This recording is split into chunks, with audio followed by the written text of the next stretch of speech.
century, which was as a result of the jihad and Islamic conquest. That's how, as a matter of fact, that was what resulted into the conquest of African peoples in that location, and that gave rise to the golden age of Islam.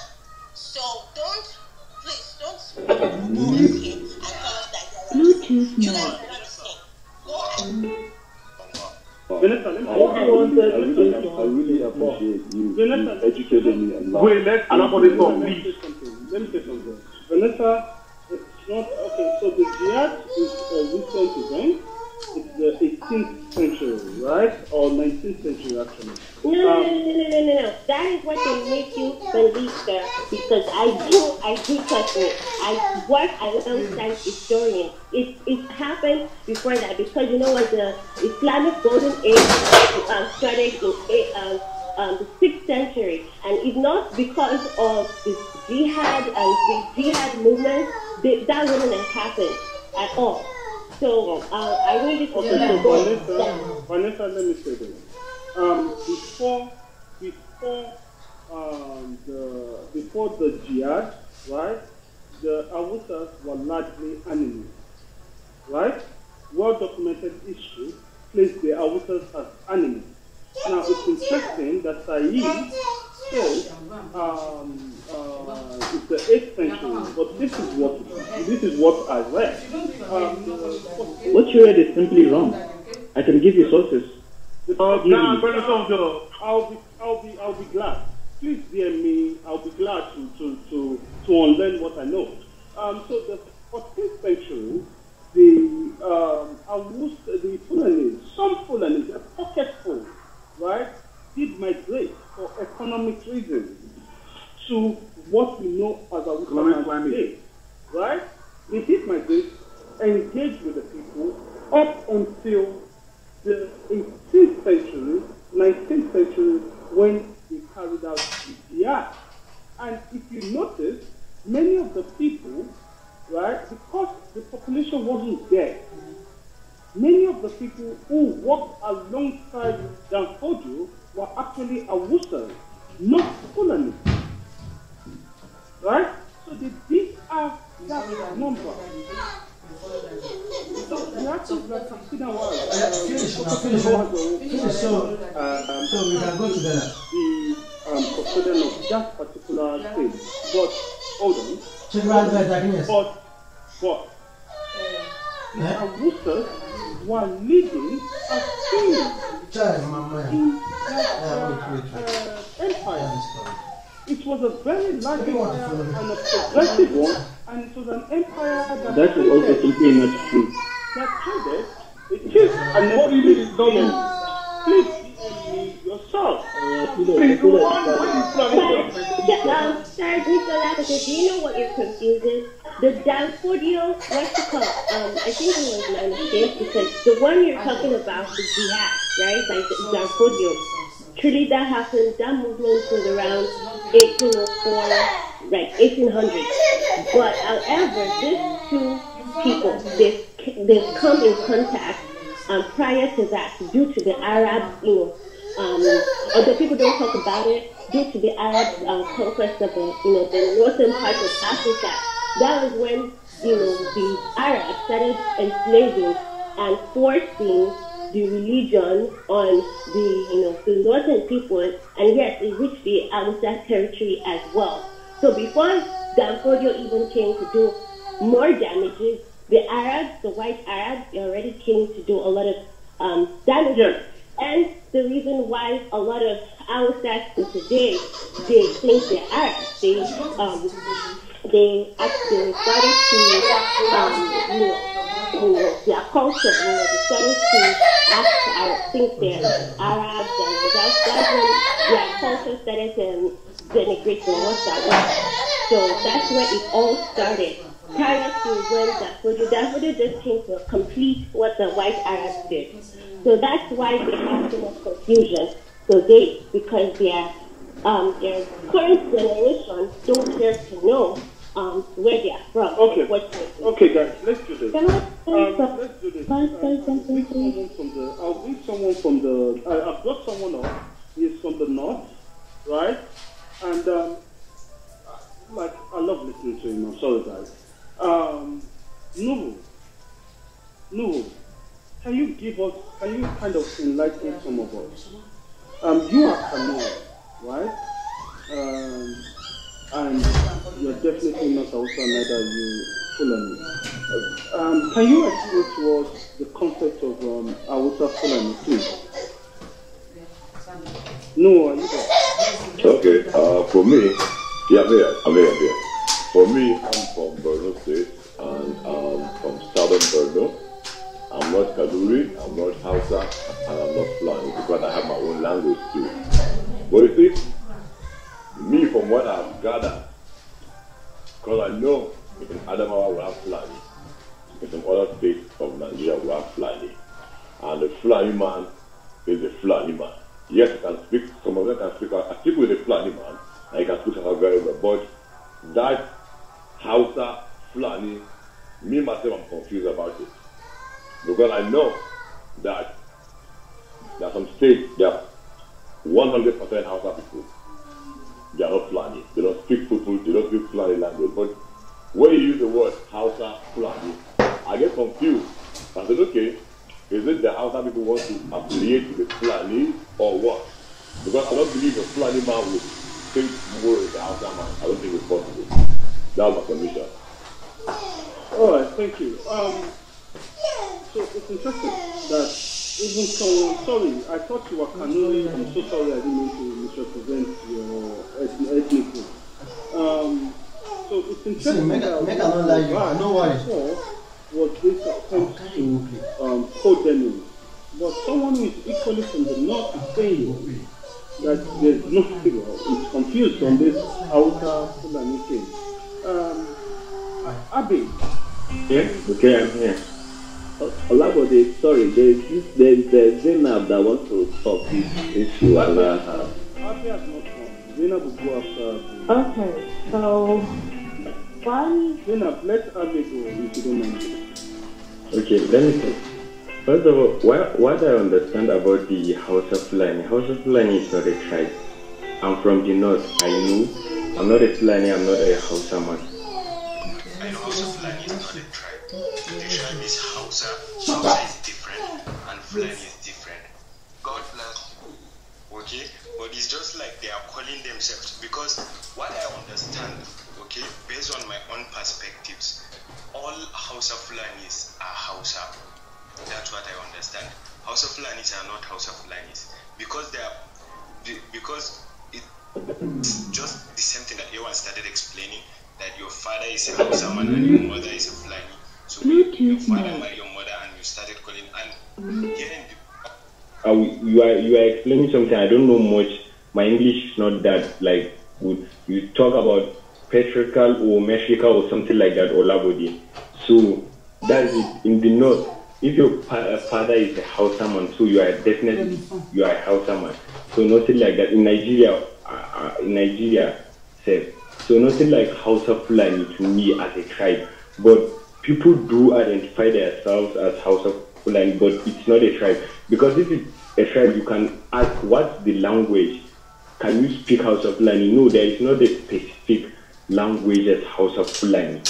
But some people do identify themselves. It's just like an Igbo man marrying a Yoruba woman, then identifying themselves as Yoruba, Igbo, Yoruba, something like that. So that's what I understand, my perspective on the term. And I want to talk about something different as well. But this is not about the tribe or something. You were talking about this earlier, like 1 hour ago or something.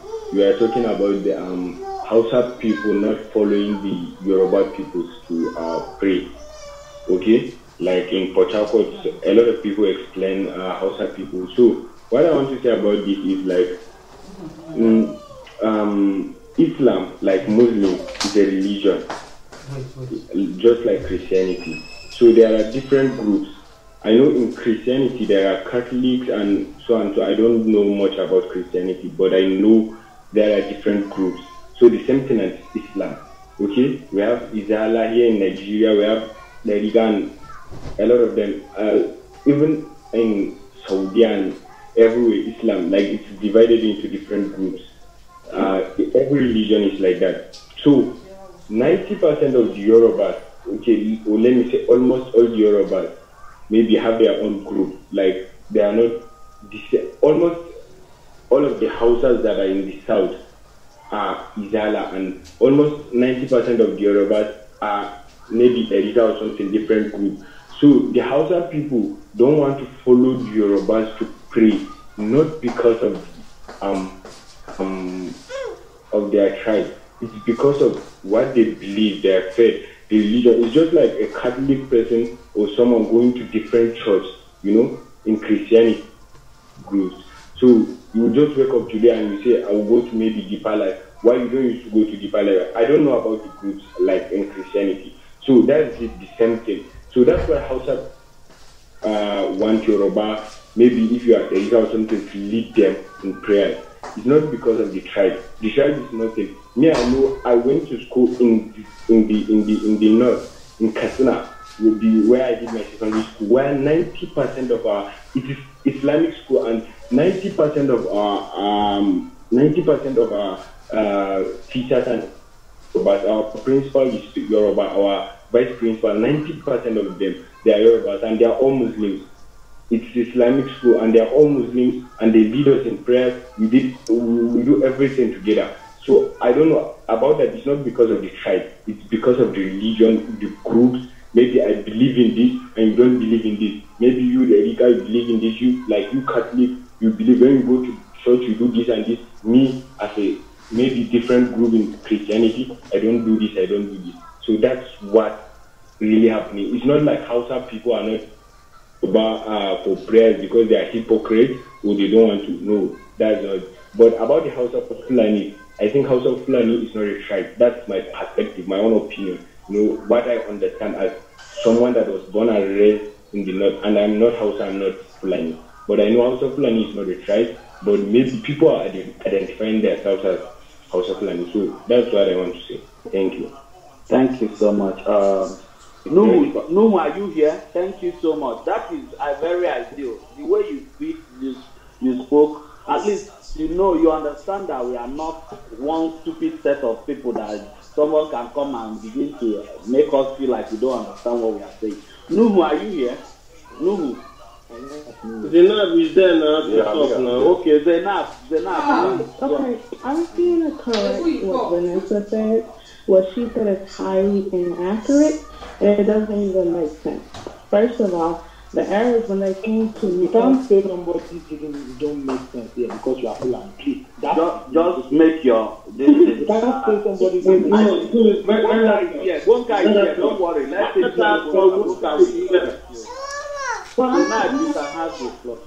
I'm trying to correct her because, first of all, I am Fulani. It is my history. First of all, the Arabs, when they came to North Africa, they did not come in large numbers, right? It was the Amazigh people, the Berbers, that converted the Fulani people in what we call Tukur, in Senegal, in northern Senegal. Madam, I wasn't addressing the Fulani people. I said the Hausas. I said you said the Arabs. Please, let her finish. She's trying to incite us. Let her fall for it. Please. You said the Arabs came. Please, let her finish. She's trying to incite us, and I don't want us to fall for those emotional games. I'm not playing no emotional games. No, I learned you. I've seen you do it before. So go ahead. Why are you meeting me? Madam, go ahead now. He literally said that the Fulani came to do what the Arabs didn't do or couldn't, I don't know. But she said something along those lines. I'm trying to teach her the history, okay? So... We will be the one to teach you, but go on. How are you going to teach me my own history? Because you don't know your because so we're fooling you. Are you from Hello? from Gambia. Hello? Let the Fulani get talk now. Listen, the Fulani people, they speak a Niger Congo language. They don't speak a Asiatic, you said you speak a Afro-Asiatic language. No, we don't. The Hausa people do. The Fulani people, there's two different types of, the Fulani language, there's two. There's Pular and there's Fufuli. When you go anywhere east of Mali, it becomes Fufuli. Anything anything west of Mali, it's Fufuli. Anything east of Mali, it's Pular. We had settlements way before the foreign people went into Nigeria. So you have to learn about. Okay, sorry, regarding the Fulani involved, we know that Yoruba is involved in the southern part of Nigeria, the Igbo southeast, the south. We have the Fulani people involved in Nigeria, in the outer land. Not Nigeria now. The answer now question. Not Nigeria question. That's related to Madam Fodio, by the way. I know her. By the way, I mean, there's that question. I'm not done. There's not finished. Yes, please tell us. Please, don't make this rowdy. Please, everybody, let us talk.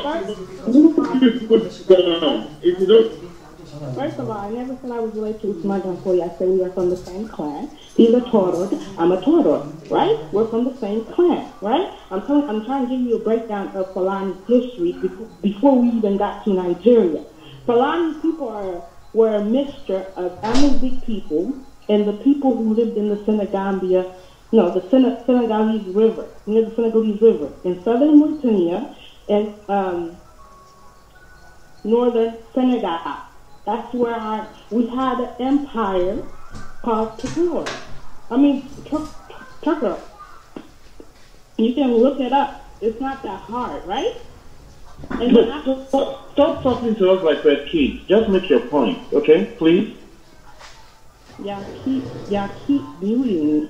Like, this is really frustrating. Y'all keep muting me. Yes, you're very condescending with the way you're talking. Telling us to look things up, telling us you want to teach us. Can you stop using those kind of attitudes? We're not kids here. Just make your point respectfully, and we'll respond to you respectfully. Thank you. Interrupting me, and I'm losing my train of thought. Say what you want to ask. Wow. That's what I to do. Listen around the main talk now. Let her talk. Please, let her talk. Let her talk. Let her talk. Let her talk, Kabbe. Let her talk. Let her talk. Please. Let her talk. Like I said, we have settlements in Senegal.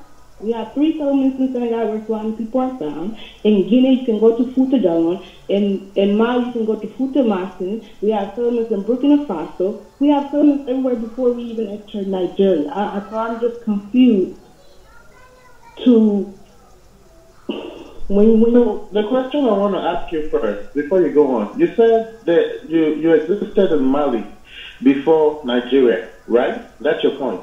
Yeah. Okay, so which empire came first? Was it the Hausa Empire, Sokoto Empire, or the Mali Empire, which was the Masina Empire?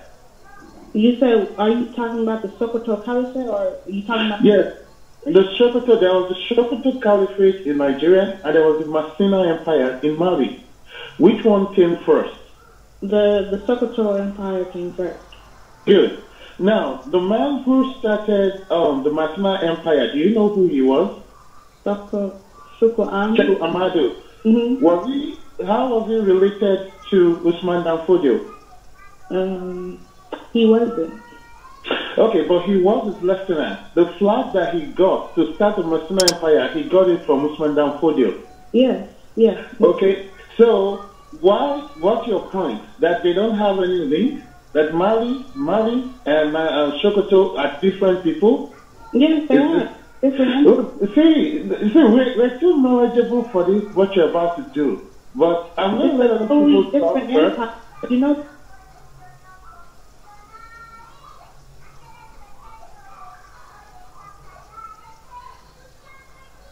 We need to get talk now. Y'all muted me. No. Nobody muted you. Please, stop that game. Nobody muted Okay, well, it was two different empires. The Machi Empire was. Yeah, y'all know. Let's walk. It's somebody meeting him, meeting her. Let's walk now. Don't hear her now. They don't use.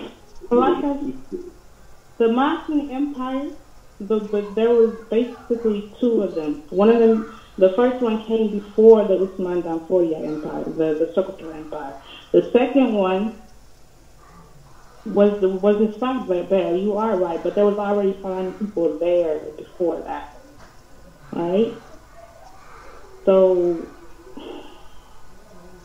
if you say that they are separate people, this is the point we're still saying. They work together when it's time for them to dominate the natives, to exploit them, and to steal their wealth and resources. And you know that you people are a pest, you're a parasite. Even right now in West Africa, everywhere you are, you still act the same way. There's nowhere you are that you're not fomenting trouble. The Guinea that you said you came from, those guys said, no, you can never rule them again.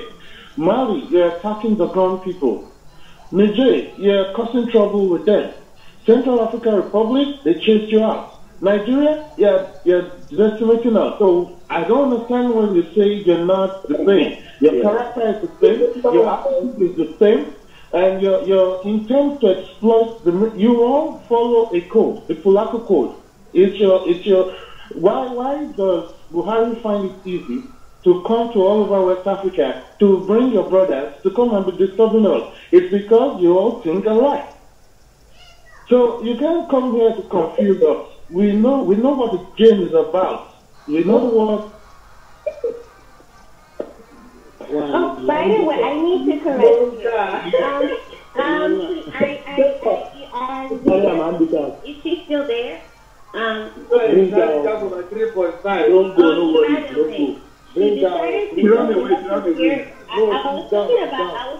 And that girl was talking about Fulani culture. Who like her? Somebody who like her. Why? Now she run. Oh, she like her.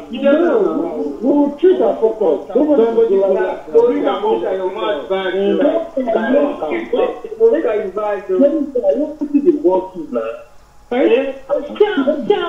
So girl, you actually decided to practice selective hearing. I was talking about how the Hausa people were decimated and dominated. I wasn't talking about the Fulani people. All I said about the Fulani people was your ancestry, which is, especially when it comes to your language, it is proven that you guys, your language is an Afro-Asiatic language. No, so I don't know why you're arguing with me, because yes, it is. It is. Go and read yes, it is. Because your language is very similar to Somali, the Cushitic languages, the Bamba languages, and all that. And it all falls under the Afro-Asiatic language. Vanessa, wait. Let her reply to what stop losing your mind. Then it is Somali or anything else. I said what I said.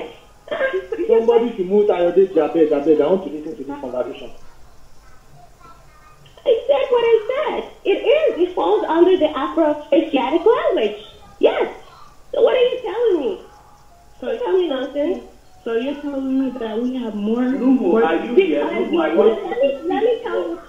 tell you something. The Fulani language, also known as the Fufude, whatever it's called, it is a semi-Gambian language, but the structure is similar to the Sera, and it's actually lesser to Walla in Senegal. So I understand that, but still it falls under the Afro-Asiatic language.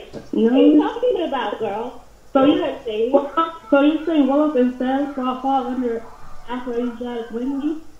Is that what you're saying too? Girl, I'm done. Yeah, I'm reply to book now. Let me derail. She's trying to derail this energy.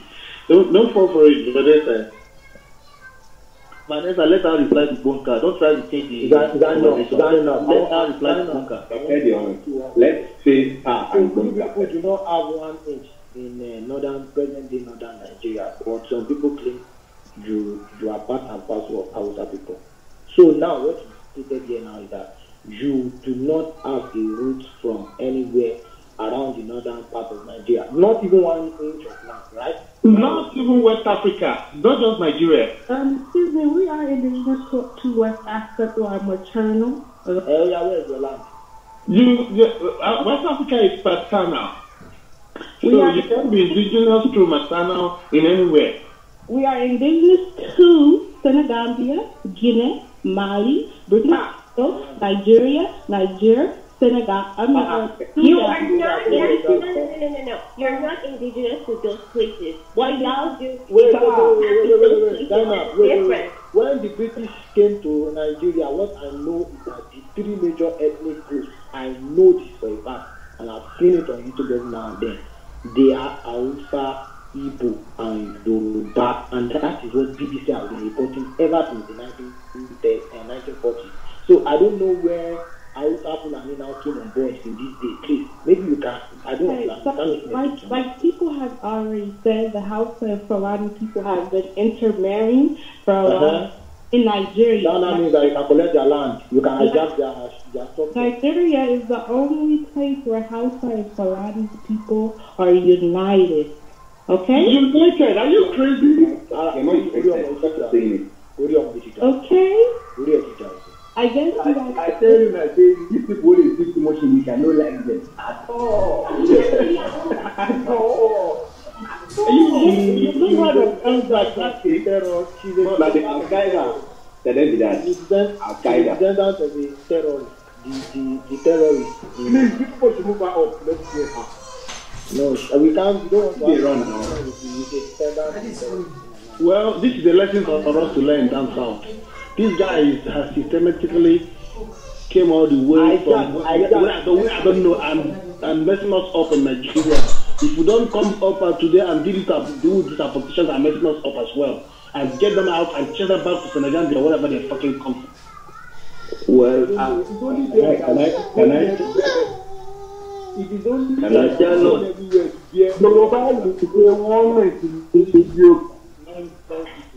If you come here, I don't want to see that. No, too bad for them. Your ancestor is a terrorist. They are nice scholars working everywhere. So, anyway, as a matter of we are now beginning to marriage as a template of their argument. I'm telling you. Just like me now. Okay, but imagine me now with my mom now, but I will say I be Igbo Yoruba.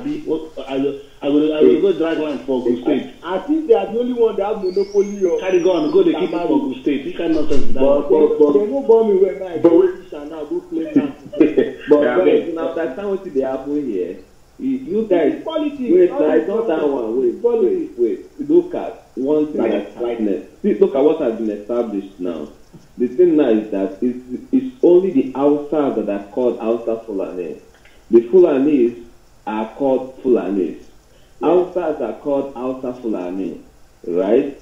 And you can see that they don't say Fulani Hausa, or they say Hausa Fulani. You know, if you get married, if you get married right now, right, as a woman, you are changing your surname, and you want to still retain your maiden name. What you do, if your surname before you got married is maybe you are Jane Kenny Emmanuel, right? Jane Kenny, right? And your husband name, which is nice, the new surname you want to take, it will come last. It will not be Jane Kenny Emmanuel. So that your husband name is what comes last, which means that is the superior one. So you see, Hausa Fulani, it is not Fulani Hausa, it's Hausa Fulani. So you are Hausa, but your Fulani is your master.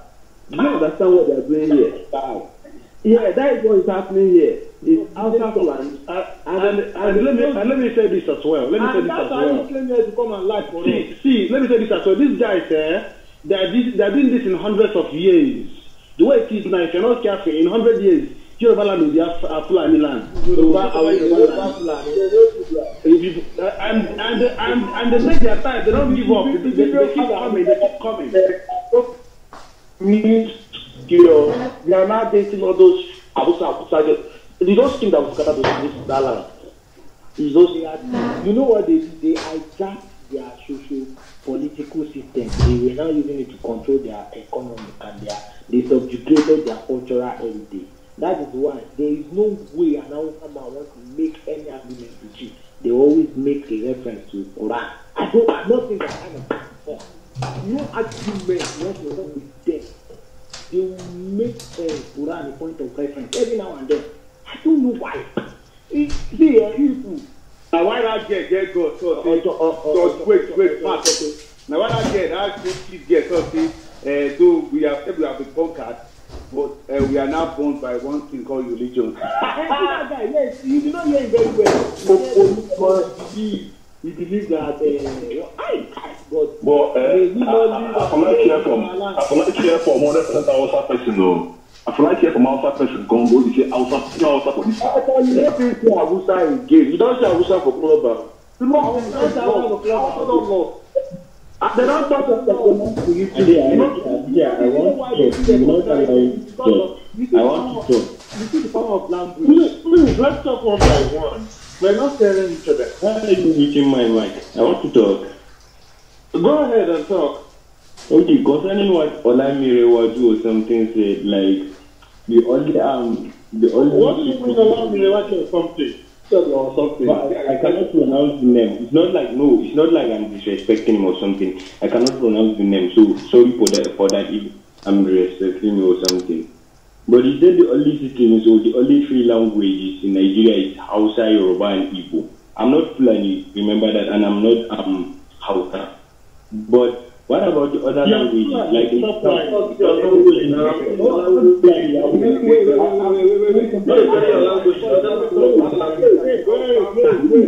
not Fulani. Even for that, I would boldly say I'm not Fulani. I know. But what's your ethnic? My tribe is in Yoruba, and we are very small like that. It's bold. You don't get the day for Yoruba State. What is your tribe? Wolanchi, my tribe name. That's my tribe name. I don't know if you know. Wolanchi. All are there for that now. Go on. So let me talk. What I'm trying to say is that what about other languages and other tribes that are in the south? You know, that are in the south. That are not apart from Yoruba and Igbo. We know them. We will give them their wait. No. Let me address me. Let me talk. What I said. Listen to good. Maybe you put your ear inside the speaker so that you hear. I said when they said even in most BBC interviews, the major ethnic group in Nigeria then were Hausa, Igbo, and Yoruba. Okay, but there are minors. There are minors. Wait now. Okay. That was we had Hausa, Igbo, and Yoruba, right? As the major ethnic group then. And okay. I don't want to know how you want to do it. Yes, I understand that there are a lot of minority groups. But today, why is it that we now have Hausa, Fulani, Igbo, and Yoruba has not started saying me. I am Yoruba Isha. I am Yoruba Chief. No, I'm not talking about that. What I didn't understand is that you said there are a majority. Like at first you didn't say that. You said the only language. No. Okay, that's major.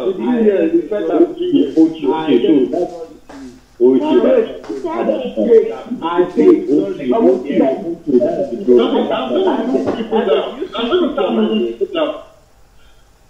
stop talking over each other. There's this guy, above billionaire. That guy was the one that said they are looking at us like it's a class citizen. I want you guys to meet the guy up. Ayana. He's our friend. Where is he? Let him explain why he said he looked like just like a second class citizen. So let us get perspective. I'm really tired. I've been there ask you a question. Look with your church mind. Look at this with your church mind. You have a mock smile. I've been a Quran mind or you know. with your good mind, look at your DP. Make you explain what it is. Ayodeji. Yeah, look that thing. You mean his profile? Yeah, profile. Well, make you see. Yeah, I just heard the news that there are Boko Haram members that are forgiven or something like that. Okay? Wait, for your mind now. Wait, for your mind. Yeah. Are they meant to be forgiven? They are not. That's what I'm saying. Not be them right that way, no. You don't say that. I know. Not be them right. Wait, they are not. Wait. One last question. Okay. A general. Come out quickly. A repented Boko Haram. People like this, when they talk, they forgive them, can still become the head of state. How do you feel about that? Yeah. Wait. In my own opinion, they are not meant to be forgiven because me. Take a look at me now. I'm from Yobe State. That's the worst part. Boko Haram is Borno and Yobe, and I know, and a lot of my relatives were killed by Boko Haram. So I know about it. I know the pain. So to me, they are not meant to be forgiven because when I saw the news, I don't like it at all. I didn't like it. To me, it's like, to me, they are not meant to be forgiven at all. Like, it's just me saying this group, we are in this group, and I know what room I join. It's like, it's not like room to do, because if I talk about something now will go against me. What I'm trying to say is like, I'm not about to talk about hausa or fulani, but now if I see something that's like 100% true, and I will say it, whether it's about Igbo or Yoruba. But if you know something or you see something that's true about Hausa, like you just created this room purposely just to go against Fulani or I don't know or Hausa. I don't understand the topic or whatever. Do you have a king in your community? You said you are not. You also Fulani. You also we have. What I was trying to What I was trying to say is that you don't have to Can I help you? Yeah, who is that? We have Mubarak in the house. Yeah, we have Mubarak in the house. Mubarak, you can speak. All this Hausa Fulani thing, what do you think about it? Is there anything like Hausa Fulani tribe? Yeah, there is. Why? Okay, so explain to us, how Where are you from, first of all? Are you Hausa or Fulani? I'm both. Oh, it's How? Where is your father from? My dad is Fulani, my mom is Hausa. You are Fulani. Then you are Fulani, stop dancing. So, I don't play Fulani, I like Hausa. I don't understand. Are you a bastard? You must be a bastard. If your father is Fulani.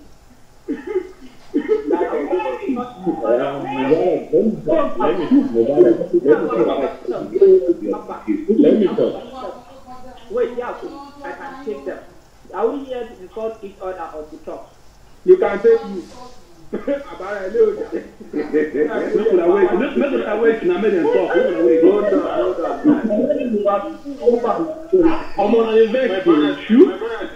Can we learn something from this meeting? Look at that your day now. These Fulanis are committing atrocities. People that kill you guys are committing guys. I like the instances like this intellectual. Let's be stable, guys. Hold on. This room wasn't created like for us to discuss something, maybe to move this country forward or something. I don't know about the we don't you could say move ourselves forward, not this country. This country cannot move forward. The country is beyond moving. If we move down, we move you back for 5 minutes. We move in different direction. We can't actually move. We can't move forward. If we are moving, we need this country to move yourself forward. But what I understand is this: I cannot come to this room, maybe and abuse someone who maybe talk about. But you go to your room to abuse us. Allergy, please, allergy. Let him finish. I'm new to Clubhouse. I've never abused someone in any room, and even in my entire life. Because if I'm to abuse you in anyone, Make your point. A lot of people want to talk, please. in some way. When you said the Boko Haram members that are forgiven are not meant to be forgiven, like I would just say I would be like a hypocrite and said no, they are meant to be forgiven. But I know the truth, I know the pain, I know they are not meant to be forgiven. You know what I'm trying to say? So like when I'm trying to explain something, a lot of you, someone called me bastard and I didn't say anything because I know what room I joined. You know what I'm saying? Because I'm trying everything. I'm trying my possible best not to abuse someone or say something bad or go against someone. I was sorry about that. Talking about Boko Haram, somebody abusing you is a small thing compared to Boko Haram killing. My brother, no, it's unacceptable. I can't even accept that it hasn't someone calling on that human being a bastard. No, that's too much. It was figurative. How can your father be Fulani and you are one to deny it? So it was a figurative thing. That's not an insult. Yeah, I wasn't the one that said that. I wasn't the one. It was not they were not calling you a bastard. They were calling that guy. And they were asking him, are you a bastard? Because he's saying he's not from his father's place. So now how did they ask him? Okay. I was talking at that particular time. I thought the person was referring to me. Because me, I've said it when I started talking. I'm neither a Fulani nor Hausa. Congratulations. I'm from the north, I know, but my tribe is different. And concerning a lot of things you are saying, I know you will say a lot of things that are... What is your tribe? Tell us your tribe and go by your tribe, please. Yeah, we don't know what is north. North is not a tribe. No, I'm a volunteer. I said that you are not around. You left at that particular time. My tribe is just a small tribe in the north. You know, they said some part of... what is your population? I don't know actually. I said that I don't know. You are indigenous, right? Yeah, we are indigenous. I don't know much about it. If you are indigenous, then you are not a minority. There's nothing like minority indigenous. What language do they speak there? You're right. We speak Bolanchi. That's our language. Bolanchi, another year. Yeah. So the question I want to ask you: you want us to still build this country together? What's the way forward with Fulani people? I can't. Can you repeat your question, please? Sorry. So you are saying that you want us to build this country. So okay. I'm thinking that you believe there's a way forward building a country with Fulani people, right? So can you give us the blueprint of how we can move on and indigenous people with Fulani people? No, I think you didn't hear me right. I didn't say we should move this. I said I thought this group or room was created to move this country forward or to talk about something positive or whatever. But what I was trying to say is not like I have a belief. We do not intend to continue moving this country forward. We are trying to save our identity. You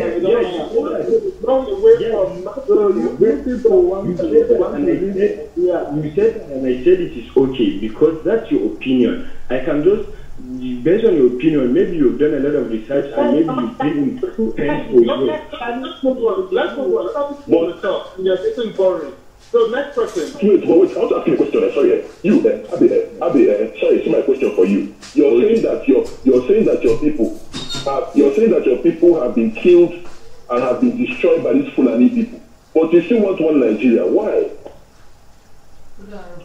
Who said you want one? Good question. You're not as angry as people who haven't lost people to Fulani. Why aren't you angry? Let me answer Paul my question. I am not. Let me talk. Mubarak, you will have your time to talk. Please, let's go by. Please. Let me talk. Let's talk. Please, one by one. Wait. My people were killed by Boko Haram, and if you don't know about Boko Haram, I know Boko Haram. My people were killed by Boko Haram. I believe it like it's only Boko Haram. It's not the herdsmen are doing work at them. The Boko Haram. Let me talk. I'm talking. We're talking about. I will explain. I will come to that. Don't talk about Boko Haram. Okay. Can you hear me? The herdsmen are not in the part where I am. They are not in Yobe. The herdsmen are in Zamfara, Jigawa, and I feel the pain for those people, but I don't know about them. That's what I'm trying to say. The herdsmen are not killing people in the whole north. like my place, Boko Haram are killing people day by day, and I know about that. Boko Haram, most of them are Kanuris and whatever. Herdsmen are not killing people. I don't know. I could swear to God, I've never seen a single person killed by herdsmen in Yobe State. And I'm not a Fulani, and I'm not trying to. I know herdsmen are killing people, and they are Fulani, I know, but not in Yobe State. I know that. That's what I'm trying to say. In my area, I don't know about herdsmen. Herdsmen didn't do any damage to my area, and that doesn't mean I will not go against them. It's not good. I know it's bad. They are killing people in Nigeria. But what I'm trying to say, the pen that I know is Boko Haram. So that's why I was talking about Boko Haram. We are saying topical. It's okay now. Anything to be. Please. You said I changed topic. What was the question? Now, one place in one day to wrap. Hold on. Not Fulani. That is what we are addressing. Yeah. No. But we can. There is a lot of topics to discuss under that. Halachi, please, can I say something? The room is becoming very rowdy, and people are interjecting. Yeah. We cannot hear each other, so I'm having to mute people. Chidi has been flashing her mic. Right, for red she has not been given an opportunity to speak. So guys, please, don't interject and let her speak, okay? And if you interject, we move now, and I'm going to give Chidi the mic. Thank you. Mubarak, I can see you. You will have your time, please. Don't. Chidi, please talk. When I was initially flipping my mic, what I wanted to say is that please let's not allow people that are authors of confusion to come up here and confuse us, because that's what they do. Because when you go to their own groups, everyone will be speaking in Hausa. You won't understand anything.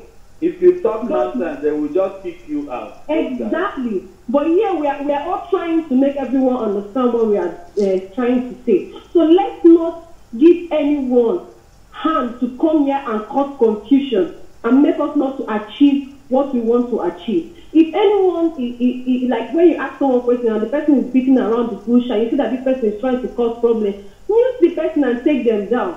It's as so that we'll be coordinated, because it got very rowdy. I even left at some point, so that we'll not miss people that actually hear, that are down there, that are willing to listen. Or it's only for them to be listening to us ramble because of few people that you obviously know that they will never listen to what we have to say. Let's not give anyone hand to cause confusion in our midst. If anyone is not ready to because most of them lack basic etiquette. So let's just be mindful of that. If someone is there to cause confusion, take the person down. Even if they're still talking, take them down so that we'll be organized and so that people will not leave because we are not making much progress. When one can check your back channel, please. Thank you, I'm not talking. Jane, are you there? Yes, I'm here. Guys, please, let us give people the opportunity to speak. If you want to counter their arguments, wait for them to finish, and then when they finish, you can request the mic or you can open your mic and speak. But all this interjection is just making the whole room rowdy, and it's tiring. Like, we are not making headway. We are just going round and round in circles, guys. Please, I'm begging you, let's not interrupt each other, okay? Please flash your mic if you want to talk, and then I would create a list for people to speak, okay? I can see Kaka, I can see ESIB. Please flash your mic if you want to talk. Seal. Okay, so we'll take it like this. Kaka, go first. Yeah, Mubarak. Okay, Mubarak. Okay, Kaka, you go first. Mubarak, you're next, and then we'll take ESIB. So Kaka, you have the floor. Okay, so basically what I want to say is this, Chidi, I understand you. Someone's, Aladi, please mute. So, I understand what you're trying to say, and I think the major problem is the interjection. People should just allow them to answer. If they're not answering, allow the moderator to be the one to take care of it. Because by the time we begin to talk, this person talks, it doesn't help us at all. We will not get anything out of the whole conversation. So when they ask someone a question, let's just allow the person answer the question, or allow the moderator to be the one to, you know, direct the person, please, so that we can even hear them out, you know, because, and I think the very first question we should ask anyone that comes up that wants to speak is, what is your tribe or what is your ethnicity? You know, let the person tell us before the person goes ahead to give us any other summation. And then what I have to say about this ethnic thing, I know I've said it before, but if you look at what is going on here, you will see that when the Hausa people come up, they tell you, Hausa Fulani. But Fulani people will gladly tell you that they are Fulani. You know, and but Hausa people will say, I'm Hausa Fulani. But you don't hear Fulani Hausa, or you don't hear, I've heard, I don't know how true it is that Buhari is, the mother is Kanuri. And you will not hear them say Kanuri Fulani, but it is Hausa Fulani. So, which means that those ones are the ones that they've been able to assimilate with by marriage. You know, so I like to hear from them really what this concept is, because we know that if your mother is Hausa and your dad is Fulani, you're supposed to be Fulani, or vice versa. But if that is not the way they operate, I think I would like to know. You know, please, let's just be coordinated, please. Thank you very much. If anybody kind of interjects and gets ready again, we'll just move people down because we want it to be intellectual. I like the guys that were talking. We could have answered them very well and picked their focus. But you didn't make that easy with the rowdiness. So please, let's work better going forward. Thank you. Thank you, Bonka. I believe it was Mubarak next. So Mubarak, you have the mic. Okay, good afternoon everyone and good morning those not in the country. Okay. Please speak up. Okay, that's the voice is very small. Like the issue of House of Fulani, there is nothing like House of Fulani. You people created the word, the tribe House of Fulani. You see a Hausa man, you call him Fulani. You see a Fulani man, you call him a Hausa man. You see a northerner as a whole, you call him Abuki. That's the origin of the so-called House of Fulani. That is where it all started from. In our credentials, our certificate, we don't write House of Fulani. We don't. But you people created it, put it inside your head, the ideology that these people are House of Fulani. You see a white guy, you call him Fulani. You see a black guy, you call him Hausa. And when he tries to tell you, no, I'm Fulani, you call him House of Fulani. That's the whole idea and how the whole issue of House of Fulani came into being. But there is nothing like anything of House of Fulani. If you come to the north, you ask somebody, he tells you straightforward, it's Hausa or it's Fulani. But if you go to places like where you people are, it tends to claim what you people want to hear. Are you House of Fulani? Okay, is that what you want? Yes, I'm House of Fulani.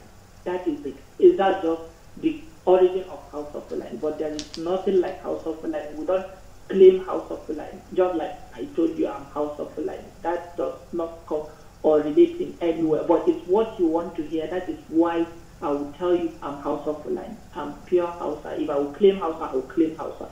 If I will claim Fulani, I will claim it. No, I'm just one. So, but the question is, where is your father from? Is your father Fulani or Hausa? He's Fulani from KB State. Now, if you go to... So, if your father is Fulani, how can you claim Hausa? Because the KB State is a Hausa. And you try, the three ethnic language in Nigeria is Hausa, Fulani, Hausa, Yoruba, and Igbo. So, trying to say it's Fulani or this or that, there is nothing like Fulani. Fulani is a minority tribe in Nigeria. Just like if you are, Ishekiri or this and that, it's either you claim Igbo or you claim Yoruba or you claim Hausa. These are the three. You can't go in your book and be writing your TV, Ishikeri, or this or that. So if we are going to talk about Hausa, it's Hausa. Just categorize the Fulanis as Hausa. We are all one. As far as we are from the north. You see a northerner that is Boko or this, you claim it's Hausa, even if it's not even Muslim. You call him Hausa. So you are going with Patrick. You say what? You say what? It's an old man who tell you it's Hausa. Patrick, let's not interject now, please. I'm trying to make a point. I don't know if it's necessary to clear this. That's why I'm trying to be a bit okay. That's just it. If you go to Maiduguri, you see somebody with his mark. He's not Hausa, but by the time you try to start explaining to you, he's not Hausa, he's Kanuri or he's Babu, you people don't understand. You just see him, you call him Fulani, you call him Aboki. There are people from the northern states that don't even know how to speak Hausa. They only understand their core language and English because they've gone to school. They are schooling, they are educated, but they don't even know the tribe Hausa. They only hear of it, but they can't speak it. Now, if they will come to this forum, this group, no matter how they try to explain to you, you people will not understand. They will just... Don't think we have, but go on. No, I'm trying to just make some few points to you. So as long as you don't... Just like me, if I, to my very please round up. Thank you. I know that people from Port Harcourt are not even Igbo. If I go to the east, I just claim they are all Igbos. Niger Delta, they are all Igbo. That is it. Just like if I go to the southwest, they are all Yoruba. That is how we categorize it. So unless we understand the difference and accept the reality of the fact the North are Hausa, to stop calling them Fulani or Hausa Fulani or Aboki, you will not get it right. So I think the issue of Hausa Fulani, let me just leave it for now as it is. Maybe when another question comes up. And okay, sorry, let me say one more thing. Why we always relate, when you ask us and we relate it to our Holy Quran, is because we are, majority of us in the North are Muslims. And we are being guided by the book. All our principles and everything is already there in the book, in our book. It has been already revealed and nothing has been changed or altered. We don't have New Testament or Old Testament. We have only one book and everything is stated clearly here. So Christian, as a Muslim, we have to relate it to the Holy Book. That is it. Thank you. So the truth, sorry to cut it, is that you are not Muslims, but you are Islamists. Now, what's the difference? A Muslim is someone who wants to just practice his religion. An Islamist is someone who thinks religion gives him a right to go into other people's land, dominate them, steal their land, and steal their resources. So this is why you are doing so much, you are so upset about imposing that Islam in the north, because that is your secret weaponization of domination of the people. So when Usman Danfodio came, and by the way, you Fulani people are not Muslims. You Fulani people engage in something called Sufism. You Fulani people are into occultism. You are into divination. So like the Islam that you have is just a weapon. You see it as a convenient tool to steal other people's resources and wealth. We are going to get there after other people have spoken. So, go on. Patrick wants to speak, please. Oboka, let me answer him, please. The issue of... Sorry, Patrick, you have the floor. Yeah, thank you. You see, when I listen to some of the... I can't even wrap my head around it. I don't know what part of Plateau State or Jos you are talking about, but the Magabul man in Plateau State will say he's Magabul. He will never tell you he's Hausa. A Tarok man in Plateau will say he's Tarok. He will not say he's Hausa. In fact, when a lot of friends of mine from that Plateau State went for NYSC in parts of the south and all that, and people dare call them Hausa, they were very enraged about that. So I don't know what part of Plateau State you are saying people, you meet someone from Bokos or whatever, and he will tell you that he's a Hausa man. We in the Middle Belt have been trying to get out of this issue that you guys have created, and you are perpetrating this narrative that we're Northerners. Right from the 60s, we have tried to get out of this North thing. So at this point, you are even saying that we're Hausa. You can see how this narrative are. Now, this topic, when you started this topic, it was very clear from the topic that people in the audience wanted clarification as to Hausa and Fulanis. You came on stage and you still try to muddy those lines. So you can see that your father is Fulani. Yes, you're saying you're Hausa. And we were in another room. I don't know if Bunka and the rest remember this. When a Fulani guy came and said he had the right to contest in traditional Hausa elections. So all these things about muddying the line is so that you can come and contest in our local traditional elections. It has already begun in Plateau State, where you have a lot of settlers saying they want to partake in traditional councils, they want to contest in local elections, all this. And that is what needs to stop, this dishonesty. We in the Middle Belt have our tribes. Nobody in the Middle Belt will go and say they're Hausa, nobody. They speak Hausa. However, when you ask them their language, they will be very clear when they tell you they're from a minority tribe. In Plateau State, Magavu, Tarok, all these languages, Angas. If you ask Yakubu go on, you think he's going to tell you he's Hausa? Come on, you people should stop this thing. If you ask a chief man, he'll tell you he's Hausa. You see this honesty that you guys are doing and pushing this narrative? That's why we don't even want to be in the same country with you from the Middle Belt. Because you're pushing your own agenda on us. You're not even Hausa, you're claiming Hausa. We are not even Hausa in the Middle Belt. You're saying we're Hausa. So you're not even, when you came for this conversation, you didn't even come with an honest mind to clarify those blurry lines. You're even muddying those lines very much. And these things are making other people think that we from the Middle Belt are Hausa. You didn't provide that clarity. You see, this is why we don't go forward in anything that we have as a global discussion. There's no honesty to provide clarity. Even if I ask you about this killing, you would still muddy those lines. A common topic as easy as if you are Hausa or Fulani is hard for you. Then how much more the more complex, nuanced discussion? Oh my God. God help us.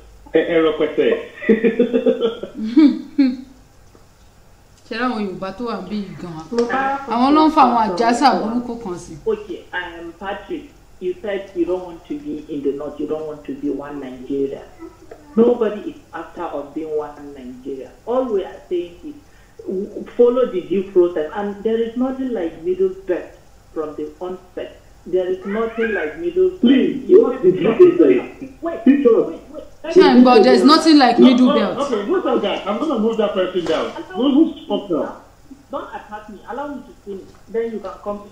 Look, there is nothing like Middle Belt. You people from Benue in particular, I will not even include Nasarawa, keep saying you don't want to be among Nigeria. Where do you want to belong? You said you are TV, you cannot, a TV man will not claim him being a Hausa man. Okay, fine. You want to claim Igbo, you want to join them. How will you even join them? How? Don't they have the right to their own independent identity? Why do they have to claim someone else?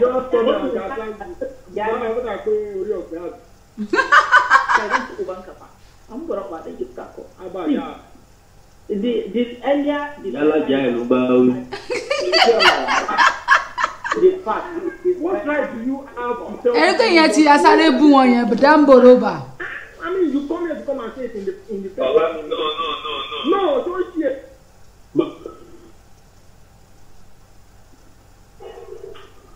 Where are you? No, to be on Go on. I thought we were trying to come and explain each other, but if we want to take it No, but you're very insulting on the indigenous people of the Middle Belt, saying they don't have a right to their identity. So how do you expect it not to react?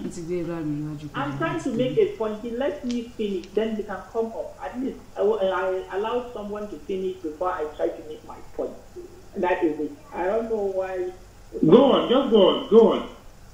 Look, you keep saying there is nothing like one Nigeria. Okay, agreed. Let's go by it. There is no one Nigeria. We want to divide the country. It has been trying to happen long before some of us were even born.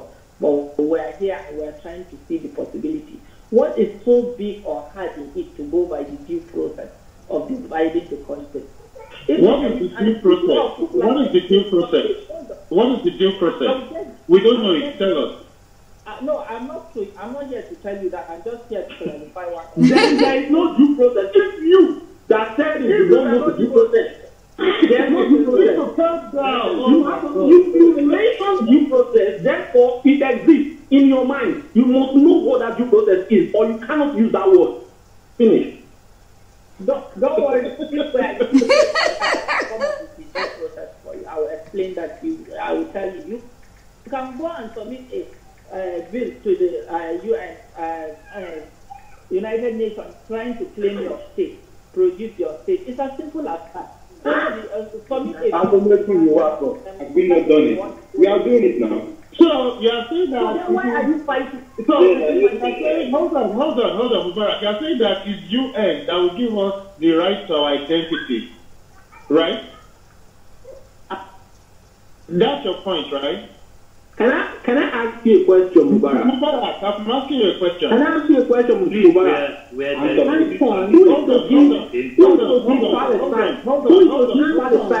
their independence? Anton, you will get your chance to speak, please. Who will I answer? Mubarak, I'm the one engaging you now. So if UN says no, that means like babies, we are going to accept our fate.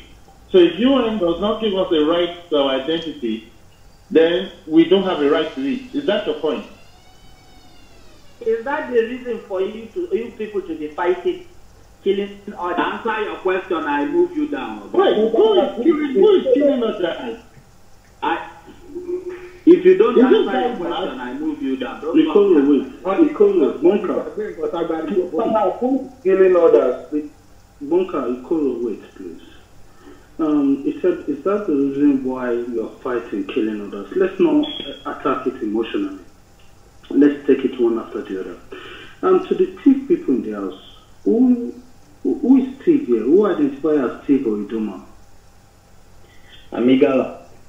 Igala, okay. Yeah. Where's Mubarak? Is he gone? No, he's the Okay. Bring him up, please. Let's not interject. Let's make it intellectual, please. To the thief people in the house, or if you are from the Middle Belt and you've experienced crises or killings like this, the ones we complain about, please tell us who has been killing Fulani people. Okay, thank you. I think Miriam is also here from Kogi. Hold on, please. Let's finish. Let's address it. Mr. Kulusho, to the Yoruba people, like the ones in Iju, the ones in Ikongon, the ones in Barakba, the ones in Yewa, who has been killing him? Okay, cool. To the Delta people, if you're a Delta person, and you've been killed, or your people have been affected by these things, who has been killing you? Okay, cool. Now, to the Northerners, the ones in the Northwest or Northeast who has expressed things like this, please, who has been killing you? The Fulanis. Okay, Mubarak, did you say the Fulanis? Yes. Oh, okay, cool. To the Igbo people, the attacks on your forest, who has been killing you?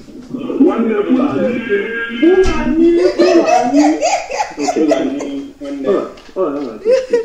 So Mubarak, I'm a Yoruba man. Can you say I've not been the one killing you? Okay. Are you asking me? Yeah. We are telling you. We are telling you. We are not asking you. We are telling you what we know. I don't want an aggressive attitude, please. Everyone knows that respect. You know that respect. Hold on. Speak, John.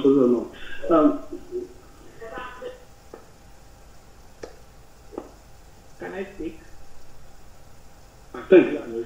So guys, let's not attack anyone. So Mubarak, can you understand that we've not been the ones killing? Because you said, oh, is that why you are killing people? So can you understand that it's not us that's been killing people? No, I don't understand that. Why I would say I don't understand that? Because there were some few trucks some months back that were burned in the southeast. And these drivers are not full, and they are the evils inside the middle, inside the central state. They were being killed. At a point in time, truck loaders have to stop taking food to the southwest and east because of the kills that are happening. So you can't just full and how many casualties? Hold on. All right, Mubarak, man entered Enugu inside the capital or Abia state to kill another driver. Look, we're having this issue of planning here, even in the north, as I speak with you. Now, let me explain something to you. It happened, we had a little bit of something like this on Twitter space. This issue of Fulani, one Igbo guy like that, I will look for him on Twitter and get him here maybe. He explained this thing. He said what? It's not the hausa that they are killing them. The Fulanis, even the Fulanis, which type of the Fulanis? We have a different set of Fulanis. Those that no, you don't. Around, the Oroji or so they have their time. Can I finish, please? Yes. They are the ones doing this atrocity. Look, we are having the way you feel they are disturbing you there. They are disturbing us here in the north. You farm your maize, they enter with their cattle and destroy it.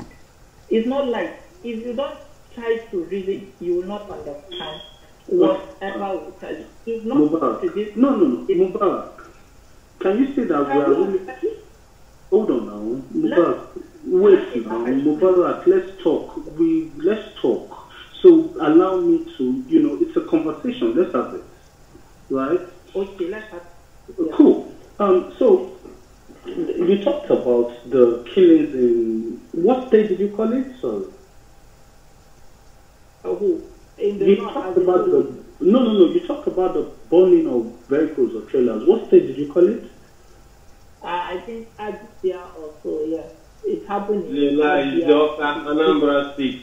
Okay, cool. Wait, okay. It's not taken out of context. Wait. Yes.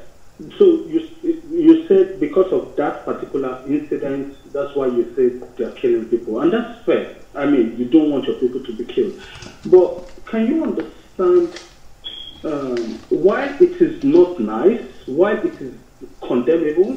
Can you understand reactions to actions?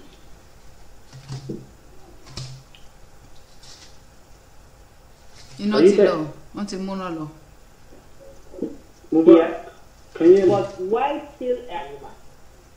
Okay, so what I'm saying is why it is not nice. First of all, ask him what caused burning of that trailer first. If he doesn't know, then he should keep quiet, not listen when he talks to. Okay. That trailer killed about 7 people. What are you saying? Yeah. Okay. Hold on. Who said that? Fidel? Okay, so Fidel. So the information I just got now is this, that the truck in question was actually belongs to an Igbo man, not Fulanis. So, is there any way you can confirm, please? Like, I'm ready to learn, and I'm sure many other people are ready to learn. Is there any way you can confirm that that truck belongs to like a full animal? So all of this, let's not fall for this. They are trying to neutralize. Baba, wait now. Baba, trust me now. Trust me. Trust me. I promise you. So, Baba, is there a way you can confirm this thing? If you can't, that's fine. If you can't, I will really say that's fine. Let's move on from there. There are other things to talk about. You talked about this and the same thing affecting us, affecting you. But understand that because you share somewhat something of a lineage with these people, it's like what Yorubas call Omoburuku, you cannot throw them anywhere, right? But we don't share lineage with them, so we can throw them somewhere else. Do you understand? So if the people do not share lineage with them, right, come and want to throw them away with the bathwater, can you understand why? Because they come into their land that they are foreign to, they are alien to, they are not part of. They come into their land, kill, maim, rape men, women, children, and the people do not want them around. So can you blame the people who do not want to die? Mubarak, are you there or should we move on? I'm here. Can I speak? Nobody is saying these people what they are doing is right. That is exactly what I'm trying to make you understand. Look, the president is from Katsina, isn't he? Now, just take an whole of Katsina State. Katsina State, from Kaduna, from those that are North Zaria, AWO Zaria, Ahmadu Bello University, from that end of, let me say, from that school, down to any path you will follow that will lead you to Katsina State. You are not safe until you get into the main town of Katsina. The villages around there is not safe, it's not secure. This is a place where the president comes from. I'm not trying to support the president, I'm not trying to defend him, I don't have problem or care or whatever is going on with him. That is problem. Àwọn kan ti asáré lọ sí reaction room múlẹ̀. Ẹ̀ka tó kọ ẹ̀rọ àtúwá wọ́n ṣe ní fọláni people who speak about someone from a different African. It doesn't have not talk about Fulani or Hausa, just another ethno-linguistic group that has such a combination or such a mixture from any other part, of the country. I could also see the Berbers. Move in hundreds, they come with bikes, 3 on a bike. So this is a question I want to ask you, Mubarak, and I'm sorry to cut in. Hold on. Yes, I just want to ask you a quick question. Because we keep hearing that they say that these people are not from Nigeria, they are foreigners. So why is it that there's a campaign now saying, okay, do Ruga to settle them? If these people are foreigners and they're causing all this trouble, why not drive them back to where they came from? That is one. 2, why is this pampering that when people go after them, the government comes after those people? So if they are foreigners, and look at the Gokon episode, the Cherokee there, he was part of the negotiating crew. They used his house to negotiate for the kidnappers, to negotiate for when they took the son of the king there. It was that Cherokee that helped them negotiate. So why is he aiding and abetting foreigners? Why are we not working together to drive them off? Why do you want to give foreigners Ruga? That's my question.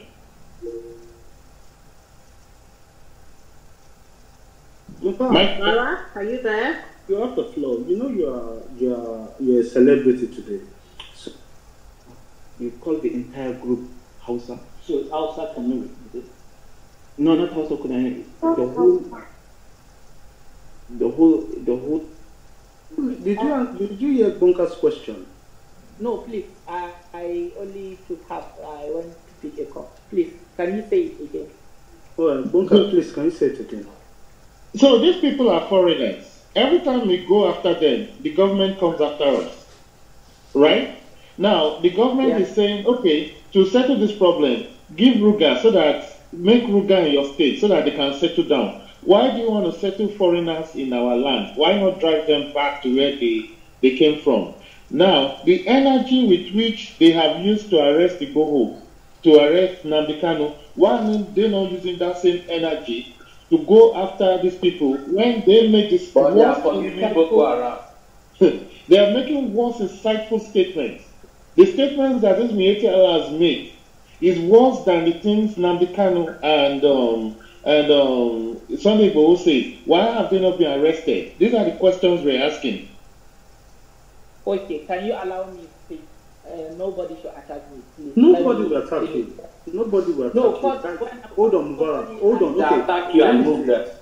Oh, let me say this. Guys, I beg of you. No matter how painful what you hear is, Mubarak is one man who is stating his opinion, and we will engage him. We will welcome him. And then you can flash your mic if you want to ask him questions. Yes, please. Please, let's make it orderly. I beg you. No interjection, no attacking. I beg of you. Mubarak, please go on. Okay, now, the issue of Ruga settlement and the foreigners invading land. Now, one of the reasons why the government chose to support Ruga is to register indigenous Fulanis settlers. Fulanis are known to be moving from one place to another. They cater for their animals more than themselves. Their animals are their cows with their wealth. Now, since we are having issue of foreign Fulanis invading land, that's one of the reasons the government said, okay, let's come up with this without plan. Give them land, they settle. The Fulani man has nothing to do in the city. He doesn't care about the light, electricity, internet. All he's after is he needs a vast land where his cattle will eat and drink water. That is all he's after. Now, the foreign Fulanis that are invading land, the only way to sort them out is now, okay, I'm a Fulani man in Abia State. I want to be there. He gets a settlement. Okay, you and your cow, this is your settlement. A Fulani man does not care about any mansion, building, a mansion. All he needs is a hut to stay there as long as his cattle can feed. That is all what is after. The Fulani man does not care to have clothes, food, and that. But now the foreign Fulani that are invading land, as I speak with you, if you go to Katsina, they come in hundreds. They rape children, they rape women, they kidnap bride, rape a bride in front of our husband, they kill a child in front of our mother or his dad. So you can imagine. And you are still saying we should settle them. Wait, I will get there. Let me. I'm taking it one by one. Okay. So. Sorry to cut in the north, who is their target? Is it Fulani like them, or Hausa people, or other natives? Please, I will arrive there. Please, just give me a few minutes. I will get there as I'm speaking. Now, these people invade land. They are not after just coming to settle. These people are bandits. These people are not Nigerians. They come now for the country, the government as a whole to go after them. They must try to as well sort them out, differentiate them. Okay, these people are Fulani and they are settling in this place. They are registered. They are well known. Okay, whoever is coming will come in and will be known. And as long as it's not known and there are issues over there, they will go against the foreign Fulani. The whole country will have neighboring countries around us. And these countries have Fulani that come from those sides. Is it Boboji or... And that will happen by a president that says that they are his cousins, right? See, whatever they are, they are them being his cousins or not, does not mean he cannot go after them. Does not mean they cannot be tackled. a criminal is a criminal, whether he's your brother or your son or your child. Once the law, you break the law, there is punishment for that. But there is due process. Why they are not relating the issue of Iboho and Nnamdi Kanu with the bandit or the Fulani as a whole, and I will not say the Fulani, the bandits, I will call them bandits this way. So they are, because the fight is different. Likewise, the bandit and the Boko Haram fight, they are being killed. Why are you not relating? You are supposed to be relating Nnamdi Kanu, Iboho, and Boko Haram. Now the government pardon. No, I'm not going to. No, If you want to talk nonsense, you better get. Boko Haram is not me. You can't compare freedom fighters. Compare him to Boko Haram. The name your argument or discussion or whatever you're talking is rubbish. Guys, leave him. Hold on, guys. Can I play the Can I play the guy talk nonsense? What do you want to talk again? What do you want to talk again? Leave him, please. Leave him, please. Let him talk. Can I play the video of the Bauchi governor? One house. Finish. Where is she? Finish with what? We got to come on, get away. Finish with what? Somebody that allow him. Don't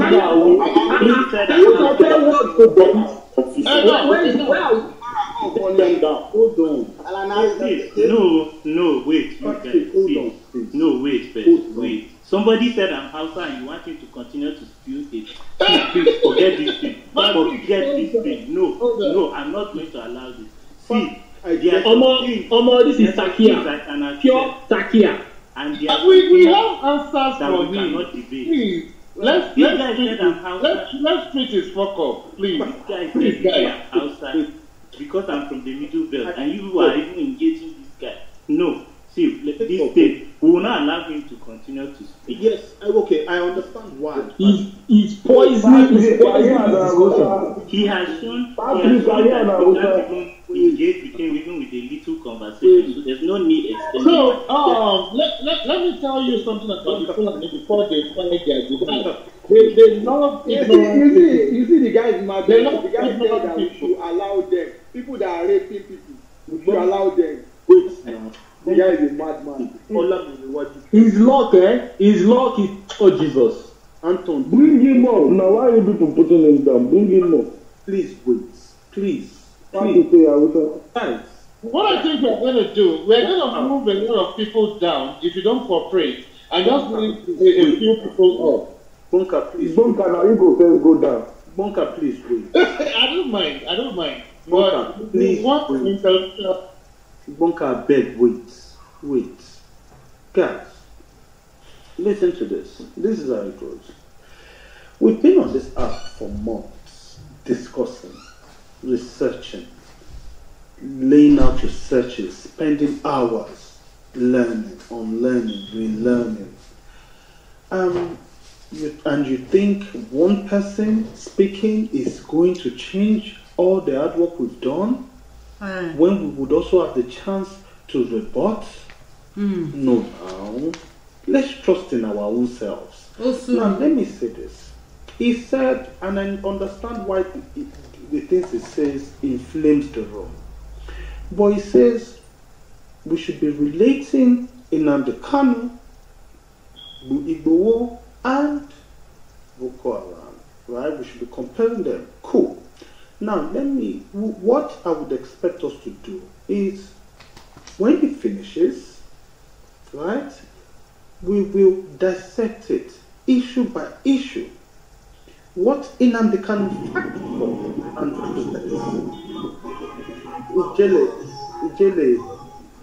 Ijele, your mic. Thank you. What Nnamdi Kanu represents, what Boko Haram represents, and what Igboho represents. And then we'll ask him to draw the link. He will use his own hand to draw the link. If he made the statement, let him use his own hand to link it. Abi? No. Let's finish this language thing that he said my people are Hausa before we go to it. Anything. No, let's finish this issue first. It's about my Patrick, no, let's wait first. You are jumping in, Olabode, you are jumping this topic. We were on the issue of language. We have now gone into Sunday ago. We need to take them one step at a time. We need to address this issue. This is a very sensitive issue.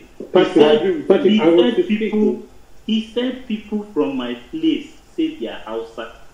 Hey, Lord of Heaven. Please, address that topic.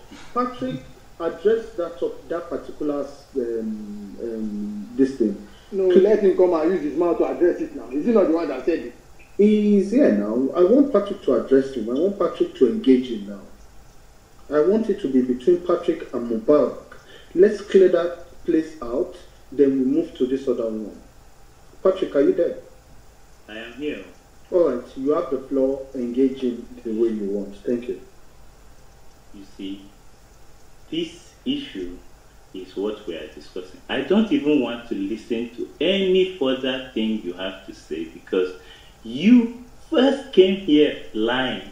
You thought that people from the Middle Belt are not here. So when you came here, you told us that someone from Plateau would say they are Hausa. T.Y. Danjuma, that is Jukun from Taraba, will never say it's a Hausa man. Gowon from Plateau will never say they are Hausa people. Nobody from Plateau State will ever say. If you go to Plateau State now, ask everybody, Irigwe, these people that were attacked last week, did they say the Hausa people are getting attacked? You come here and you are trying to wipe out our ethnicity by saying we are Hausa. And you want me to sit here and take it. I will not take that. When you come here and your intent is to deceive, and this is why we don't want to engage people like you. When you come here, the first element is the element of truth.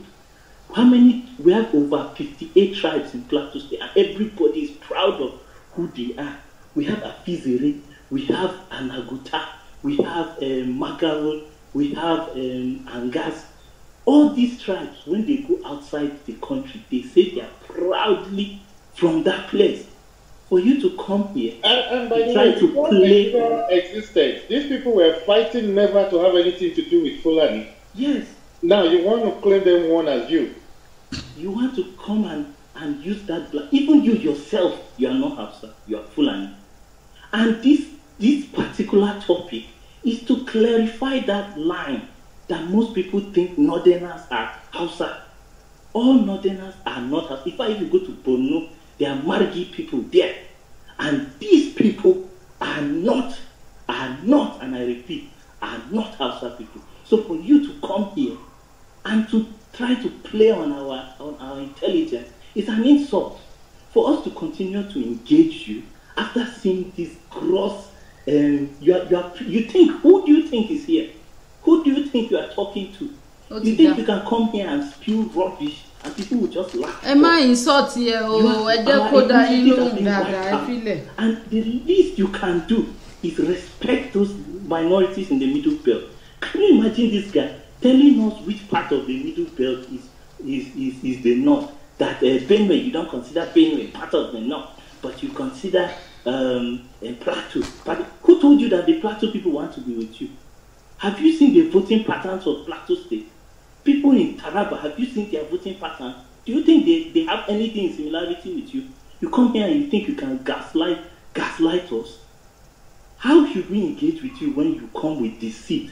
You want to put us under that whole umbrella of North. When the political, when his political positions, do you people consider us? When they were electing Amadi Sambo, didn't you people say he was not Northern enough? When they were giving Martin Luther Agwe from Kaduna, they were making him chief of army staff. Didn't you people say he was not Northern enough? Suddenly, you want to... Or when they started eliminating Middle Belt in the military. They say call North. They say call North. That's the language it's called. Now, when said we are booty calls. When it's population numbers, you people suddenly remember that we are part of the North. We are not North. And I tell you today, go and check what the Middle Belt is. The Middle Belt is one of the largest areas And the middle belt consists of Southern Kebbi, Southern Bauchi, Adamawa State, parts of Borno, Plateau. So when you come here and you think you can play on our intelligence because you want population numbers, we will not even engage you. We will not give you that liberty to deceive people in the audience. Can you imagine this guy? Okay, it's not the villages are dying. Give him a chance to respond. Villages are dying. Patrick, imagine villages give him a chance to respond. Villages in Plateau are being wiped out. And this guy comes here and Patrick, he's saying that their houses. See, no, wait. Give me a second. Give me a second. You see what's happening in the middle belt? These minorities are being wiped out, and these people are going to resettle there. And that's why they have the effrontery to come here, because it's a work in progress. This one that is here is part of them. It's part of the problem. Because these people are being resettled, and other people are coming to take their land, and then he's saying they are northerners. And then in the next coming years, when those villages are repopulated, he will now justify this action that they are starting. So he's part of the problem. That's the Ruga concept there. Wait, no, bunker. Let's. So look, me, I'm mostly for peace. If you listen to me in other rooms, you would see that I don't get angry like this. But this thing, look, last week in Basa local, Fulani are already occupying Basa. Right now that I'm talking to you. And this mixing of Hausa Fulani, you had the opportunity to come here and tell us that you are a Fulani man and not a Hausa man. You came here and tell us, are we the ones that are calling you Fulani? You yourself, you just came here and said you are a Hausa man when you are Fulani. And then you are still blaming us again for thinking you are Hausa, for calling you Hausa when you did it to yourself. All in the bid to collect our identities, right from onset. I'm telling you, we will not stand for this thing. I'm personally here for all of you. All of you that are pushing this narrative of middle belt being not, I'm here for you. People will think you can wipe out our identities. Impossible. We are here for you. What's it da? Impossible. Value.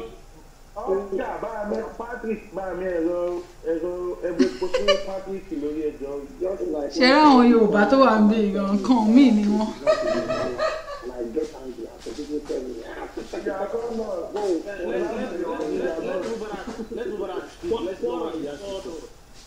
Okay, so Mubarak,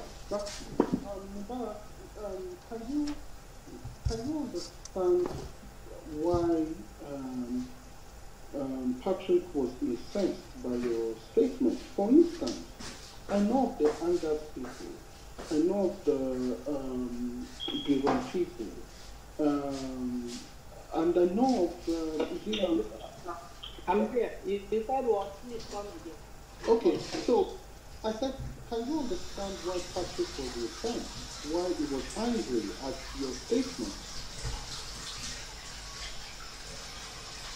Are you there? Okay, can I respond? Okay. Then anyone can carry on, I beg you. Wait. Who keeps moving shit down, please? Please now. Maybe my network. Was it you who made her? Who's moving shit down? Who is that? I didn't. With bunker. Yeah, she has a habit of stopping me. I'm trying to You see, I'm not doing bunker. do that. No, I was talking. I should go on my page and mute me. It's like slapping someone in the face. I find that very good.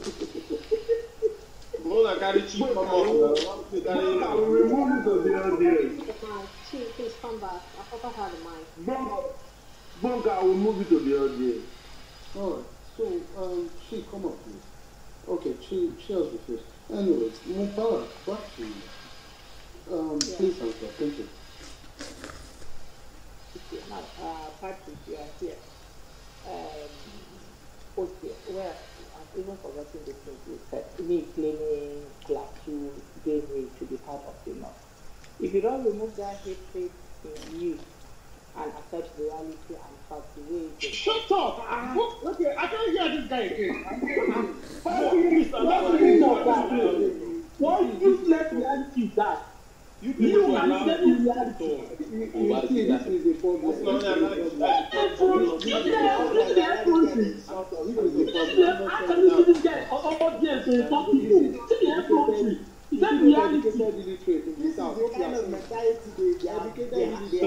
These people, they can't be reasoned with. They only have what they believe, and they're just trying to tell you. You see, this our I hope it doesn't push us So to the reality you want and the hatred you want to get out of me is that I should accept that I'm outside.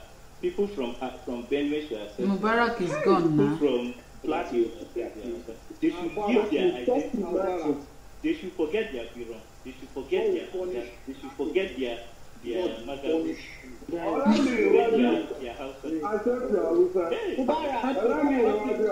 Everybody hold on. Everybody hold on, please. Sometimes. Everybody, let me wait. Maybe I'm not replying. Maybe I'm replying. All those educated illiterate that will speak on and speak English. Hope you can see your No, people are. Hold on, everybody. Cell, who is flashing? Cell is flashing. Nubu is flashing. Omo is flashing. Nota is flashing. And so on. So let's go in that line. But please make it 2 minutes. You did not call me because you don't want me to talk. Who is that? Olamiraji? Okay, you go as well. Yeah. Okay, sorry. I just wanted to quickly say that I just wanted to reiterate that please let us just allow them to speak. As ridiculous as it sounds, let's just be calm, let's listen to what they say, and then let's rebut. I want to use my mic to Patrick because, and then to Patrick and Ola, no,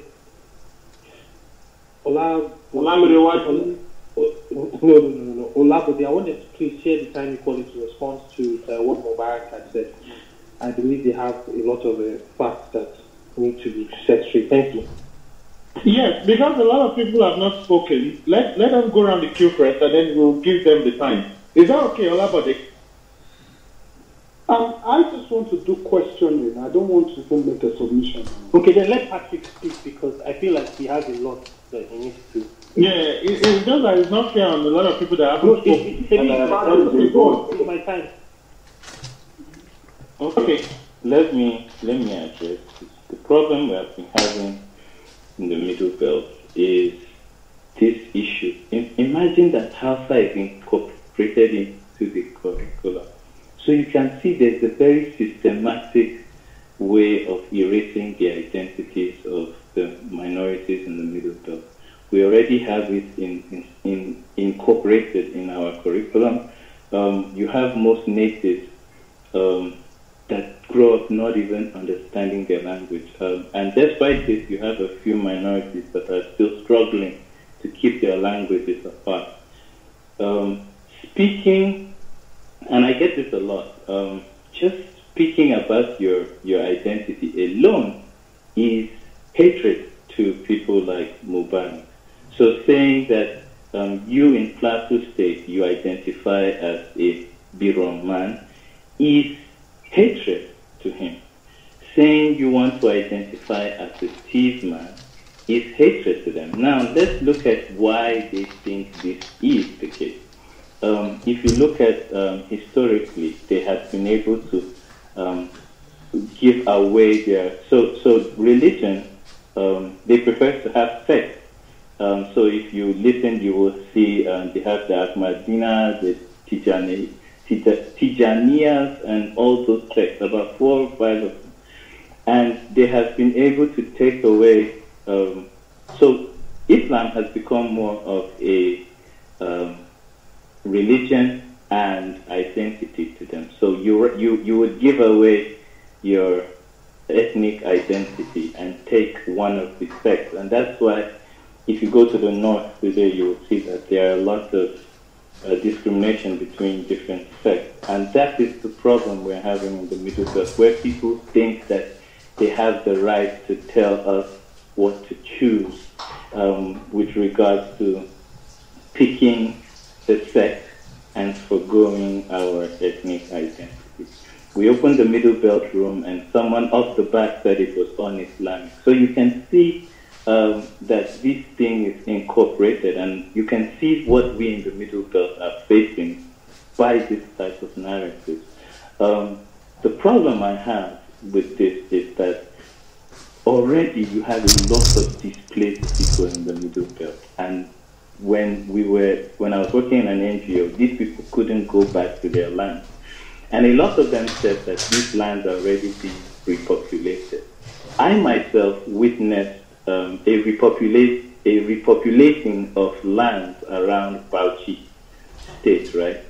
Now, when you look at, when I was traveling, there was just bare land. And by the time I was coming back from Bauchi, I saw that an entire community had already been set up in that place. So these are the things that are going up in the Middle Belt, where entire, for population purposes, are popping up all over the Middle Belt. And one thing that, and this is the most important reason why we need to dismantle this shit of a constitution, because you have a structure that allocates resources from a population, a land, and other resource perspective. So it gives that incentive for people to give birth to more kids so they can have to populate, commit genocide and repopulate areas just to control that natural resource and all that.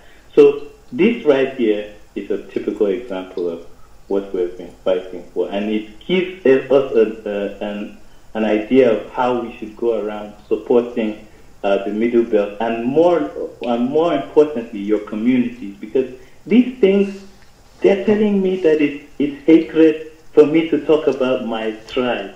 He thought he can come here and lie and say that Hausa people are Angas, Hausa people are Biron. And the moment I clarified that, he said it was hatred. Just blows my mind. It's just mind-blowing. I was very angry, but after I've cooled down a bit, I would be able to go on. But yeah, that's about what I would say for now. All right, thank you very much, Patrick. Bunker, you did call another name. What did you call? Yes. Who's that? Yes. I think it's Nosa, right? Who is going after him? Can I do? Okay. No, we have to kill. I want to play the video of that Bauchi governor. Please, I like to tell people are not spoken out daily. They have been very patient. They are flashing. They are not disturbing. So we need to reward people that are kind of cooperative. I think that's fair enough. That's what I'm saying. People that they're flashing and not disturbing should be allowed to speak. Okay. So Musa and Nowo would go in turns. And Bunker, quick question, do you think we need to reward you? Reward me? No. Okay. I'm part of the Kyojo. So Musa. No, this is very, well, we know what the Fulani is about to do. They use this element of surprise, an element of ignorance, and we are now becoming an enlightened generation, and they're still trying to dull our knowledge. It can be very agitating. But yeah, I understand. No matter what we say, those elitists will come and dilute our conversation tomorrow with the grammar. God up, So,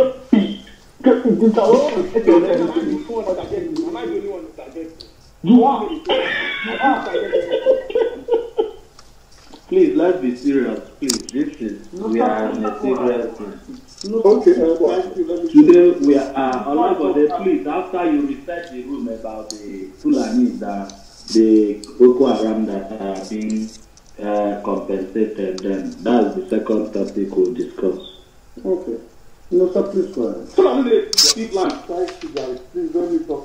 Patrick, I just want to ask you one question before I continue. Are you from what's it called, the Middle Belt? Are you a Christian or a Muslim? Patrick, are you there? He's Christian. Oh, Patrick is Christian. Yeah. Oh, no wonder. Okay. Thank you. I just want to say something like the way these Fulani people think, you cannot reason with them.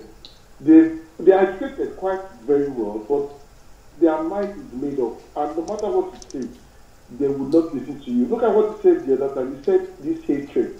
When you attack them, they twist the narrative. They'll say you are hateful. These people have made up their mind. If a Fulani man fails, his child will continue. If his child fails, a grandchild will continue. That's how they are. They are wicked people. And I don't know how they got into Nigeria, but these people are not Nigerians at all.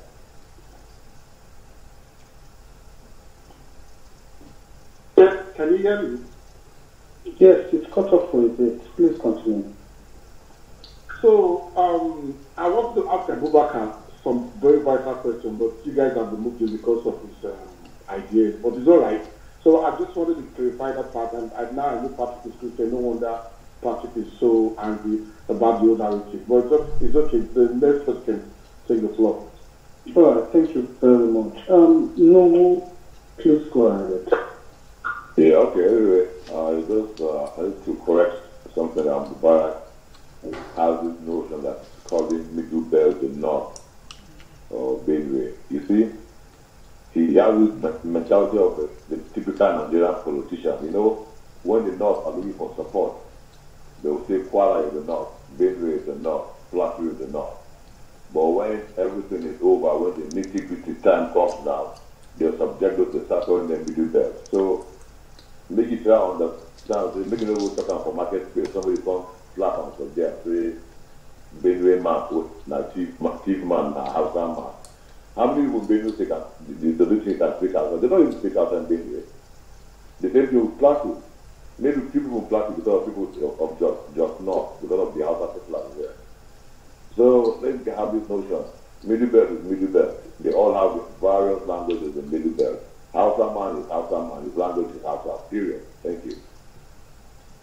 Okay, before you drop your mic, guys, for context, I want you to understand where this is coming from, and I want Noor to tell us where he is from. For context is important. So they don't say another is the southerner that said this.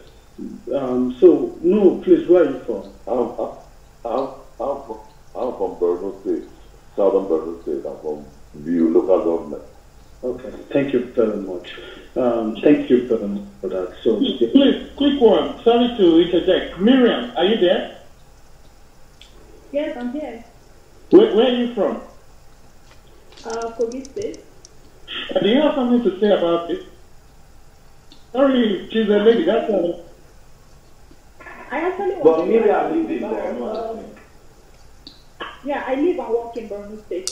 So I wanted to address Mubarak, but I think he's no longer here. I feel like he has no right, to tell people, to let go of their right to choose, to choose whether Baba Mizakios, Mubarak, it's all honey. I don't want to, because I'm different from them. I've always said it. Like, there are that are quite, they are not similar. And even, what's mustard, please, now.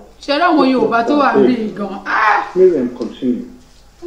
Okay, so even religiously, a core moderna will make you feel as if your religion is lesser than their own religion. Because if you have, even in terms of friendship, the way they behave according to themselves as northerners is quite different from the way they relate with you that is not a northerner. And even especially here in Borno State, I know several times they asked me to leave because of so many things I was doing that was not really peculiar to what they wanted me to do or the way I was doing it. I've always had issues in which people tell me, they tell me that I left my state to come to their state to take from them. I've had all these challenges. I actually wanted to really, really address them. So, address Mubarak. And really, if I am going to carry a placard today and start protesting, I will also protest that the middle belt, as the middle region, should be completely segregated from, the north. And that is just what I wanted to add. Thank you. Thank you. Michael, go. Follow me back. No, Michael, yes. Yeah. So what I want to say now is what we've seen today from Mubarak to Zainab to a bunch of other people that we've seen a lot of times is what I just realized right now. The information is there. Arrogance of settlers and colonizers. Because I was thinking that why is it that we have Hausa land? Why is it that we have African Americans? Why is it that we have African or black or Caribbean people? Why? because these are people that have become that they are master races and they have to absorb into their identity. And I think this is just my own particular theory.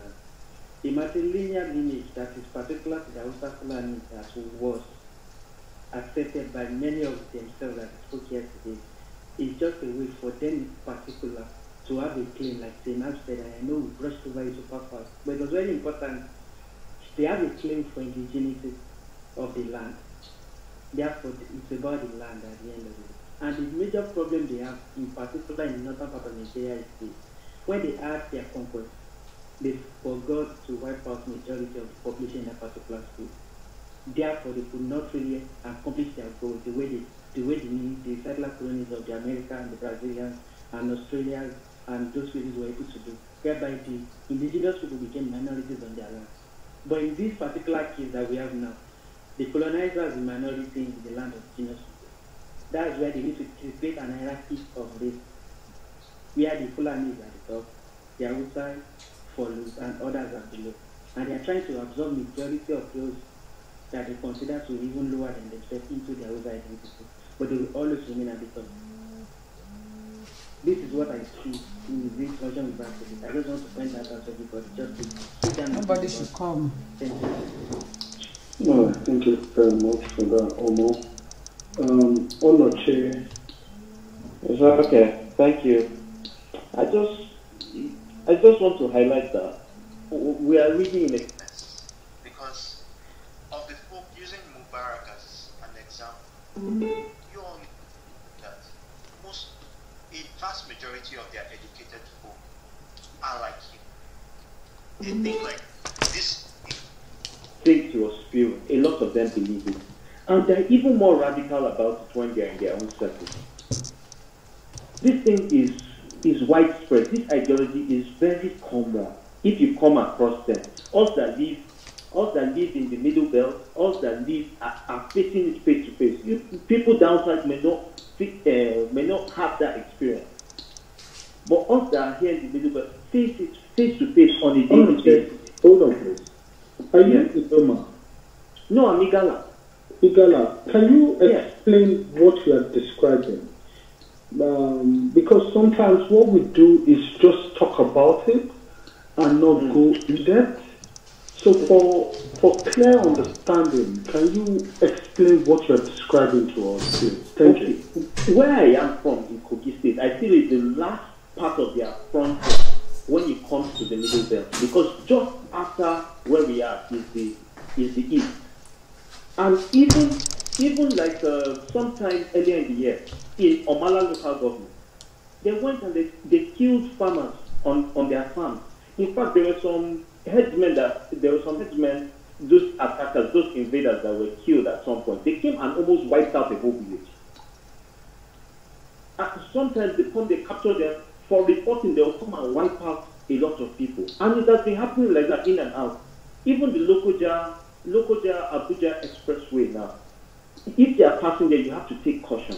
You really do have to take caution. Even people with security men get killed. 2 weeks ago, a retired colonel was killed on that road. They are domiciled there, they live in the forest there. From there, they move to other parts of the country. Because as you know, Kogi is like the confluence. From Kogi, you access other parts down south. So they are scattered all over there. We face these things. We face them in the office, we face them as neighbors, we face them everywhere. You can find one in your block of flats, but when they become 3 or 4, they show you their true color. It's commonplace everywhere. People don't just talk about it, but it's just that it's only a clubhouse that people can voice out all these kind of things. Even on Twitter, people can't voice it, they'll call you a bigot. This is the reality. Communities are being wiped out. Southern Kaduna on a daily basis. Benue on a daily basis. Nasarawa on a daily basis. Taraba, Mabila on a daily basis. And people are dying in their thousands. You need to see the oh God. And listen, they are well documented with names. People are dying. And then their villages are being renamed and being repopulated.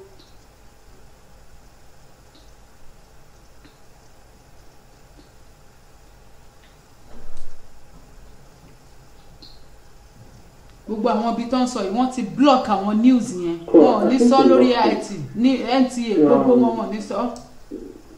Oh my God, listen. Okay. Let me just skip it. Can I speak?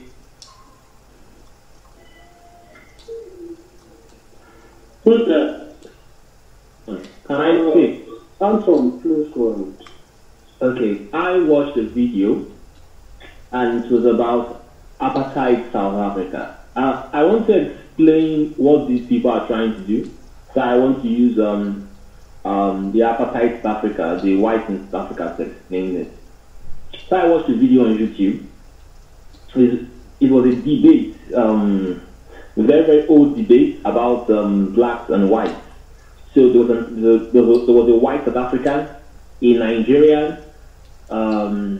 Nigerian, I can't tell what the name. Okay, the Nigerian was from the north. Then there was a Ghanaian, and then some other people. So in that debate, they were asking the white South Africans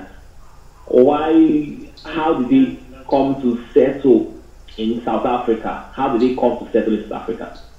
So this person, they were like telling her that you're not African. Look at your skin color. You can't be African.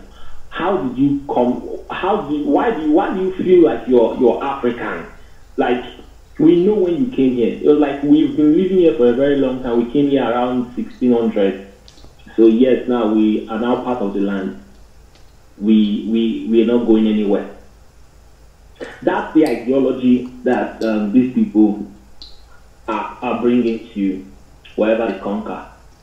They come, they stay for a very long time, they wipe you out, then they become institute. They become aborigines. That's the plan. It's a very, very long-term plan, like someone said. So that they'll tell you that right from what that girl said, from time immemorial, land has been claimed by fighting and killing, and who comes on top is the owner of the land. That was her justification for the whites in South Africa, because they fought the Zulus, the Bantus, you call them with their group name.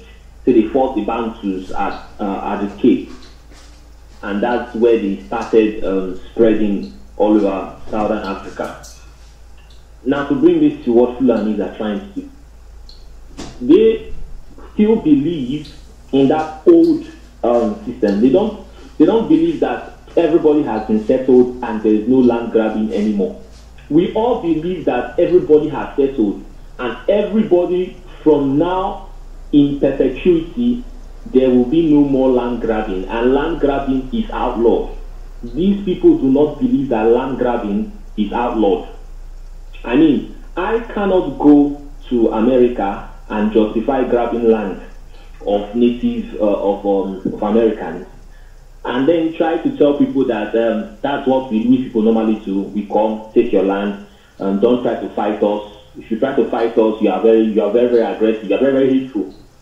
And this is what these people are trying to do. Now, the solution I want you to have. I'm a Catholic. You cannot bring a non-Catholic ideology to teach me.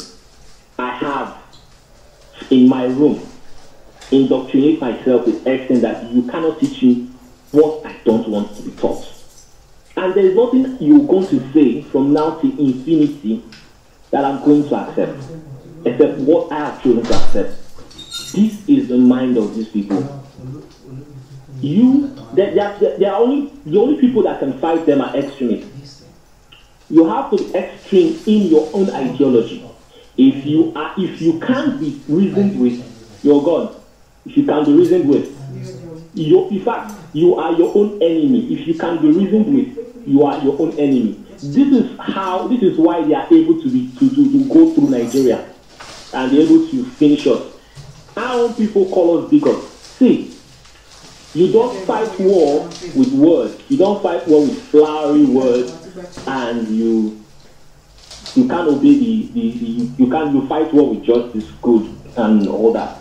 But You cannot fight the people that don't believe in diplomacy.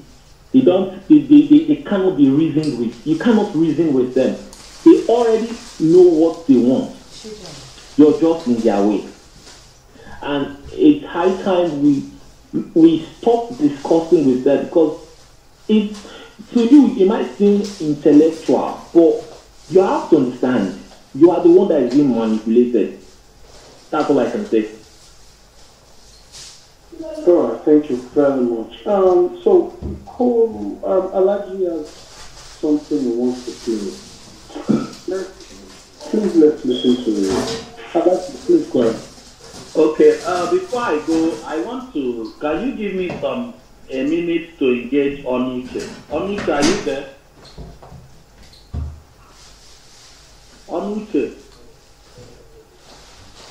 Onuche Jackman. There's the other speaker that just finished speaking. Is he not there? Yeah, he went out. Oh. Well, when he comes back, let me know. If you know him, please ping him in. There's something. He's there. Onuche, are you there? I'm here. Sorry, call came in. And I was okay. Network afterwards. Okay, Onuche, you are from Kogi State. Yes. Why Onuche? Why Onuche? Yes. I'm from the Igala speaking part of Kogi State. And my name means angel in my language. Onuche Ojo. Okay, so you are Igala, right? I'm Igala, yes. Are there people in Kogi? You know, we share close boundaries for Obolapo in Enugu State. From Kogi, from Olamaboro to Obolapo, they share boundaries. You know, so we've had intermarriages over time. You know, and our language is intertwined with some. There is something going on. We are believing that our people were this thing go on comes and draw marks and say these people are no longer Igbo. Because I don't know how Onuche, let me not say this because I don't know how you may feel, but we believe that some of us were moved to Kogi. They dropped them up, they say these people are no longer. We have Igala people in Anambra. We have indigenous people in Anambra. In Enugu as well. People don't deal with us, so I don't feel like. So that one is a fact. That one is, we have people that have their relatives in Anambra, in Enugu. Facts. Those ones are facts. The pronunciation of the name and the meaning are different. Because when I see Onuche, well, I don't know, but it's okay. Yeah. I like it. Play the video. Okay, hold on, man. Let me play it, please. I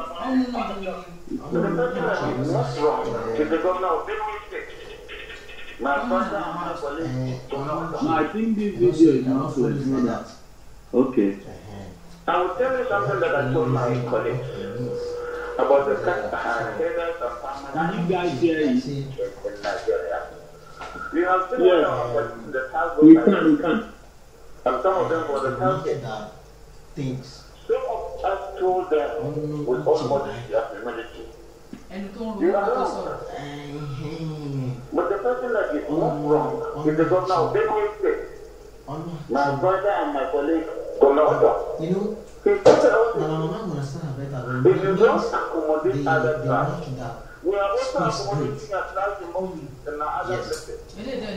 We have so many people farming in Nigeria, farming in Ghana, farming in Congo. So what do you mean by translate and see? Because they are all inalienable rights there. One of them was in terms of global best practice. We are engaging the Netherlands and other countries to come and help us do this in a manner that at least will boost our economy.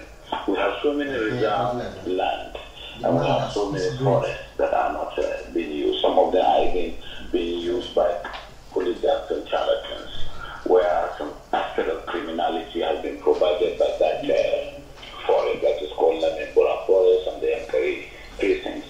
So outside the agitation or advocacy of the environment,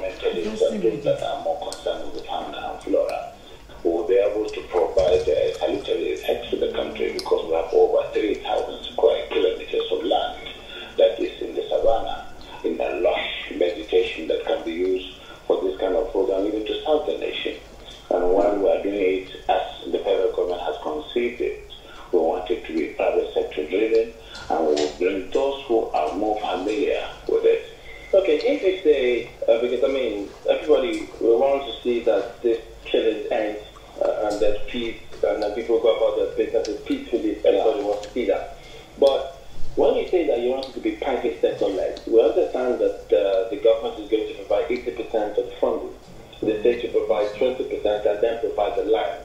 Yeah. How is that going to be private sector led? The government not released any cover for that purpose, but we don't know since we have not been admitted into the program. But certainly we have been working very hard to see that because our people are mostly transhumans, and that we have this vision to create an economic nucleus around livestock, and of course with all the value chain that we can get around livestock, the blood, the horn, the skin, and of course we will try more to cultivate that culture in our people, while at the same time bringing the fulanis in one fold and try to arrest their traditional practice of moving from one place to the other. And that is very big and uphill task.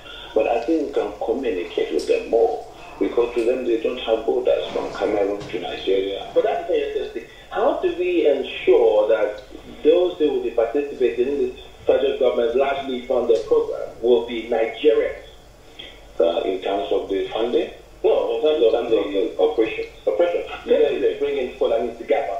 The issue of misconception, there is a lot of mistrust and misconception with regards to the Fulani man.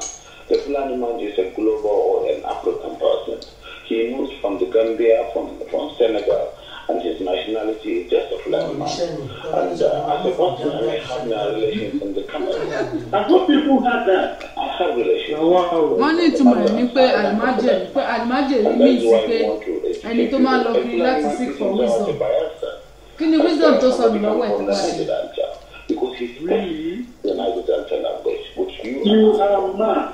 And of course, we will have to just take this as part of our own heritage, something that is African, and that we cannot just close the border and say the Fulani man is just a Nigerian or is no. In most cases, the classes are precipitated by those outside Nigeria. When there is a reprisal, it is not the Fulani man within Nigeria that causes it.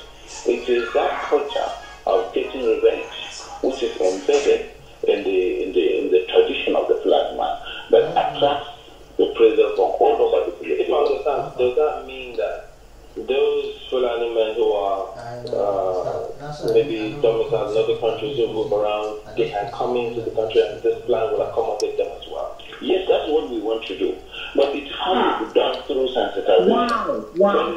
You have to buy in from the process, and you use the language, the culture itself to be able to convince them away from the mistrust where the whole system of transhumance, of pastoralism is criminalized. Criminalization of pastoralism is the problem that we have with this process. And it requires people with passion who understand that and who they believe in, people like us from that part of the country, to say, yes, we have this. Because today there is no limit to the accusation that this and that has happened and it is the Fulani man who caused it. There is no trial that is not that you don't have this criminality in, but certainly the way and manner we do it is really excavating the cause and the problems. Would there be any form of documentation of all the people that will be, yes, we are just saying that that is going to give Nigeria the opportunity to really have the best in terms of documentation in the demographics, because as I said, the Fulani man settles anywhere he can feed his cattle, and so if they are put in one place. Is that a video or an audio? That's a video.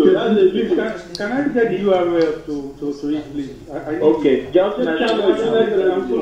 following you now, please. Follow back. That is what we were trying to ask Abubakar, but he didn't want to come out clean. That's what I was trying to pin him to do. Bunker, let's continue with the video over. Let's continue. I like to go on that.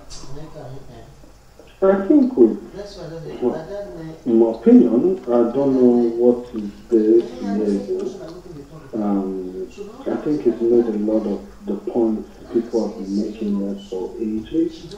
But you see guys, please,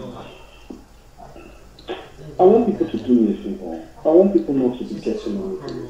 Honestly, I know why. Because I'm looking in the audience now and I want to bring people with this ideology up here. Yes, sorry, Olabode, somebody blocked from Kanyaro and he's telling me he wants to come up to defend this. But somebody has blocked him, so he couldn't come up. He supports the Fulani and says we are misunderstanding them. But we can't bring him up because somebody has blocked him. You can't bring him up on the stage, or is he in the room? He's even removed from the room. He's trying to come back in, and I'm trying to bring him in, and it's not happening. He's been removed from the room. If he was here earlier and he was removed from the room, there's no way on God's planet he will be able to come back in. So, he has been removed, and that's the end of it for him today. But I'm trying to bring people, you know, who catch my interest. So that, yeah, I don't want us to be angry, right? I want people to be able to say their mind. I want people to be able to... Olabode, do you mind if I play it again?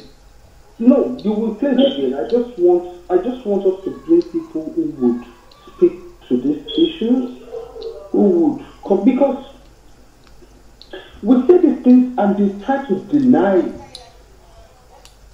Call you a bigot, you know, and all that. But it's what it is. I think we should, for me, personally, this is my own position. Let's learn to listen to them. But these are two sides of the map. When the same people claim that these people are foreigners, and the same people claiming that they have the right to work as one. That's what I don't understand. But he just told you that Fulanis everywhere are welcome in Nigeria. So that's it. Like only Nigeria that can have up to terrorists. Alright, play it again. I just want many of, I'll just ask that as many as can come upstairs to, oh, Sambo, hi, are you there? Sambo, are you there? Yeah, I just joined you. Oh, you didn't hear the video, right? No. Okay, please play it again, Alaji. Alaji, please play it again. Hey, you guys have disturbed my activities today. See, if you not stop all my activities today, and I'll still come talk from. Play the video, I will not press the head, though. No, you not I have things. Okay. All this, this thing, I don't tire. Me una go back where Cameroon a be futa, Sura be futa, Canada una come. Okay, guys. Yeah, then. Okay. First of all, as you state, you're not one of the pilots, they tell you. No, we are not one of the pilots, but having seen that we are in that part of the savannah and in Nigeria, and of course we have most of the pastoralists in our state, we indicated our intention or our interest in the program because we believe some of the mistrust and suspicion surrounding the very nice program could be assuaged, and of course we will participate in a manner that will bring the best in terms of global best practice. We are engaging the Netherlands and other countries to come and help us do this in a manner that at least it will boost our economy. We have so many reserve land and we have so many forests that are not being used. Some of them are even being used by criminals, hooligans and charlatans, where some aspect of criminality has been provided by that forest that is called Lemembora Forest and their precincts. So outside the agitation or advocacy of the environmentalists and those that are more concerned with the fauna and flora, will be able to provide salutary effects to the country, because we have over 3,000 square kilometers of land that is in the savannah, in a lush vegetation that can be used for this kind of program, even to serve the nation. And while we are doing it as the federal government has conceived it, we want it to be private sector driven, and we will bring those who are more familiar with it. Okay, if you say, because I mean, everybody will want to see that this killing ends and there's peace, and then people go about their business peacefully, everybody wants to see that. But when you say that you want it to be private sector led, we understand that the government is going to provide 80% of funds, the state to provide 20%, and then provide the land. Yeah. How is that going to be private sector led? The government not released any cover for that purpose up to this moment, but we don't know, since we have not been admitted into the program. But certainly we have been working very hard to see that because our people are mostly transhumans, and that we have this vision to create an economic nucleus around livestock, and of course all the value chain that you can get around livestock, the blood, the horn, the skin, and of course we will try more to cultivate that culture in our people, while at the same time bringing the fulanis in one fold and try to arrest their traditional practice of moving from one place to the other. And that is very, very big and an active task. But I think we can communicate with them more, because to them they don't have borders from Cameroon to Nigeria. But that's the interesting. How do we ensure that those who will be participating in this federal government largely funded program will be Nigerian? Hold on, guys. So, in terms of the funding? No, in terms of the operation. They bring in Fulanis together. When Fulanis from other issue of misconception, there is a lot of mistrust and misconception with regards to the Fulani man. The Fulani man is a global or an African person. He moves from the Gambia, from Senegal, and his nationality is just a Fulani man. And as a person, I may have relations in the Cameroon, but they are also Fulani men. I have relations because from the Mataran side, I'm a Fulani man. And that is why we want to educate people. A Fulani man sees himself as a Bayelsa, as somebody coming from the Niger Delta, because he speaks the Niger Delta language, which you and I don't. And of course, we would have to just take this as part of our own heritage, something that is nice, is African, and that we cannot just close the border and say the Fulani man is just a Nigerian or this. No. In most cases, the crises are precipitated by those outside Nigeria. When there is a reprisal, it is not the Fulani man within Nigeria that causes it. It is that culture of getting revenge, which is embedded in the tradition of the Fulani man, that attracts the pressure from all over the community. Does that mean that those Fulani men who are maybe domiciled in other countries who move around, they can come into the country and this plan will accommodate them as well? Yes, that's what we want to do. But it has to be done through sensitization, telling them you have to buy in the project, and you use the language, the culture itself, to be able to convince them away from the mistrust where the whole system of transhumance, of pastoralism is criminalized. Criminalization of pastoralism is the problem that we have with this project. And it requires people with passion who understand them and who they believe in, people like us from that part of the country, to say, yes, we have this. Because today there is no limit to the accusation that this and that has happened and it is the Fulani man who caused it. There is no tribe that is not that we don't have this criminality in, but certainly the way and manner we do it is really exacerbating the crisis and the problems. Would there be any form of documentation of all the people that will be, Yes, we are saying that that is going to give Nigeria the opportunity to really have the best in terms of documentation in the demographics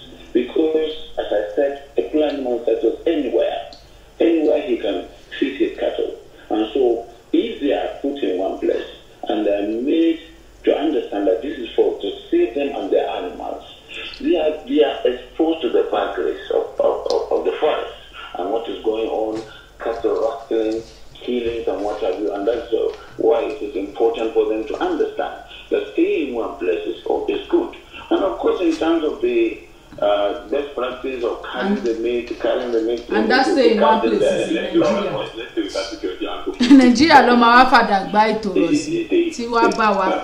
Class is going to be a fenced and closure where anyone who comes in is secured, so there is no one that can just come from anywhere else. No. It is going to be a colony, and a colony does not require. You will understand the reason. You will understand the reason why people are concerned because of all the security issues that have been happening. Ṣàtìgbọ́rọ̀ yẹn is going to be a colony. Onídìí kan máa wọlé from anywhere. Àwọn máa wá colonize Nigeria. Places for the criminals. And today, that's why you have the Zambia forest. Because it's not being utilized. But interestingly, most of the years, I mean, they're fantastic. A lot of them who are fulanis as well. But the concept here is, why should federal government use first net resources for the country to accommodate fulani men who are not Nigerian? You see, as I said, we are already accommodating them. Do you delineate and then really know who is not a Fulani man from Nigeria? We are all Nigerians because I said their identity, their own citizenship is Nigerian, even though we have relations all over the world, all over Africa. And so, presumably they are Nigerians. They are in trouble. That's the misunderstanding. They move from one place to the other and they have relations, kids and kids in all the parts of the country and even outside the country. So that's why our own population is fluid. We can certainly not say this is the population of Nigeria. These issues were raised in NEC. And NEC admitted and accommodated all of these concerns and said, yes, we will do this. Because all these issues, there were some, you see, when decisions are taken, you don't give a dissenting view. It is a decision that it should be done, and the state will look at its peculiarities and what it wishes. For some of us, we think it's a very good thing. We can even say we will accommodate all the Fulanis in Bauchi if you want, and then we'll be taking their meat and their products to you, and then we'll make a lot of money. Okay, so yes, but let's just transit this really loosely. How will this plan help the Bauchi meat factory? Thank you very much. We have a Bauchi meat factory that has become comatose. We had stores and we had facilities all over the country to Lagos and Port Harcourt, but it was abandoned. And we believe we have ranches that were owned by the government. That's why I said the private sector must come. And then, of course, all the facilities, water, and the new grass that we are trying to develop using the Chinese technology that it doesn't die and then it boosts the protein content of the animals. So we believe both stock meat factory can serve the protein needs of the country by really preparing the meat and all the T-bones and whatever steak and what that you can send to the hotels and so on and so forth. And then, of course, the animals are there. The Fulani man would know that he's getting value for money for his products. The only problem is the issue of making sure there is grass. Once the place dries and during the dry season, they will move. And that's what the issue of grassing and the rest comes in, and we need technology to do that. We're not supposed to go there. So we'll come back and delve into governance in Bauchi State. That will be in a moment. Stay with us. Oh, I like it. My brother, hold on. Thank you very much for playing this. Marwan, I did invite you because you are one who plays, who tends to play as if you don't listen to the issues that people are saying and you try to act whatever it is. So I did invite you up since we've heard from the horse's mouth. And listen to this, listen carefully. It's very instructive that the man says a Fulani man's only identity is Fulani. For those who have been long-term participants of Knights and Cardinals, you remember there was a room where a Fulani man from Somalia came to that room. Who remembers that incident? Please don't make it destructive, just... I do. Okay. I do. Who else said I do? Okay, Ayodeji says I do. Good. The guy practically, like the room went up in flames after I spoke. The guy practically talked about them. He asserted to this position that the government held, that the governor held, or owned. And the governor makes it clear. The Fulani man is Fulani, not necessarily Nigerian. So, in actual fact, this nonsense that people say about, oh, the love for Nigeria, oh, I am Nigerian first, as in when you talk to a Fulani man and he says I am Nigerian first, is either the man is not well grounded in what he's supposed to be, or he's lying to you. Then. Because this governor and others who've listened to on this clubhouse, if you've been in clubhouse for the past 6 months and you've been engaged in political talks, you wouldn't have missed some of their rhetoric, where the Fulani men from other parts of the world have come to say, yes, they are our brothers. And the Fulani man is first Fulani before anything else. Or maybe first Muslim, then second Fulani, not Nigerian. As a matter of fact, Nigeria may be third or fourth in the list. So, understand that people actually want to take land. And he said the Fulani man outside sees himself as a Bayelsa, which means the land in Bayelsa belongs to him. The land in Ondo belongs to him.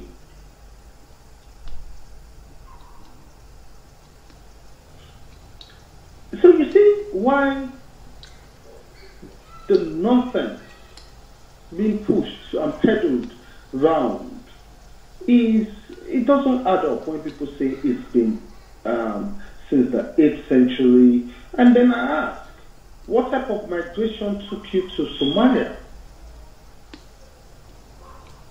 And when did that migration part come? What type of migration took you to Gambia? What type of migration took you to Mozambique? If you've settled in this land since the 8th century, then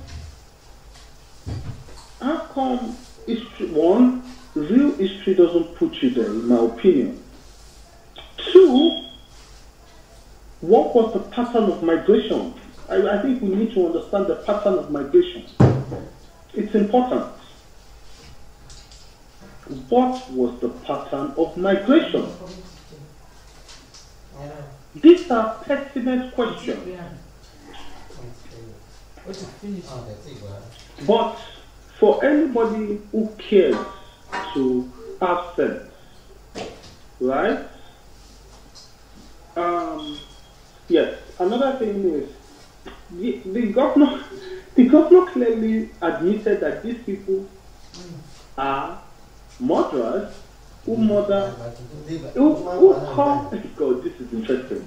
A governor is giving justification for the murder of Nigerians by foreigners.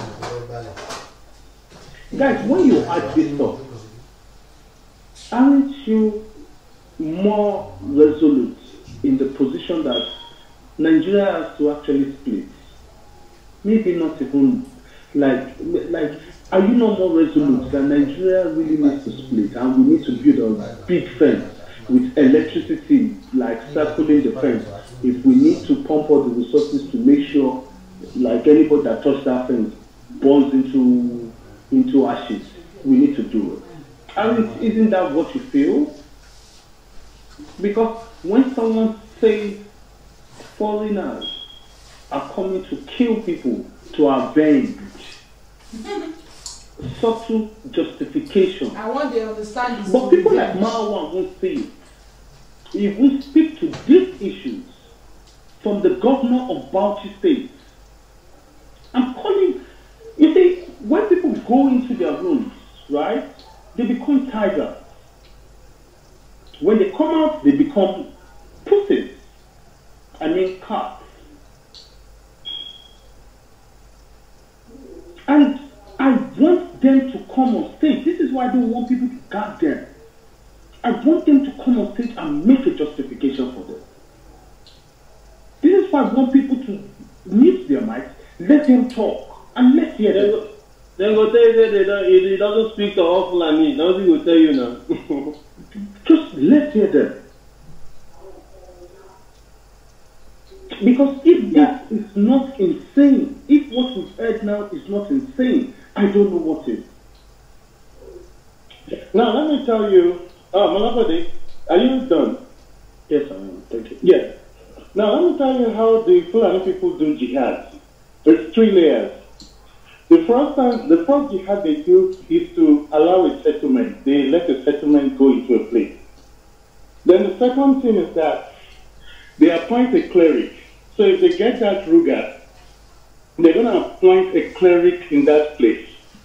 And that cleric is going to be approved by the Sultan of Sokoto.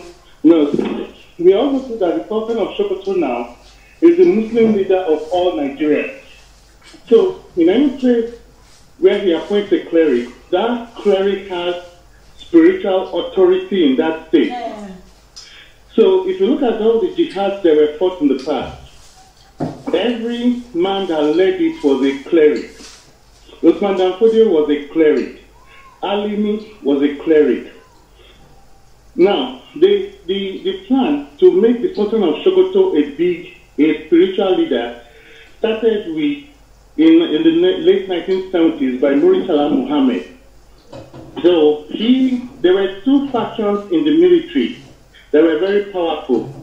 That was the Lansang Mafias and the Kaduna Mafians. Now the Lansang Mafians were military Mafians and the Kaduna Mafians were civilian Mafians. So the first thing he did when he came into power was to eliminate the Lansang Mafians, which are in that just area that you see that tension going on now. Now the second thing he did, he said he's going to strip all the kings of their traditional authorities. I mean, he didn't complete that because he wasn't able to complete it before he died.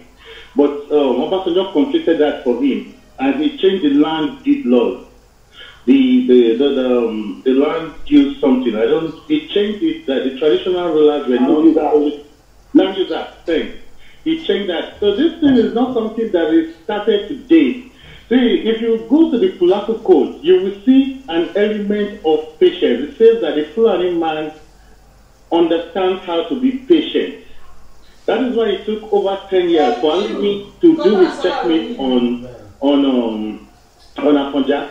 For that 10 years, he was bringing the same thing they are doing now, bringing a lot of Fulani people into Ilorin, placing them in strategic places, using them to help Afonja build an empire, but manipulating Afonja to make a Fulani man the Bale, like the regional governors of places he conquered.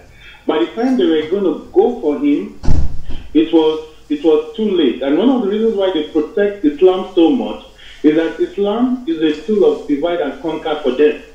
Shortly before they attacked Afonja, there was a man in Ilorin that could have saved his life. His name was LAGBA. He was a warlord, and he had his army at Okechuna. I mean, it's still in Ilorin till today. Alimi called him to his palace and had him turban. Now, when you turban someone, you are telling that person that from now on, your loyalty is to Islam, not to your tribe.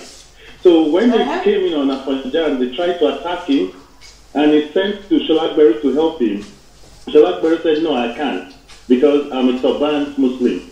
So I belong to the region of scholars. Same thing they did, same thing Usman Danfodio did to Hausa people. He did it to Abdul Salam. Abdul Salam was the one that recruited Hausa people into his military, but he had him turban. So when they started the jihad, Abdul Salam was actually the warlord leading the Hausa faction, and they were following the Fulani people to now eliminate their leaders. When they got the power, he cleaned up all the Hausa people and only gave the flag to Fulani people. Now, when the people now protested, they were going to fight back and they were mobilizing themselves. So they advised themselves that let's wait until after Oswanda Fodio died, and then we'll do it during the reign of his son. That's Sultan Bello. When they now came there, when they tried to attack at that time when they were mobilizing, what Sultan Bello did was to declare them as apostates. And so the moment he did that, every Muslim should not join him in a fight against supposedly God's representative on earth. So you see how religion is used for manipulation. Now, with Muritala's situation, Muritala, after saying, okay, we are going to have all the kings have advisory roles, he now went to a man called Abubakar Gumi and then told him to go to Saudi Arabia and start the talks about how Nigeria will join OIC and they will make the Sultan of Sokoto the leader of OIC in Nigeria. So the plan is to make our own leaders, our own kings, impotent, but then to now give their own kings a spiritual authority coming from Saudi Arabia, which is the custodian of religion. Same thing with the Fulani people that had the authorities from the Sultan of Istanbul when they were attacking Hausa people. So these are carefully planned things that have been happening since the 70s.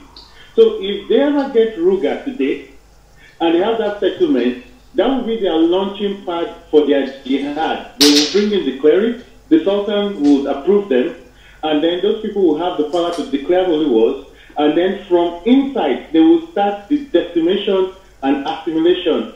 Now, there will be two kinds.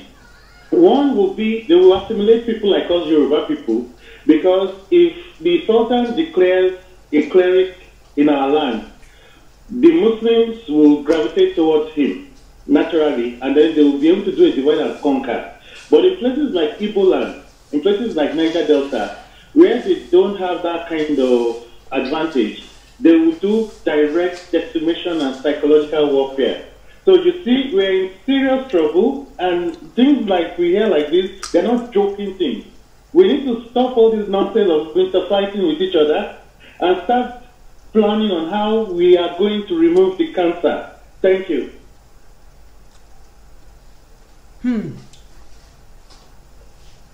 Yeah. Can I say something? Hello? Go ahead. Okay, just to follow up on what Bunka said, and what was that lady's name? I can't remember her name in the other room. Zainab. Zainab, no, one of them that talked about forget history and then talked about that they accepted. Yes. Okay, so she said to forget history and all that. But I must tell you that some of the things that the way the religion or the way the religious stuff happens in the north is that the politics and the religion is very intermixed, right? So, I mean, if I'm wrong, somebody correct me, okay? Because I'm not 100% what I'm saying. I'm just talking based on my observation. A lot of the when they do campaigns, you will find that many of it is led by, or the religious leaders actually mobilize their people, right? For who they vote for. And a lot of the things that Pastor the things he said as a, someone in a religious leader or something. Gumi is the same thing, right? Now, when I look at the South, we're actually doing ourselves.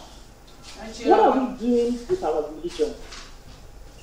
Because you see, religion has been used for many years to conquer. It has been used for hate speech. It has been used for a lot of things. Once we in the South, I think it's time. Because the kind of war that we're seeing, it's not just a war, a physical war, it's also a mental war. When you mobilize a mass number of people to do stuff from the pulpit or from the religious house, it sinks in and they do it, they believe everything we say. So it's time that we begin to knock on the doors of all our pastors and teachers. Okay. Why are they not taking politics seriously? And what I say seriously is not just talking and going to go and sit down. Mobilizing our people, teaching them the risk of what we face right now. Because we are facing an existential stress, as we all know. And what are our religious leaders doing? They should stop talking about money and donations or whatever and start taking these things seriously. So my advice to everybody, or challenge to everybody, is you're a Christian. This is the time to begin to knock on the doors. I spoke to my pastor yesterday, and I started giving him books to read. I said, well, I don't understand. Do you know this? Do you know that? It's so funny that either they know or they just, deliberately don't do anything about it. But I think it's more of, maybe they don't know, or maybe they don't really think that they are facing threats. So I think it's the time for those of us who understand what's going on to begin to educate. And we can start from the religious leaders. Let us now use our religious platforms to mobilize our people. Because everybody believes their pastor. Well, not everybody, but a lot of people believe their pastor. They believe their teachers. So why are we not using that politically? Why are we not using that? It doesn't make sense. Half of the country is based, their politics is based on religion. Religion is interwoven into their lifestyle, into how they vote, how they live. Why is our own religion not used for our own advantage? Why is it not used for politics? Let's use it to play proper politics. Let the religious leaders begin to give statements like Gumi is doing. Let them begin to speak up. Let us begin to give threats as well. If you come here and destroy our churches, we're going to do this and we're going to do that. That is what they do. Can you imagine a Christian or a Christian community going to go and burn mosques? The country will go up in flames. I saw a picture 2 days ago of a mosque somewhere in the north. Recently, there was explosive. They said, I don't know if it was bomb or whatever it is, but the whole roof, everything was gone. They said explosive was used to destroy that church. So these are things that Christians don't do. So I'm not calling for them to do that. I'm just saying that just imagine if Christians do that. The whole place will be up in flames. So why do people think that they should be doing things like that to others? So I think obviously using people means the Christian religious leaders need to now take this thing seriously. And let us begin to mobilize and use our religion for politics. Because we can't just accept one part of the country has a different law. We don't have a Christian law in the South that we say, okay, we're going to use it for our advantage. I hear they say mannequin is not allowed in places now because it does something to some people.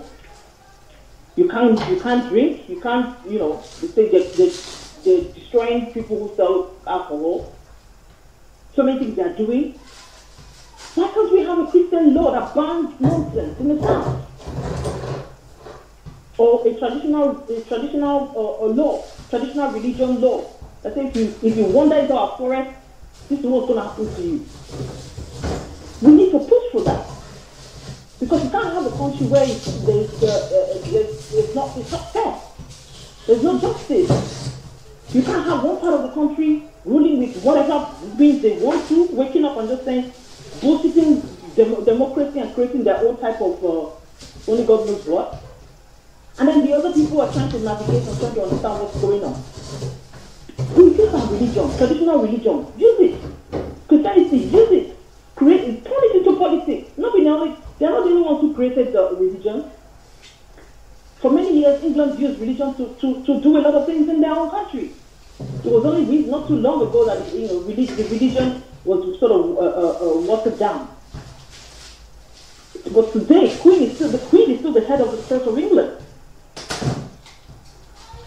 Something must be done about it. Otherwise, the threat is too serious.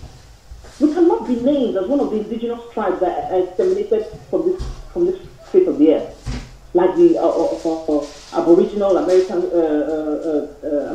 and the Australians. But But this is how it starts. This is what they're doing. For these guys to come off stage and with so much boldness. In fact, yesterday I was so upset. I don't know if many of you were in that room. Some people thought that they had the audacity to say in our faces. So, but I think you all start from the religious areas of it. So let's use our religion to our own advantage. So that everybody will start at a level playing field. Use your religion, brainwash your people. We will use our own religion, brainwash our own people. And let's meet in the middle. And let's come and negotiate. Thank you. Oh, can I speak? Can I speak after? Mr. I think Mujan wants to speak. Oh, okay. Can I speak after last person? The nation part of that one. I'd like to say Moja wants to speak. Yes, Moja wants to speak. Where's Moja? I'm coming, please. She's here. No, let her. Moja wants to speak. Yeah. Hello, good evening. Please, the last speaker, please, I just want to answer how old you are. Can you just tell me how old you are before I start addressing what you're saying? How old are you? Does it matter how old is she? Age doesn't matter. Age doesn't matter. Hold on. Who asked Yoruba lẹni tó máa bèrè léjì? I said at 87. How old are you? Because you want to say your age. It doesn't matter how old you are. Don't ask people of their age. Make your point. Leave age aside. Especially in the public place. Somebody of my age. Make your point. How disrespectful. There's nothing wrong with that, but make your point. Just be according to 55. I don't care about your age. You're not interested. Nobody's interested in anybody's age. Just speak your mind.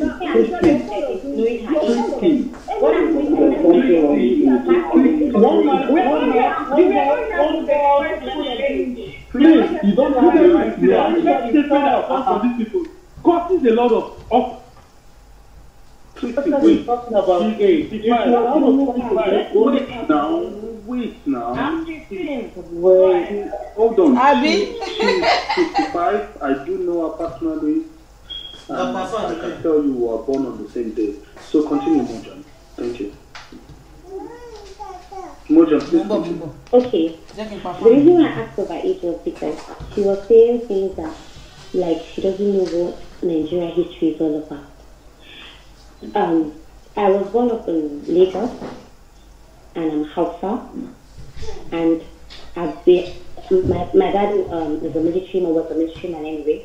I've lived in so many barracks, and I've lived in so many tribes and religions, and in most of the houses you find out there are MNC. MNC means Muslim and Christian. So, because you're not saying you should use religious leaders to do this, to do stuff, this and that.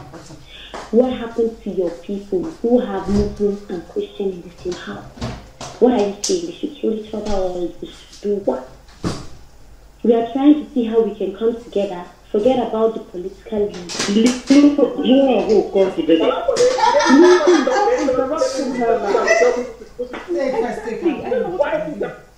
Hold on now. Hold on. Hold on now.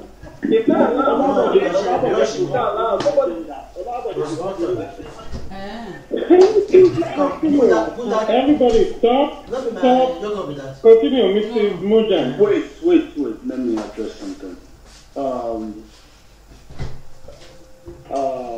If saying people should let people talk and there will be a rebuttal, if I have eating agenda, yes I do. No, who says that? Wait, hold on.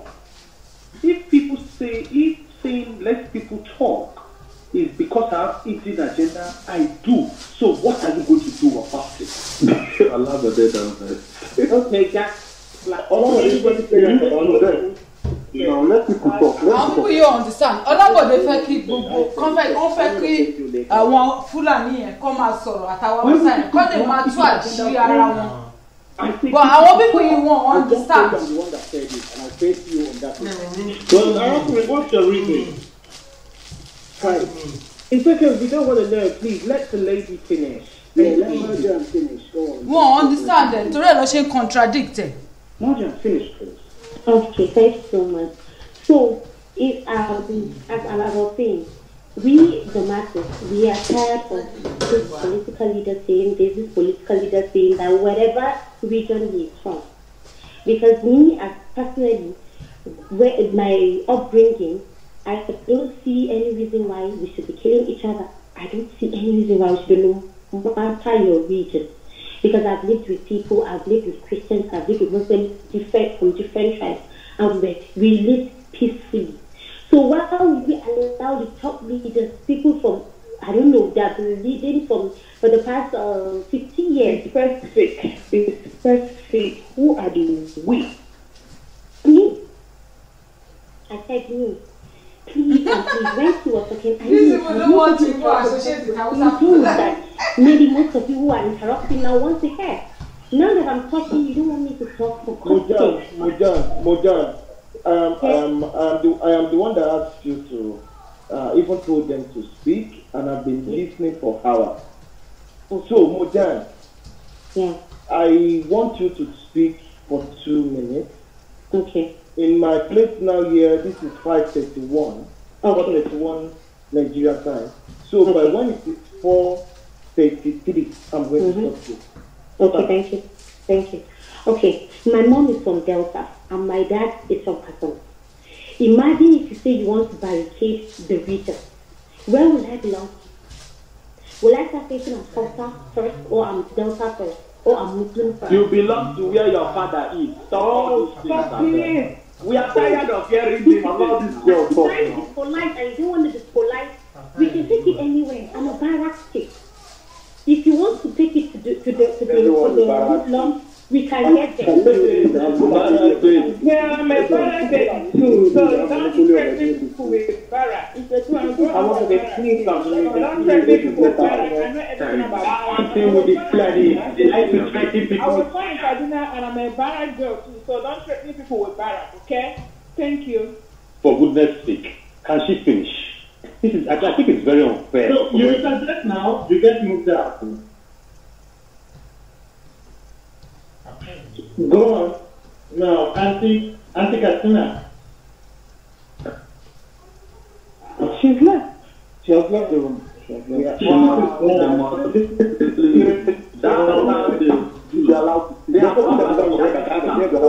no one is there, none of them. I want to play that video now. Okay, guys, I want to play you guys. The audience. I'm coming.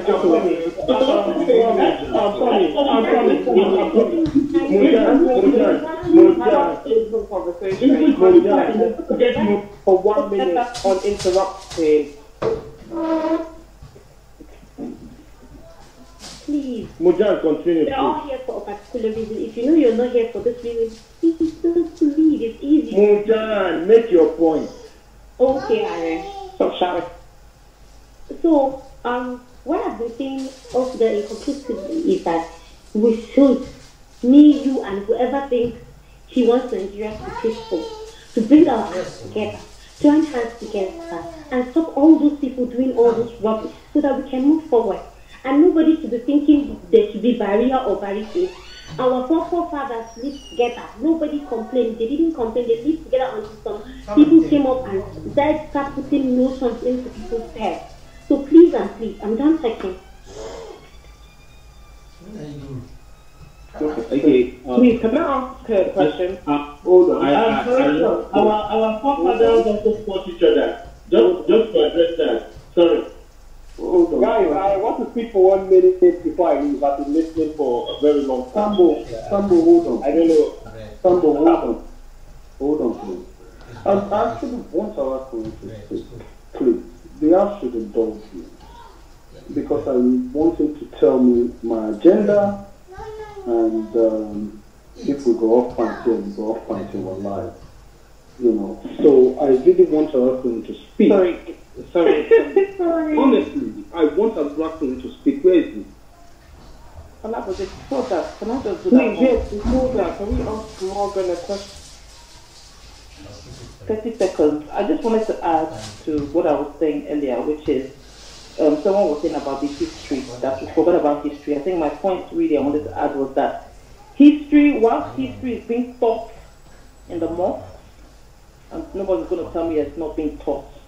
It's being taught there, all of the things that all these people know, people that come here and say a lot of things, their history is being taught. They know a lot of their history, and the version of the history that they want them to know is being taught there by religious leaders and by their leaders in the north.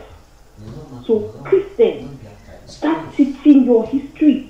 The real history, the history that the Nigerian government has refused for students to learn, that they took away from us. Let's begin to teach it in the churches, in our traditional organizations. Teach the history to our people. Let our children know, so that they're not the ones that are ignorant while the others know what they're doing. Sorry, I just want to ask Morgan, based on what you said, what I just want to ask you is, obviously, with everything that's going on, what would you say is the solution? You know, when you think we need to think of our way to move forward, what would you suggest is the way?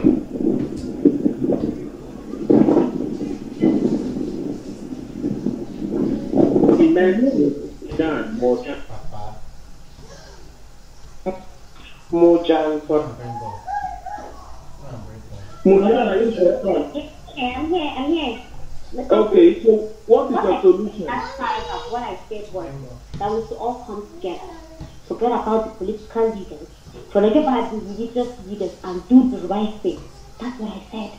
Not trying to say, okay, let's regionalize, let's share this, let's go to the churches or mosques and do stuff.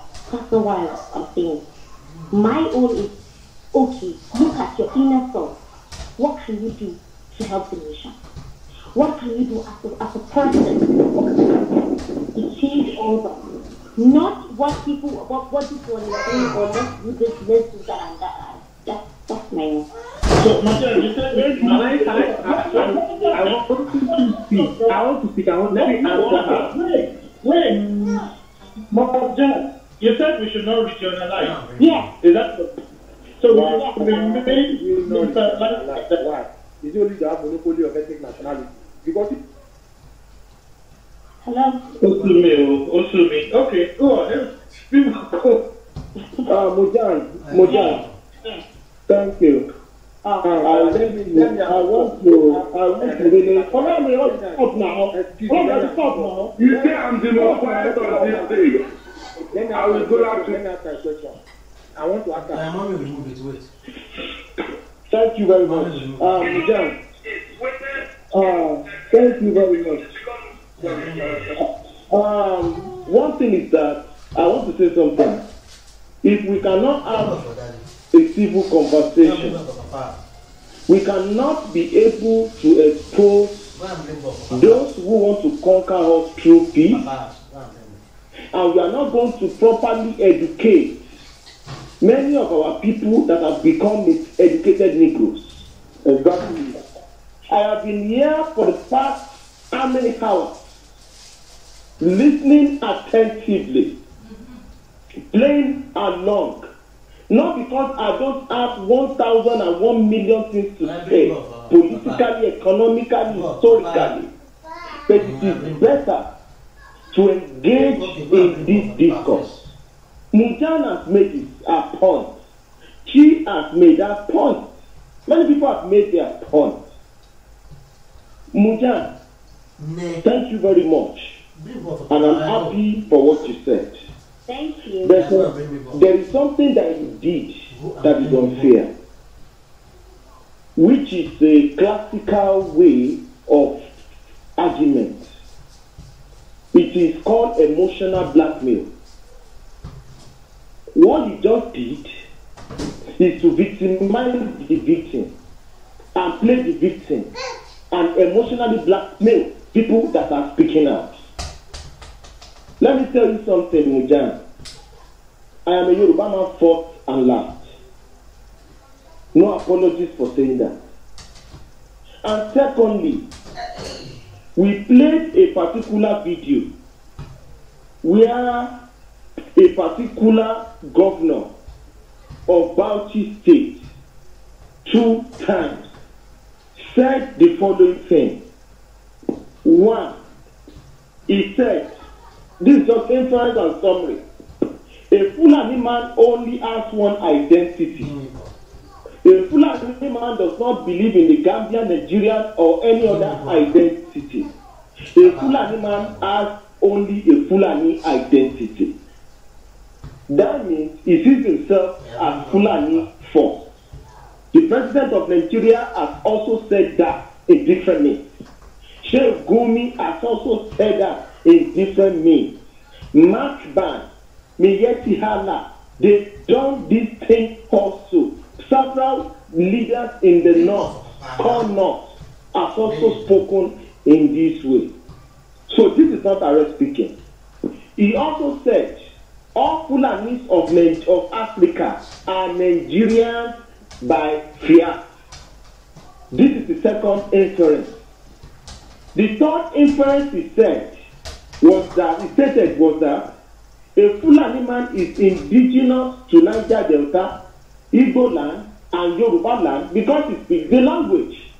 So the concept of indigenship is that a Fulani man believes they are also indigenous of the south. Also, he said we must overlook the killings, just like what you've done. That there is no ethnic nationality that does not kill. So why don't we just overlook the killing and set? He also said that the Fulani others from across West Africa that are not indigenous, that are not part of Nigeria before 1950, they will also benefit from the funding of the federal government by virtue of their kinsmen that have been able to be within Nigeria. The Bauchi State governor also said this again. He said, we must, we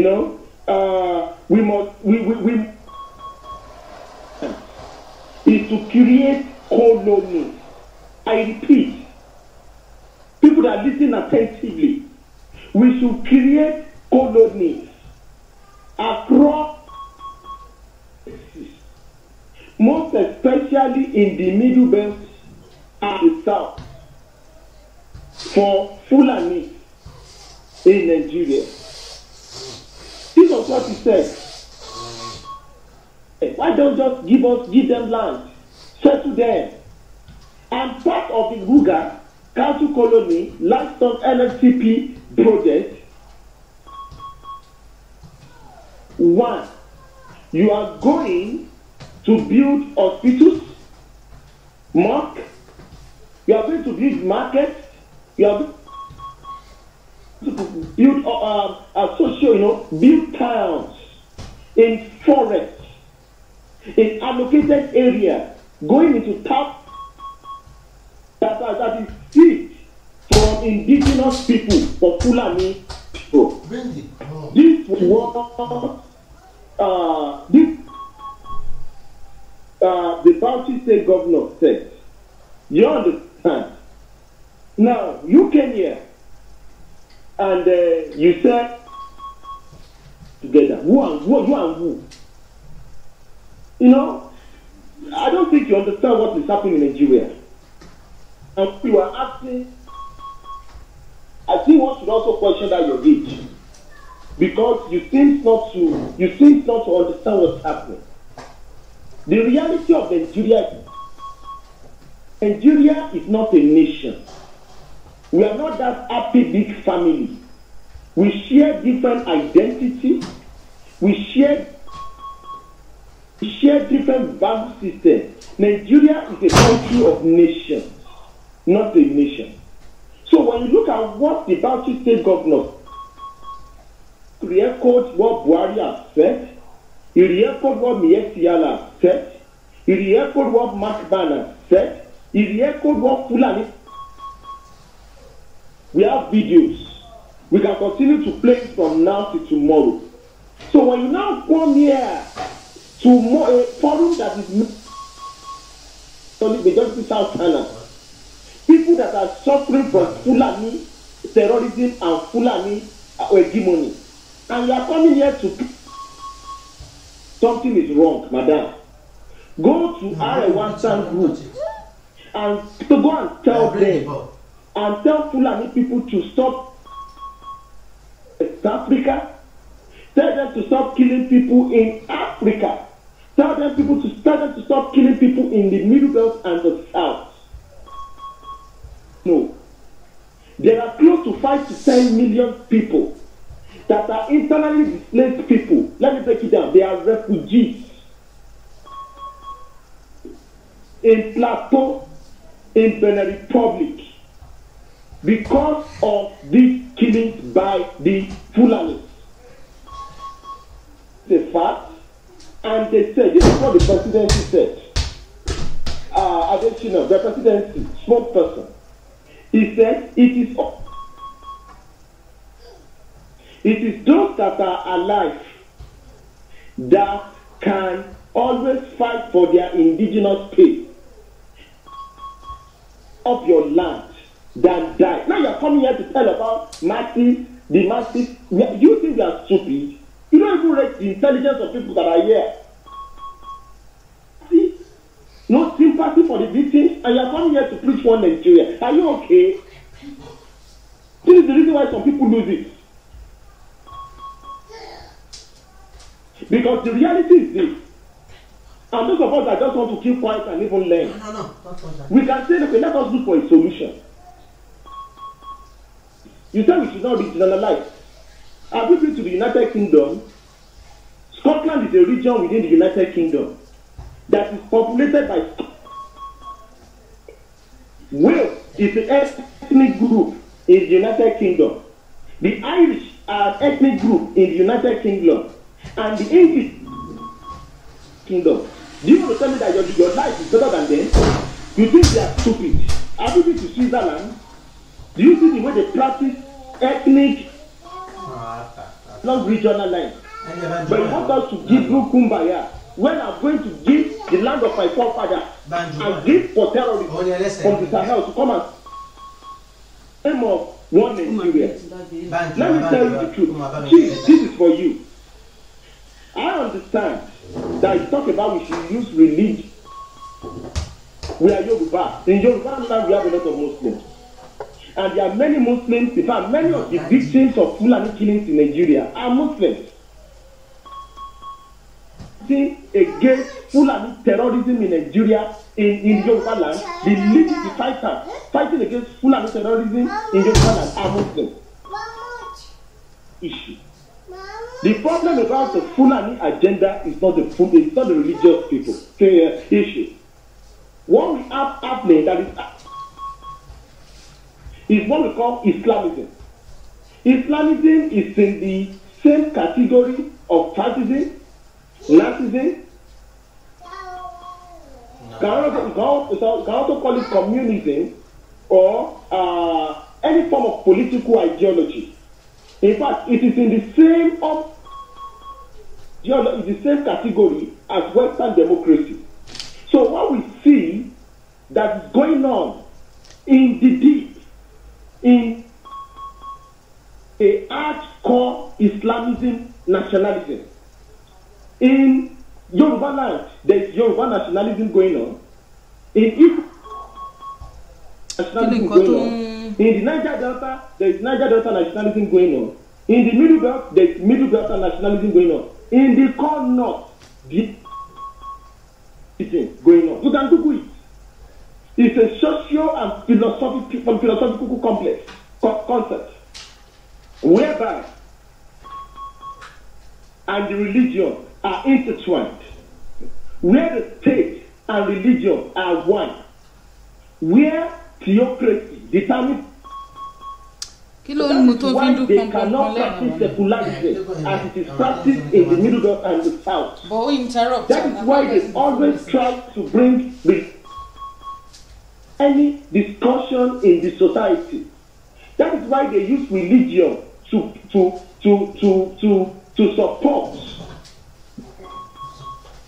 of indigenous people. Now, which countries are using this kind of concept to wipe out indigenous people? Sudan is using that concept. Iran is using that concept. Most of the Middle East countries, Islamic countries that do not contest secularism, they practice Islamism. That is why you see that religious clerics are far more powerful than professors in northern Nigeria.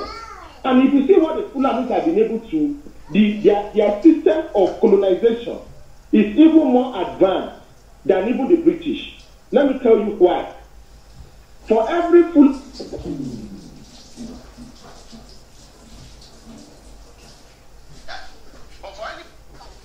it's not just the political, traditional, and economic leader of that traditional society.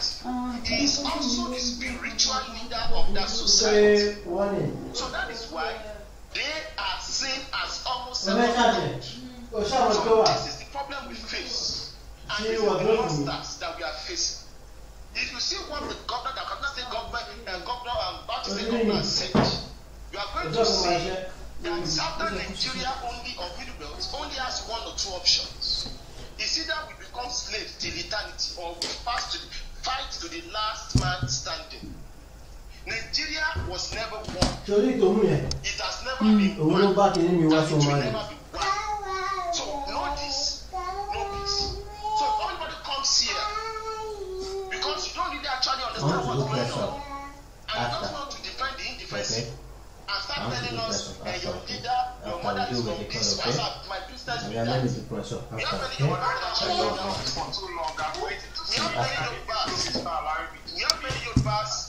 We have many Yorubas that are married to Togolese. We have many Yorubas that are married to English. There are many Yorubas that are married to English.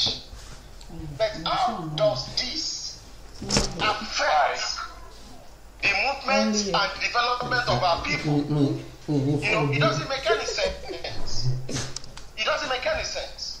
So please, I want to beg you, this ideology of you coming here, when we are trying to talk about how an ethnic group, the Fulani ethnic group, has been going across Africa, from Gambia, Mauritania, Burkina Faso, Congo, Mozambique, Cameroon, Niger, Chad, Central African Republic, Somalia, Sudan, Kenya and Nigeria, Ghana, Liberia, Syria, killing indigenous people for the sake of territorial expansion. And they said, what the Nigerian government has said is this.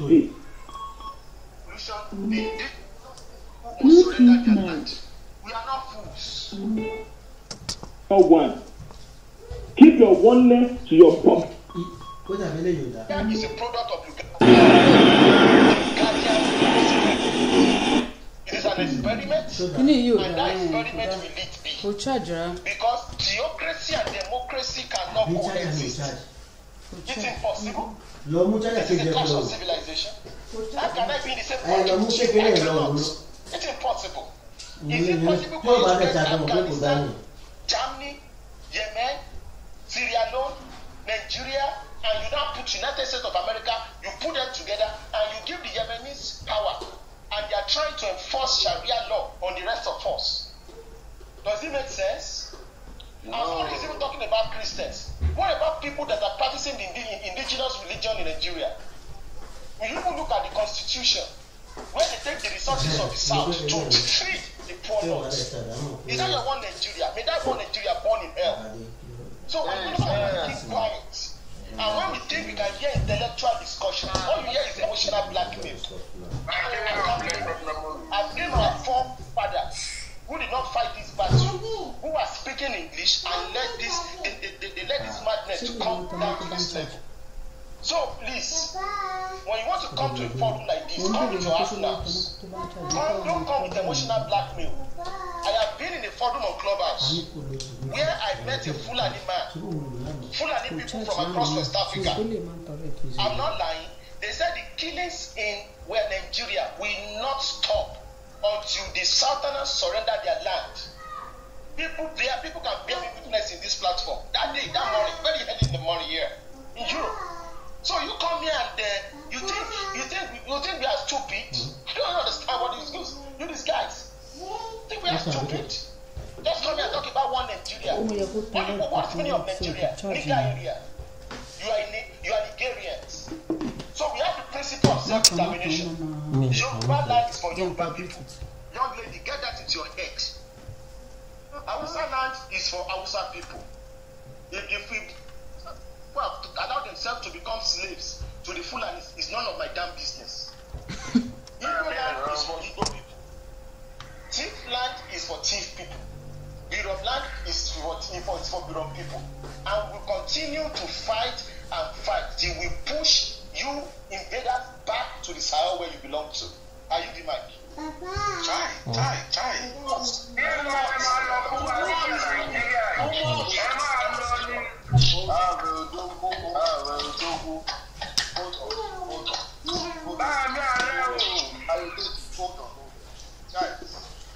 Is this not how to hold on? Is this not how to allow people speak and come as hard as possible with a rebuttal? Is that not what I'm saying? You got people, they have excuses. That's because they couldn't talk. But you let them spew what they have to spew, and you come out with a better brutal. That's how to do it.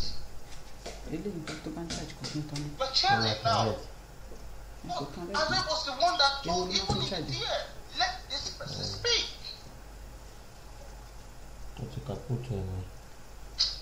Anyways, I'll let you go on, I beg.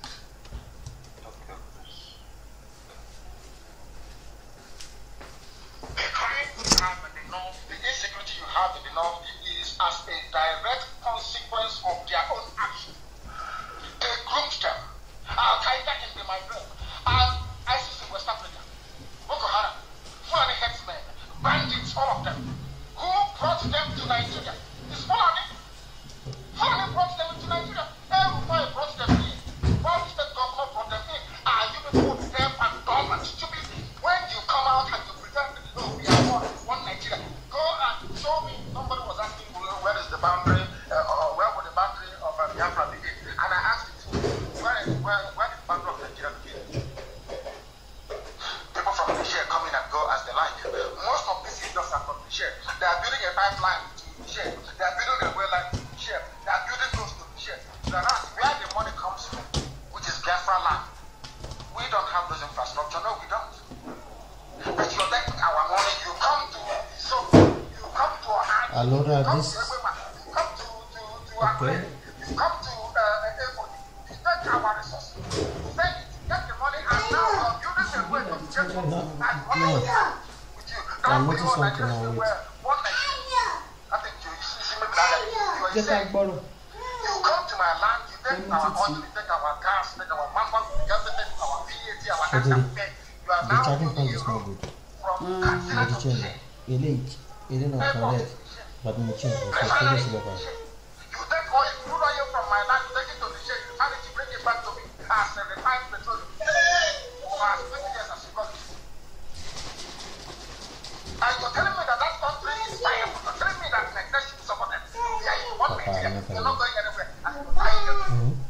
Because those that they appointed to speak for you, they gave them money and position. So that they will come out on the pages of newspapers to give the world the impression that everything is okay. When things are not go to the statements of Ohanese and see the contradictions in it. Nigeria is not working. We are marginalized. And then you come back and say Nigeria is fine. For staying together. Are you not foolish? These are useless intellectual people. you're being discriminated against, you're suffering, they're killing you everywhere, and you come back to the same place and say, Nigeria must work. That's nothing to say they want to be part of this useless. Contraction, that is the paradigm different. Now, I'm a Democrat, I'm subjective. But have you asked yourself this question? Why is it that all those asking you to remain in one Nigeria have something to gain from Nigeria, or they have benefited in the past? Nothing more, nothing less. I saw the letter that Ashok Barker wrote to President Biden. Senator Ashok Barker said to come and help us fight terrorism in order to ensure that there will be no regional game plan at the U.S. State Department for very many years until we step in. No be smart, you know. Once Nigeria breaks up, there will be disaster in the country because you don't understand African history. Most of these people are not it. When I say they say I'm insulting them, I'm not insulting them. Now, Muma tún sọ àwa lórí platform tí Yorùbá, Hausa àti Igbo wà. Ṣé ní kálukú tí ń sọ point of view pẹ̀lú Fulani. Fulani náà wà ń bẹ̀. Where our umbilical cord, that's where we come from. That is why every Christmas, Easter, New Year Festival, August, you see us migrating back to where we come from. Benny. And I keep saying these things to Africans, they don't understand it. They don't understand it. Everywhere in Africa during Christmas, if you like be in South Africa, if you like, let it be in Kenya, let it be in Rwanda. Thank you. Well, let's start off with this national livestock transformation. This is the Bauchi government. Decided upon it. They came to that decision. They agreed among themselves the modalities, how it needs to work. But help us understand this. First of all, has your state, you're not one of the pilots, sorry. No, we are not one of the pilots, but having seen that we are in that part of the savannah in Nigeria, and of course we have most of the pastoralists in our state, we indicated our intention or our interest in the program because we believe some of the mistrust and suspicion surrounding the very nice program could be assuaged, and of course we will participate in a manner that will bring the best in terms of global best practice. We are engaging the Netherlands and other countries to come and help us do this in a manner that at least it will boost our economy. We have so many reserve land and we have so many forests that are not being used. Some of them are being used by criminals, hooligans and charlatans, where some aspect of criminality has been provided by that forest that is called Lamembora Forest and the Yankari precincts. So outside the agitation or advocacy of the environmentalists and those that are more concerned with the fauna and flora, we will be able to provide salutary effects to the country because we have over 3,000 square kilometers of land that is in the savannah in a lush vegetation that can be used for this kind of program, even to serve the nation.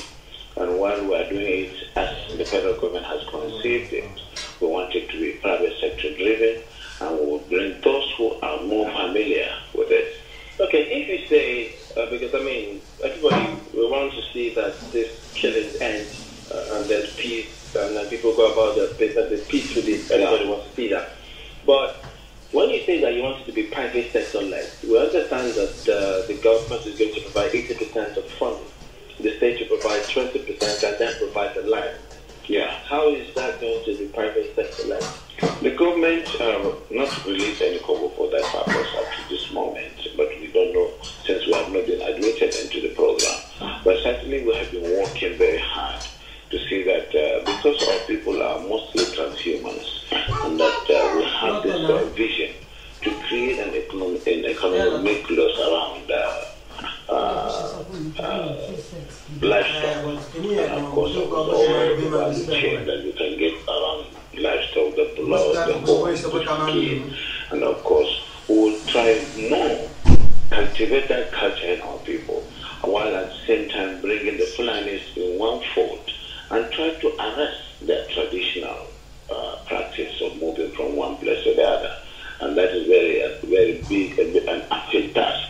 But I think we can communicate with them more, because to them they don't have borders from Cameroon to Nigeria. But that's the interesting. How do we ensure that those participating in this federal government largely funded program will be Nigerians. In terms of the funding? No, in terms of the operation. They're bringing Fulanis together. The issue of misconception, there is a lot of mistrust and misconception with regards to the Fulani man. The Fulani man is a global or an African person.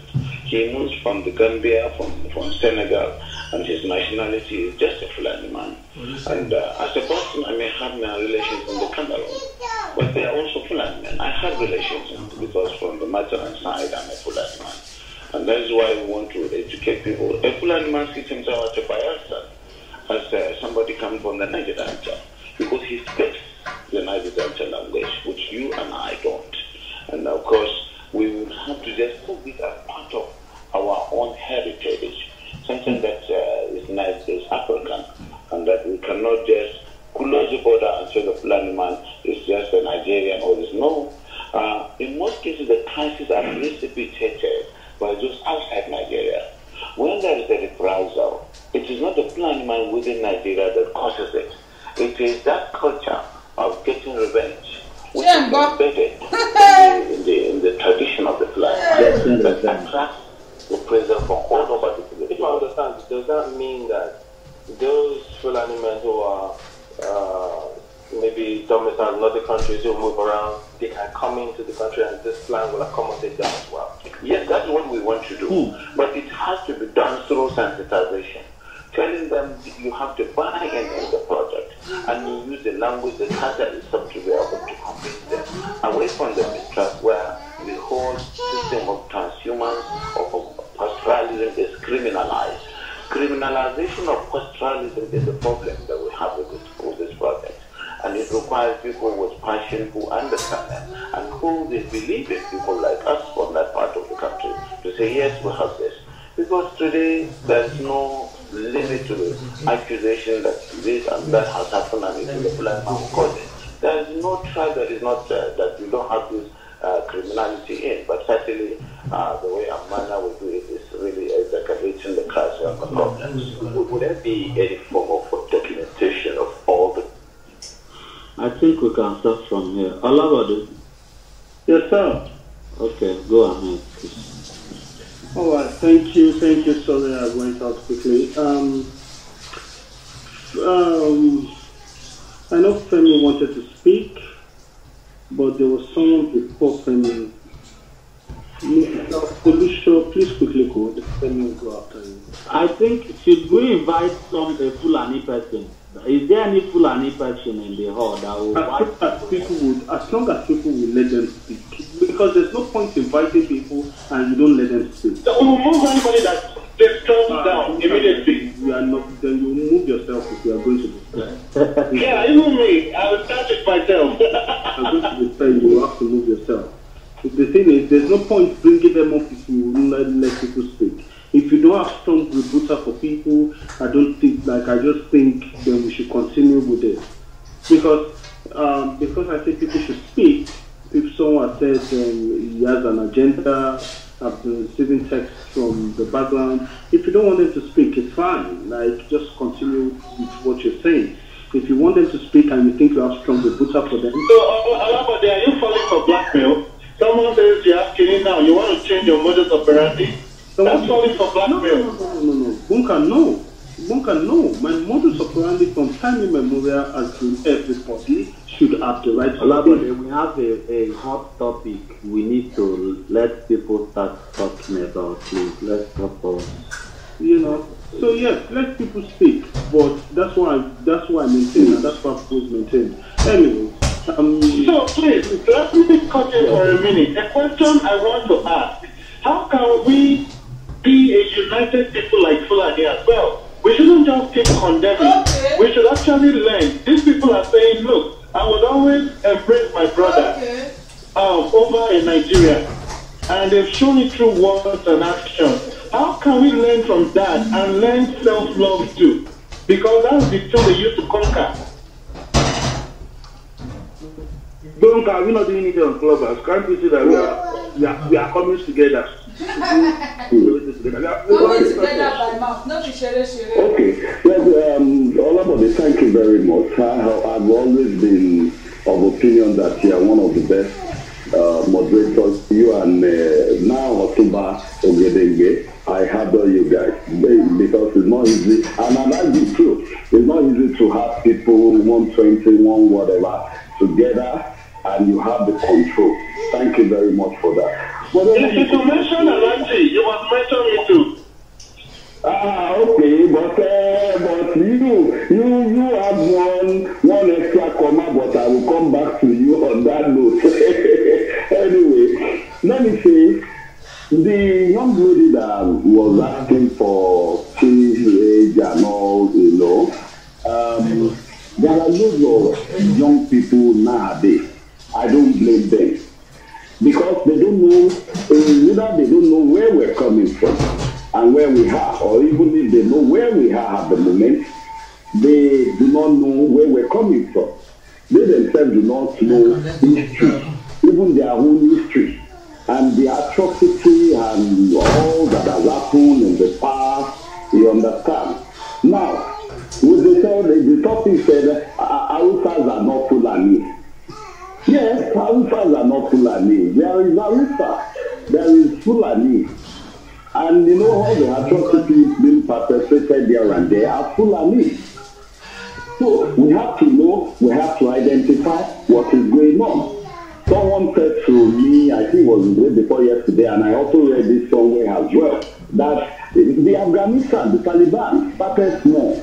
And look at it, after now, when they have grown, when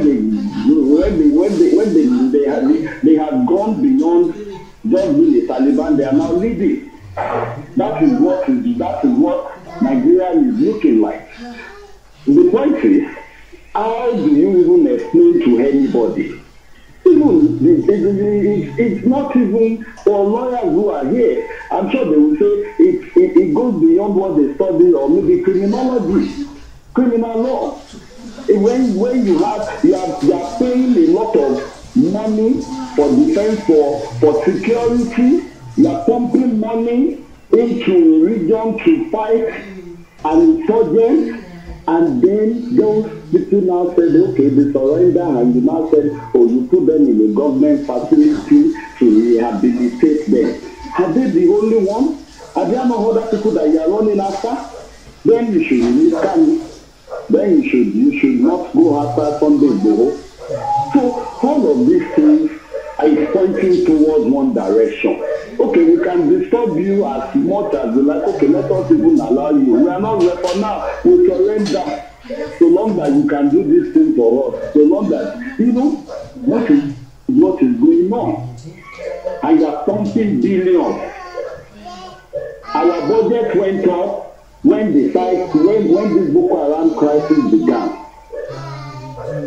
So I have problems when people come up to say, okay, let's live in peace. Nobody is saying we are not living in peace. We are living in peace already. It's when some elements came up with all this crisis. That is when we have this problem. Now, how do we even explain it? And I will always say this. So long that now says that the love of the country that you want us to embrace as one, says that you should not have any religion, you should not oppose any religion, or create state and federal. This section 10, it should be one of the things that we hold on to forever. I will need an argument from you forever. I don't even mind if we create a room for it, and I will start talking about it. And now, we want us to then go back to that section 10. Once we go back to section 10, we'll be okay. Because as a Christian, I don't need to disturb. I don't care. I can, if I like, go to Anglican. If I like, go to Roman Catholic or Methodist or New Generation churches. You understand? That is it. So why should I embrace a certain who created the law? Who has the Sharia law? Are there no laws in the Bible? Are there no 10 commandments? Are there no other laws for Christians? Are there no laws?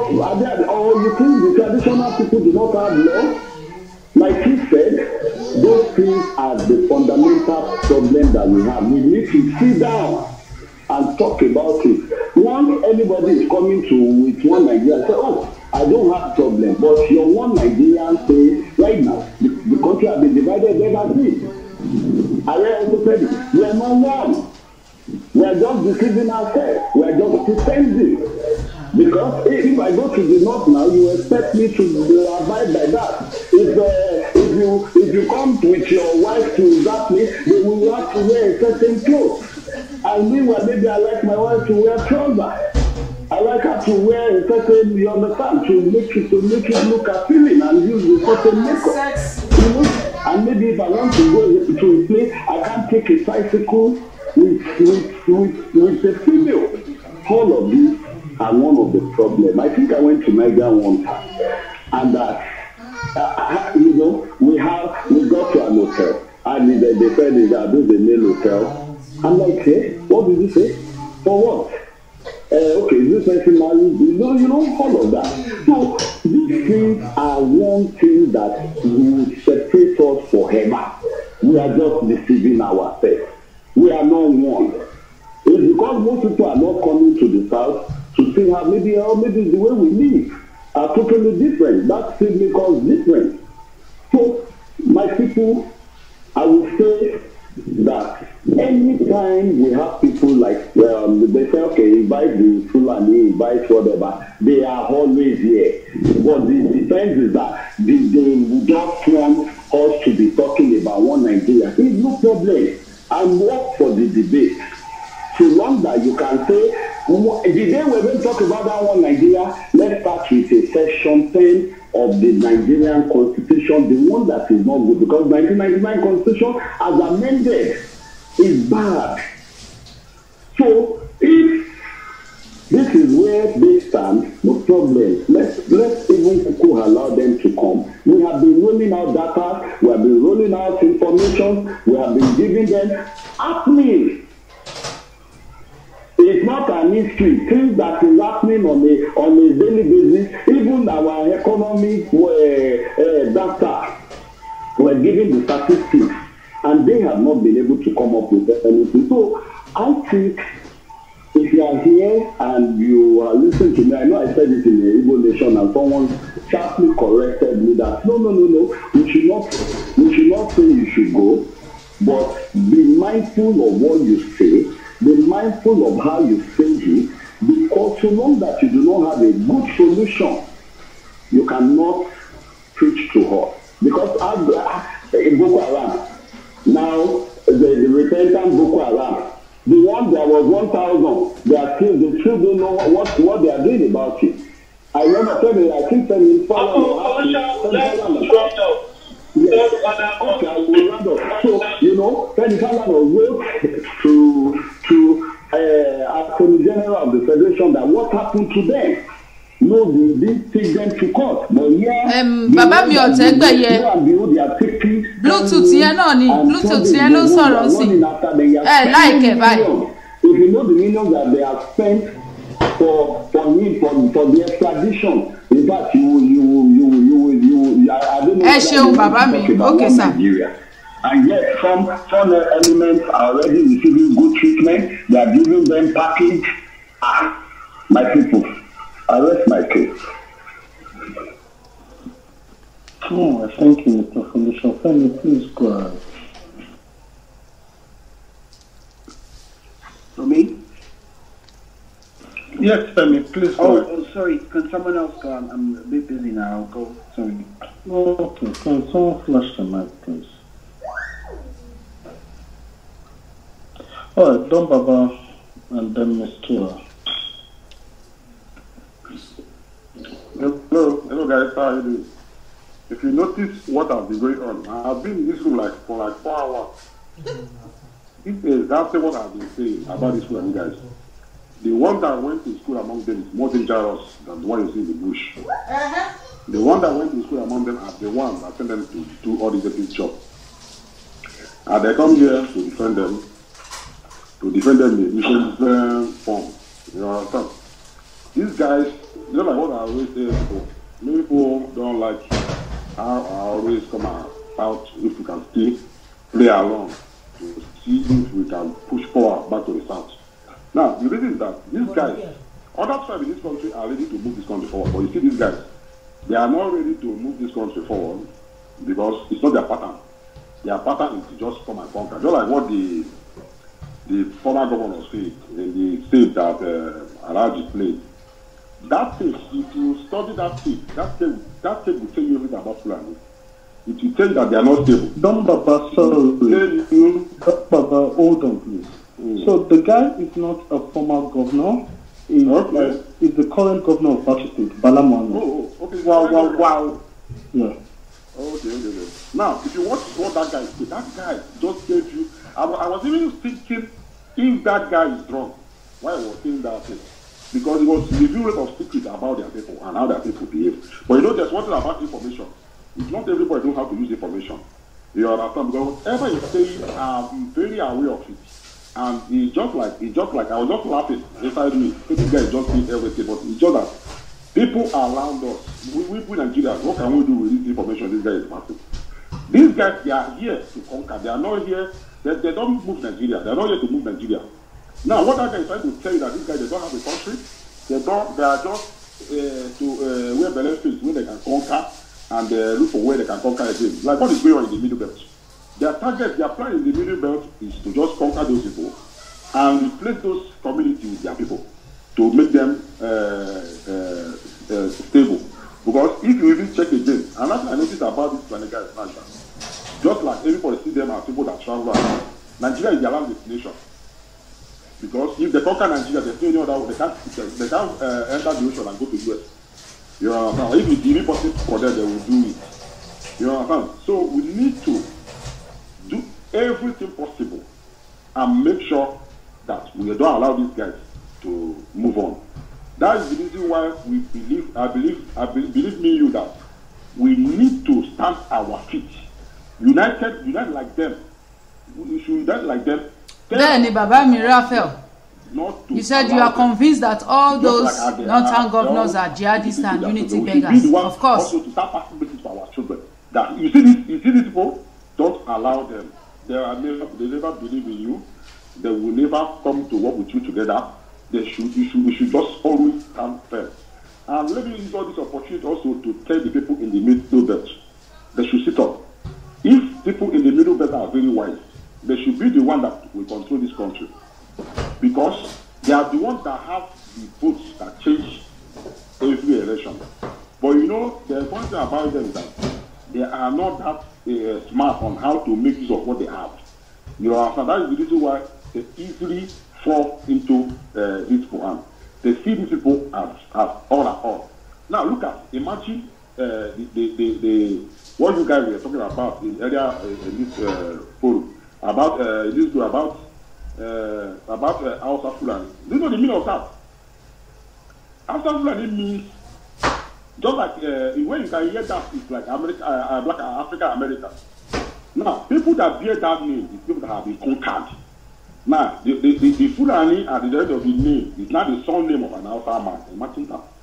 It's not the surname of an Hausa man. And now do you know some Hausa bear that name to be able to look presentable to the Fulani, which is their conquer, the people that conquered them. You understand? That is how these guys think. But you cannot see such a thing happen in the South. Just like that, Patrick said. The Middle Belt are Middle Belt. They don't call themselves Hausa Middle Belt or Hausa Ibira or Hausa Lupe or Hausa what do you call Kidi or Hausa Igala. Nothing like that. But these guys, they know if there's one thing I can say, I'm very happy about the Middle Belt. They don't change, they don't switch their identity. They know their identity, just that they don't know how to help themselves. They don't know how to help themselves. Even as you are seeing them flying up and down, because of the thing that is going on. On the election day, you see that there will be roasting parties, there will be drinking, they won't even come out and vote. Even some of them will come and vote, they will just vote for their master. You understand me? Most of them are problem with the Middle Belt. Most of them here in the Middle Belt, they like to associate with the outside. They see associating with the outside is like they associate with the nigga.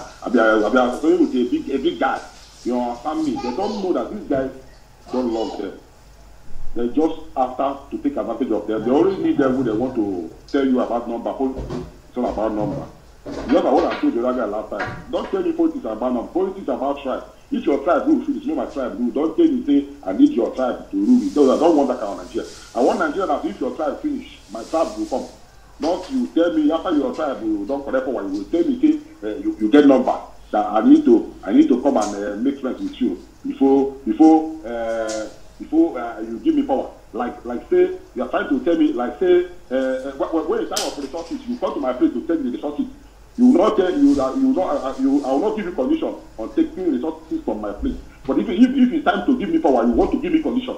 No. We need to balance. I believe in Nigeria we can balance. That is the truth. And for your information, we just like I said, I repeat, we must not allow these guys to move more than what they have done. We must not believe them because they are not ready to build one Nigeria. They are already after to conquer us. Nothing less than that. Thank you.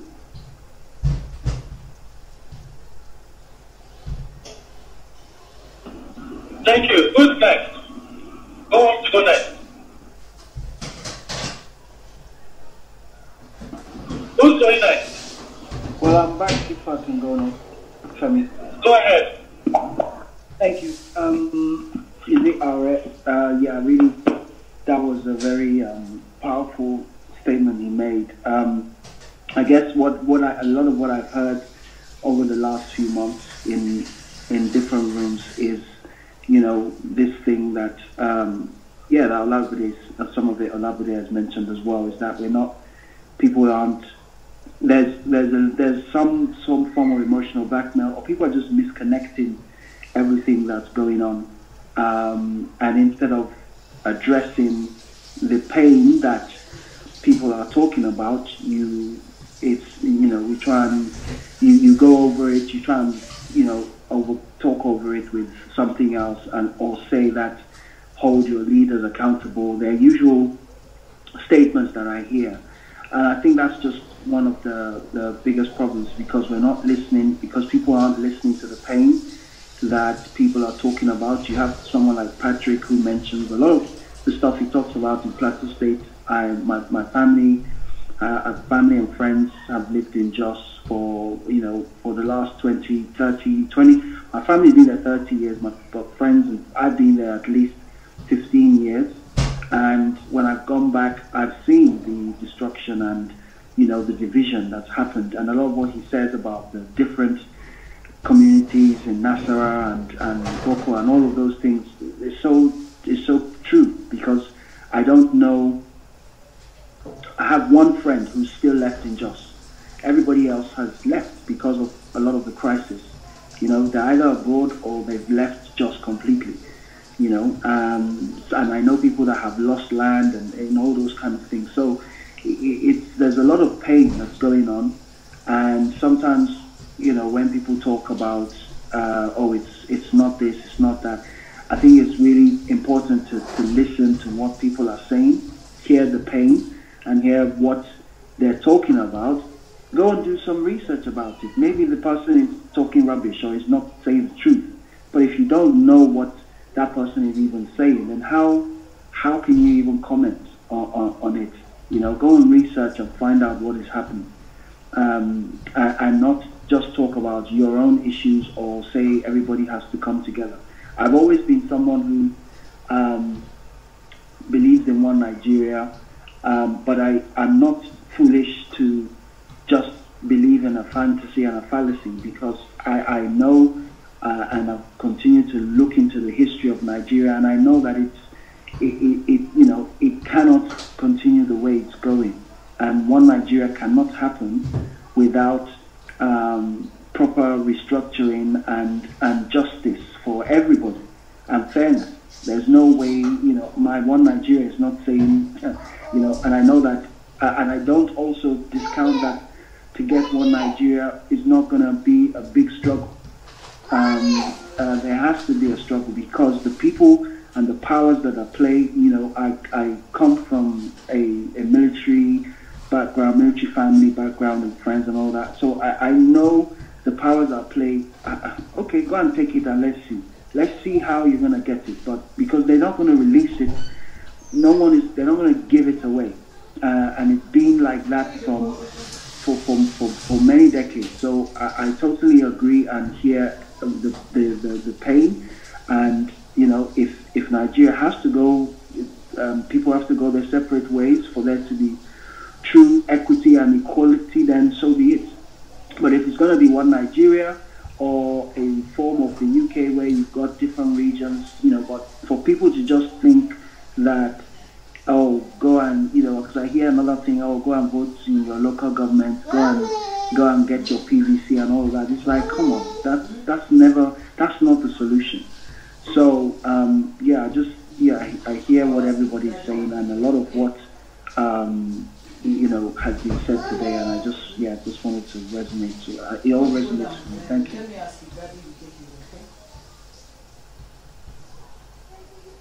Okay, who's next?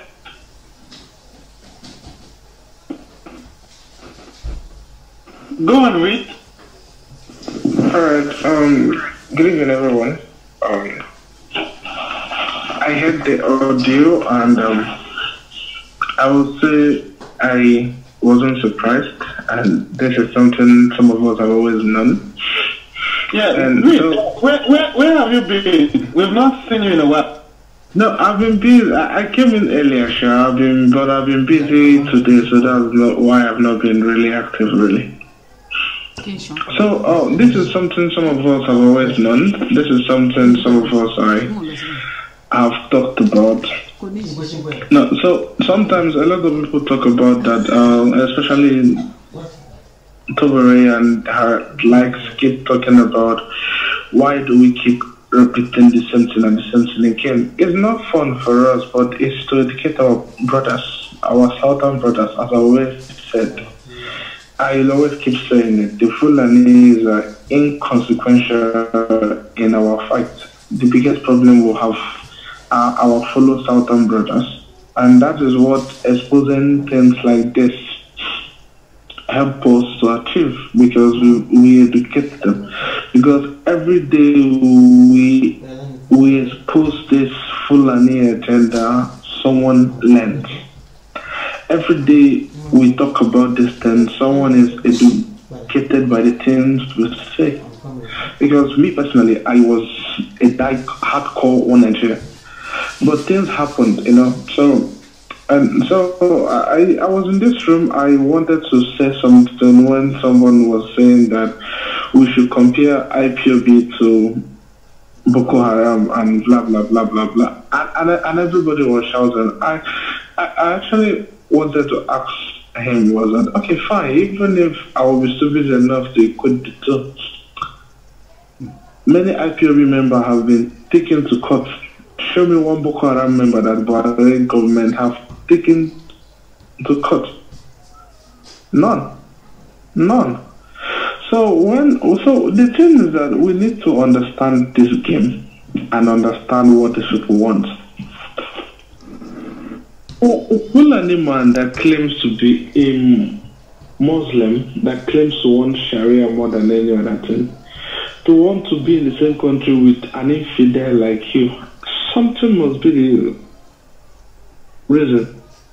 And until you ask yourself that reason, what does the Fulani man want that is making him to endure being in the same country with an infidel like you?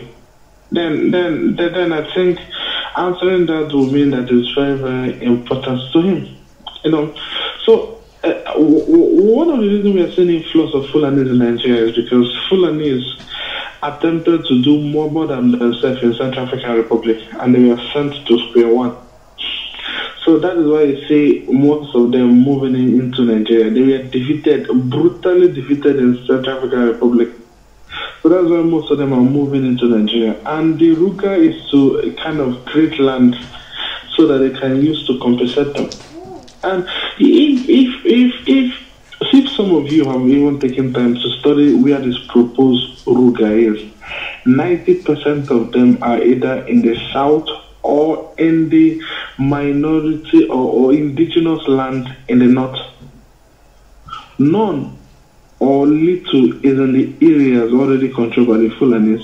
So these are the things I observed if you look at the proposed, you always see things like Adamawa, you always see things like Bauchi, you always see places like Nasarawa, you always see places like Niger State, and but you hardly see things in Sokoto, you hardly see things in Jigawa and the rest. So even if this place have lush land and rivers, they can easily dam to grow grass. Let nobody deceive you. There is nothing like cow. Cow contribute less than 0.5% of our GDP. So why should we be talking about it? So for our brothers in the north and in the south who still believe in one Nigeria, honestly, I don't know what to tell you. I don't know what to tell you because it is only a fool or someone who has decided to be ignorant that will see all this handwriting on the wall and will still say they want to be one Nigeria. These fulanis don't like you. That's 10. That don't not deceive you. Whether you're Yoruba, whether you're Igbo, whether you're South, whether you're Tiv, whether you're from the Middle Belt, our brothers in the Middle Belt, sorry, you guys are men, so I don't know all of you. So whether you're from the Middle Belt, and so they don't like you. That's the truth. They can never be your friend. Fulanis are only good. In fact, they are the best people you will have when they are in minority. They are so nice. They are the most peaceful people. That is what deceives some people in the south, that we have been living with the Fulanis for 100 years and we've never had any issue. Wait till they get to 13% of your population. Then that is when the real monster will come out. Wait till they get 30%. Anywhere Fulani is from 35% upward, you can never have peace. That's the truth. But once they're in minority, they claim to be nice. Just like Usman Danfodio, he was in the north helping people, blah blah blah. His father brought him and all those things. But the day he turned to a monster, none of them believed it. None of them even saw it coming. Same with Alibi at Ilori. Yeah, it's all I wanted to say. Same with Ilori, they're always very good people. They come to teach you the righteous way, righteous call, righteous means. See, these people are how will I put it? Their modus operandi are similar to the Mongols.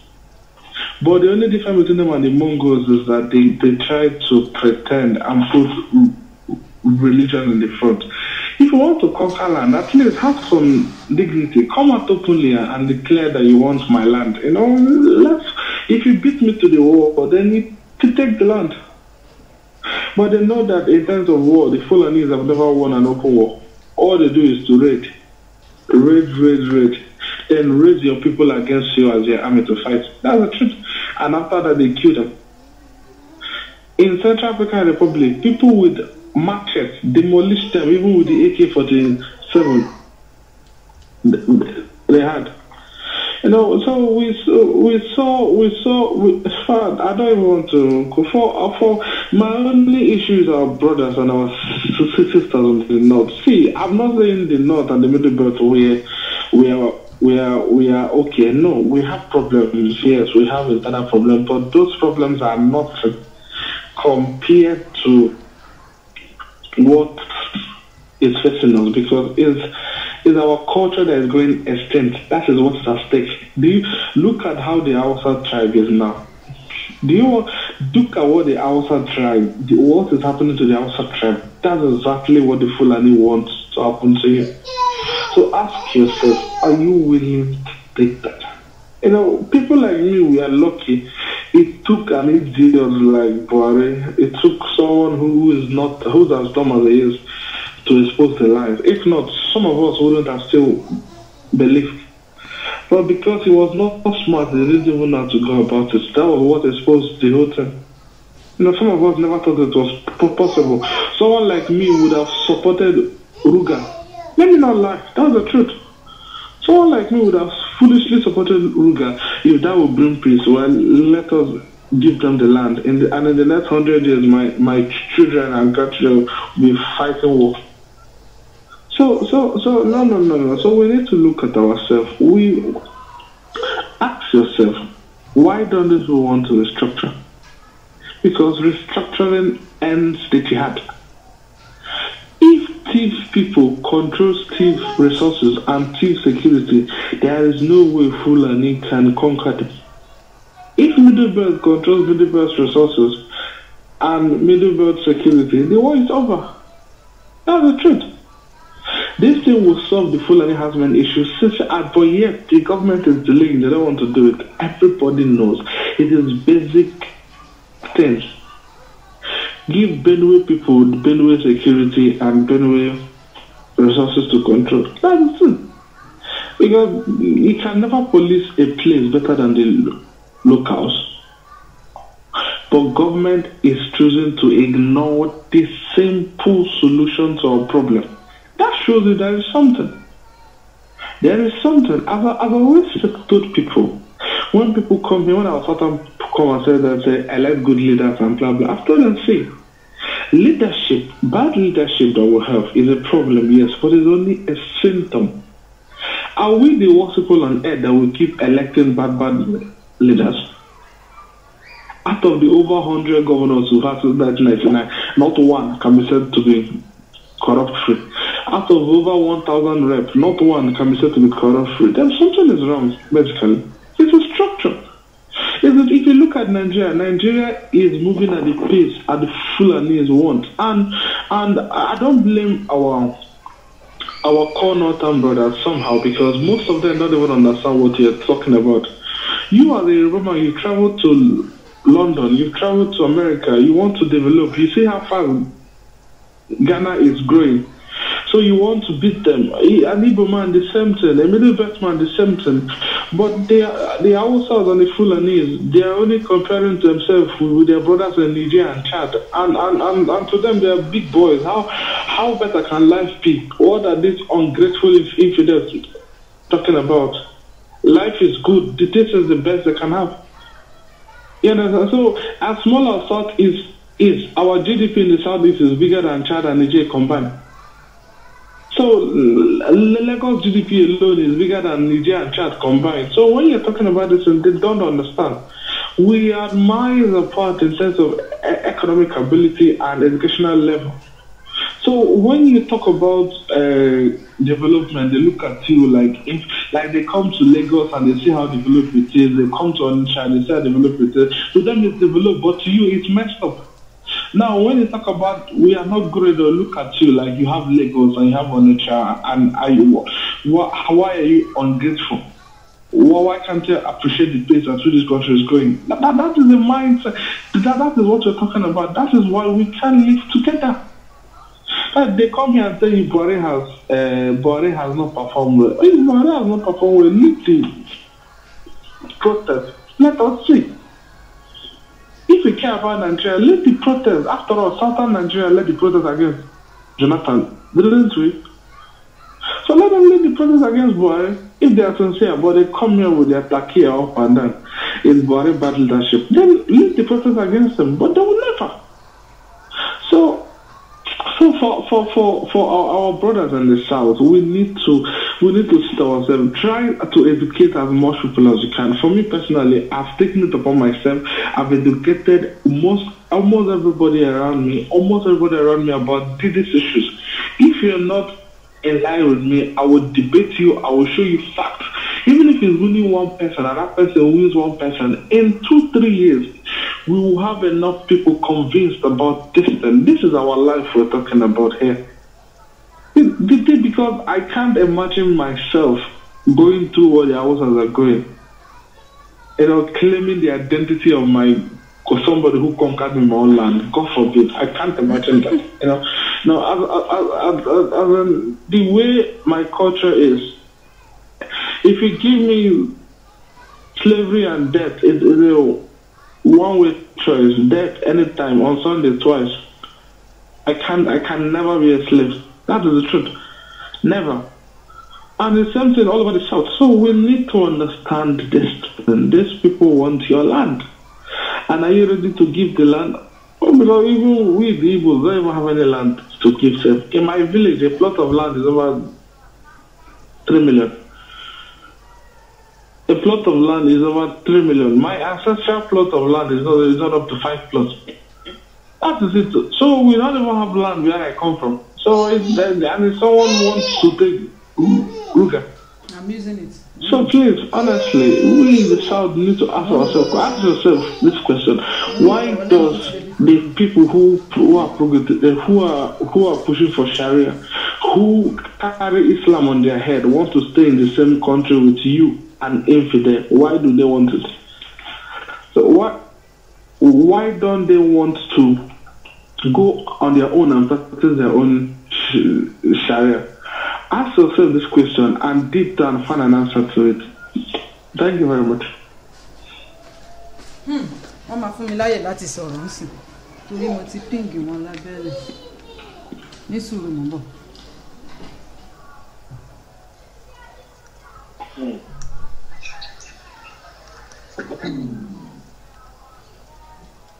Tó bá fún mi láyè láti sọ̀rọ̀. Sorry, can I say something, please? Please go ahead. Yeah, thank you. I would beseech everyone to please let us give these people chance to talk. Excuse me, hold on. Olabode, are you here? Hold on, please. Olabode, are you here? Okay, Fitz, are you here? Is Fitz here? Fitz just spoke. Yes, I'm here. Fitz, can you mod, please? Can you help coordinate till I'm back? I'm at work. Alright.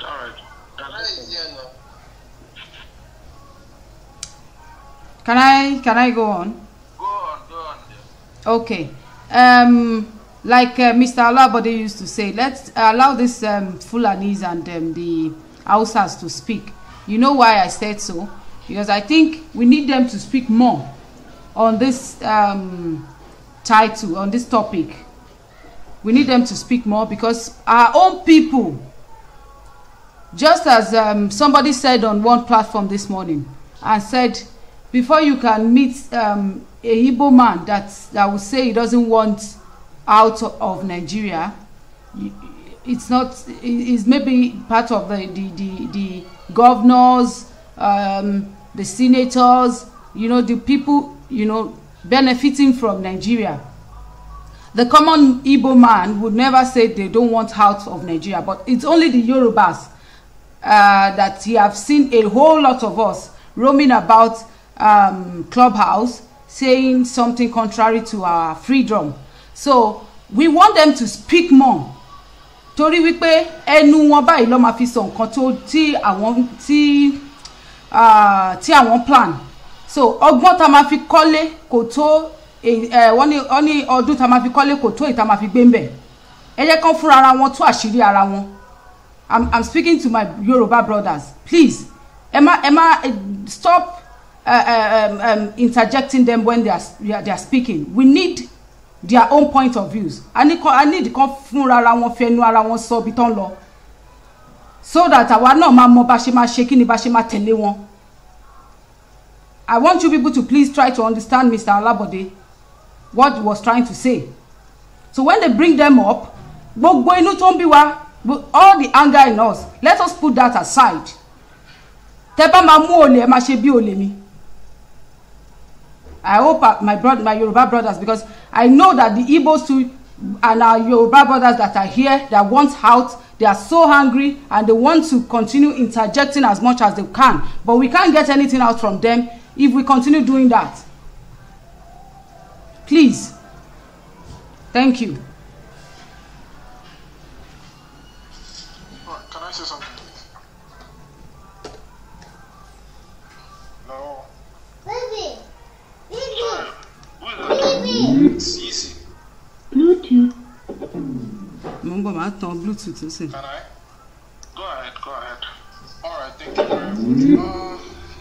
Bluetooth now. So for me personally, this video eye opener.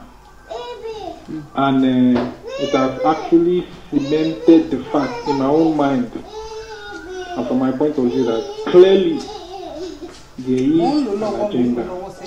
Before now, I can say I wasn't 100% convinced, you know, but with what I've heard from a sitting governor who is a Fulani man and who is privy to some information that you and I may not be privy to come out and make this statement, I tell you, for me, it's a no-brainer. It is obvious that clearly is an agenda. And I just want to tie this to the statement that is credited to one Arewa youth guy. I think he said it some couple of weeks ago or a month ago, saying that the North has, or that they have the numbers, that is categorically stated that 40 million Fulanis would vote in the coming elections. 40 million Fulanis. I believe everybody who listened to that guy can recall he said that. And I recall on that same day, or during that period, a room was held. And we all know that the numbers of Fulanis in Nigeria is around 5 million, or thereabouts. But 40 million Fulanis.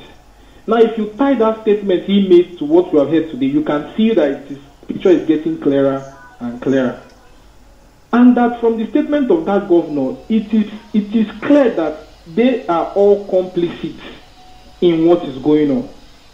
Because he said that it is the foreign Fulanis, the Fulanis outside Nigeria, they come to Nigeria to carry out these attacks. Because the one thing about a Fulani man is revenge. They do not forgive, they must always avenge. So it is a deliberate attempt, in my own opinion, to make sure that the borders in the northern part of this country, they are porous, so that people can come in and go out. So they are clearly aware and know exactly what is going on. Used to do nothing about it. From that statement, that is what I took out of it. Saying that they want to bring the entire Fulanis in one fold. You can even see that the people doing the interview, they were uncomfortable. Like, what is this person actually saying? The Fulani identity, you know, is supreme, and that the Nigerian identity does not matter to a Fulani man. And yet, some of us still want to believe in one Nigeria. Clearly, you can see that these people do not believe in one Nigeria. But the only reason why they still want to hold on to the one Nigeria is that there is an agenda. It's clear.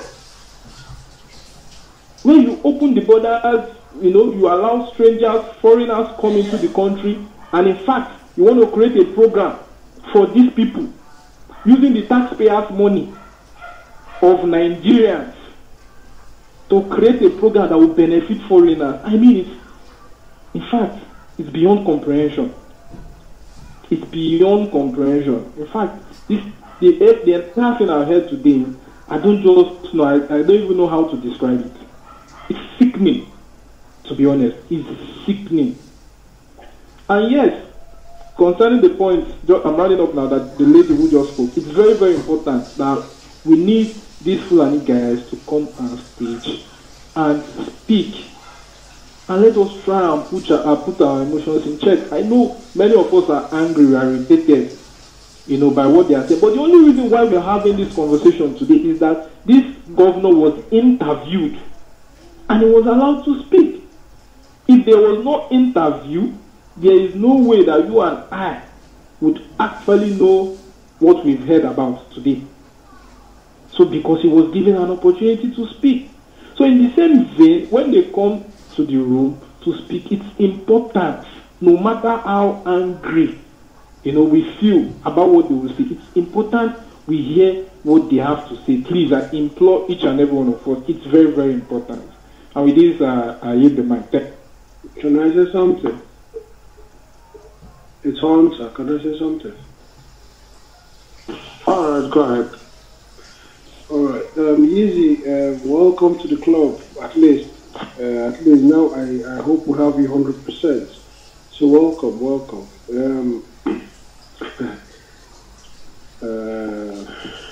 So if you had heard heard a lady, there was a lady here today that spoke earlier before the videos and the voice, whatever came on. If you had heard her, I'm sure you would have been, you would not join ESN. But anyway, Vanessa is here. Please, Vanessa, could you please remind me what her name was? That lady that actually told us. She's not Nigerian, but she's Fulani, right? I don't want us to miss. Zainab. Good, Zainab, right, thank you. It's Zainab. Yeah, Zainab, yeah, you're right, thank you. See, I don't want us to miss what this whole thing is about, right? Because the topic of the day is about Fulani and Hausa, right? Wait, please, I want to make something. So Zainab is not a Nigerian. Now, you didn't Fulani stuff we're talking about. Now, she has gone ahead and opened a room about Nigeria. Someone that is Nigerian. And our people are just saying this people doesn't have a Nigerian. Okay, thank you. Thank you. Okay. In that room. Thank you. So this girl, this is Zainab girl, right? She actually came online and she actually told us this is the reason why we should allow them to, right? She came and she actually told us that, hey, Fulanis are not indigenous to your country, to Nigeria. You understand? They came and she was proud to say that they conquered and subjugated the houses. She said it like it was, you could taste it in her voice, right? You could just hear it, right? So I don't want us to miss what this room is about. It's about separating Hausa from Fulani. That's why this room is formed. That's the reason for this.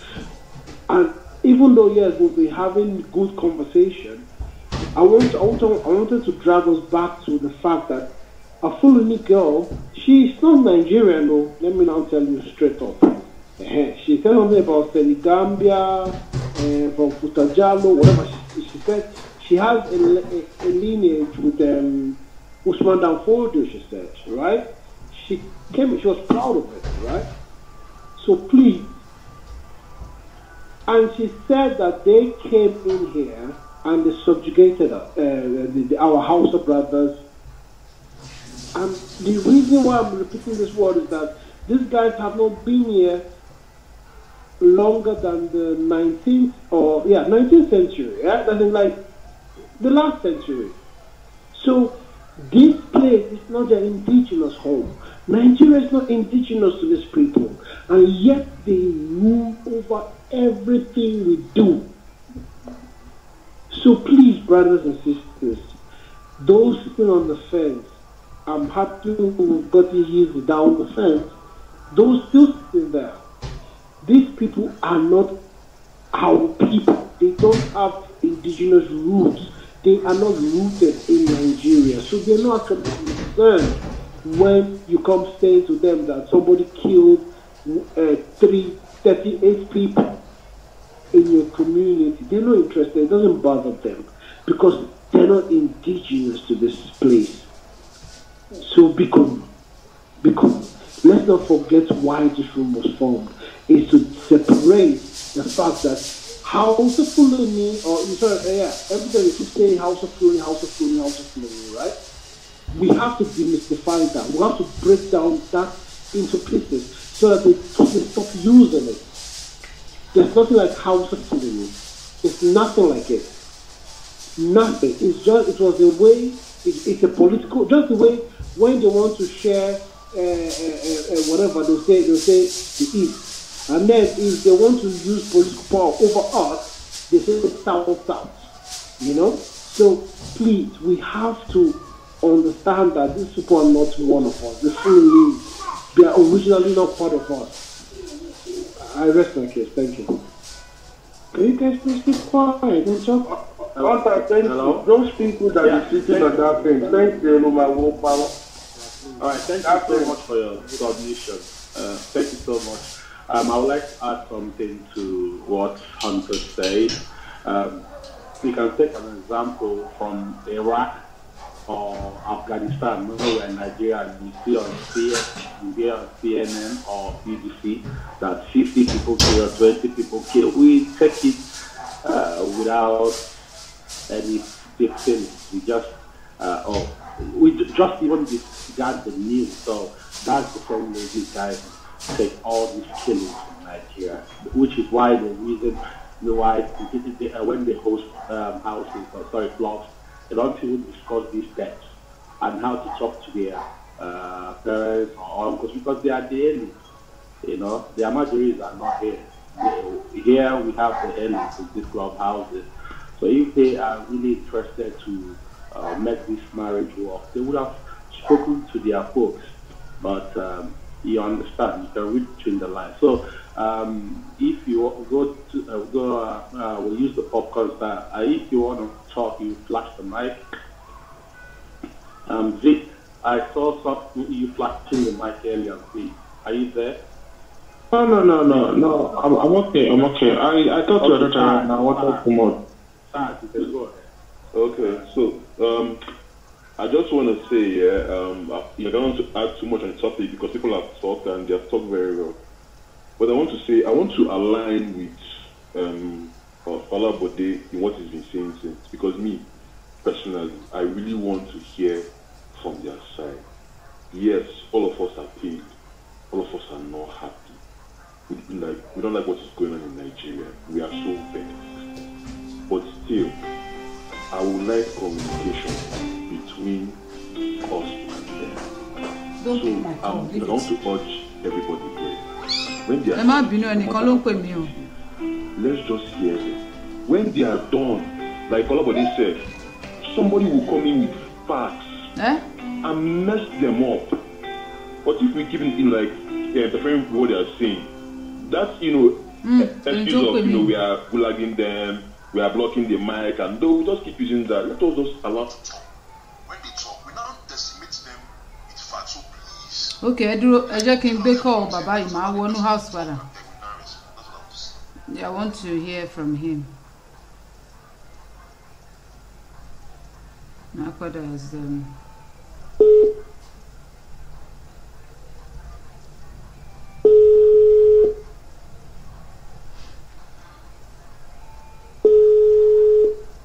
hello, Baba mi. Hello, ma. Era sao? Yes, ma. Je vais dasser Tony. Yes, sir. Ma, excellent. Orí ètò ni mo wà o, ṣe fẹ́. Lórí ètò. Bẹ́ẹ̀ ni, sir. Ma. Mo wà lórí. Okay. Mo fẹ́ gba nọ́mbà bro yìí náà Ṣàngó. Ṣàngó wo nìyẹn? Ṣàngó àbúrò yìí yẹn tí mo tẹ́sẹ̀lì nọ́mbà yẹn fún nígbà yẹn. Okay, kò sí wàhálà. Káfíńtà ṣọdún ọdún eégún yẹn ti ń súnmọ́ lé something like that. Ẹ wá ní kò sí problem torí mo lọ sí fóònù ló fà mọ́ ṣe gẹ́tì ní fóònù mi. Màá bá yín sọ later. Mo wà lórí ètò tí bá ṣe tán. Mo rò pọ́n wo ètò ni, so I don't want him to feel.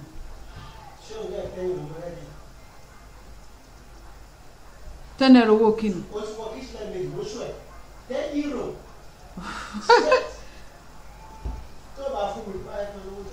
And this isn't a top house. I heard it. Ṣé mo ní kò rán mi létí? Mo ní mo máa rántí mu. Wá gba tẹ́nẹ̀rọ lọ́wọ́ mi. I just have that they don't have any Fulani blood in them.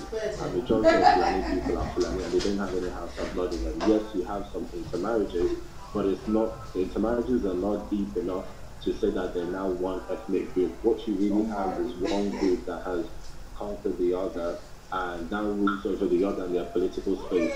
For instance, if there were really one people, then we would have Hausa emirs, which we don't, because all the emirs are Fulani.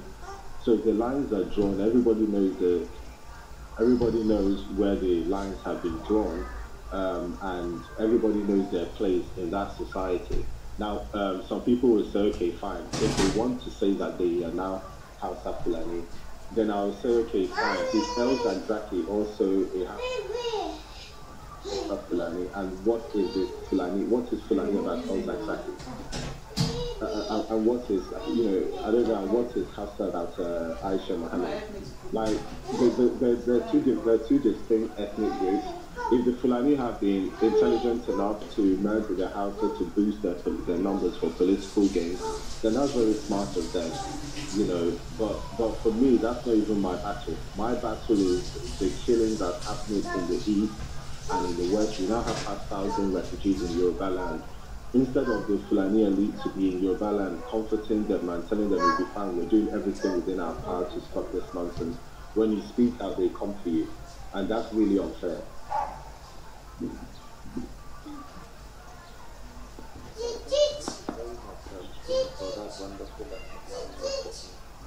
Yeah? So Halim, what was trying to do? I don't know if somebody has answered my question. The person I was for. Oh my God. Guys, listen.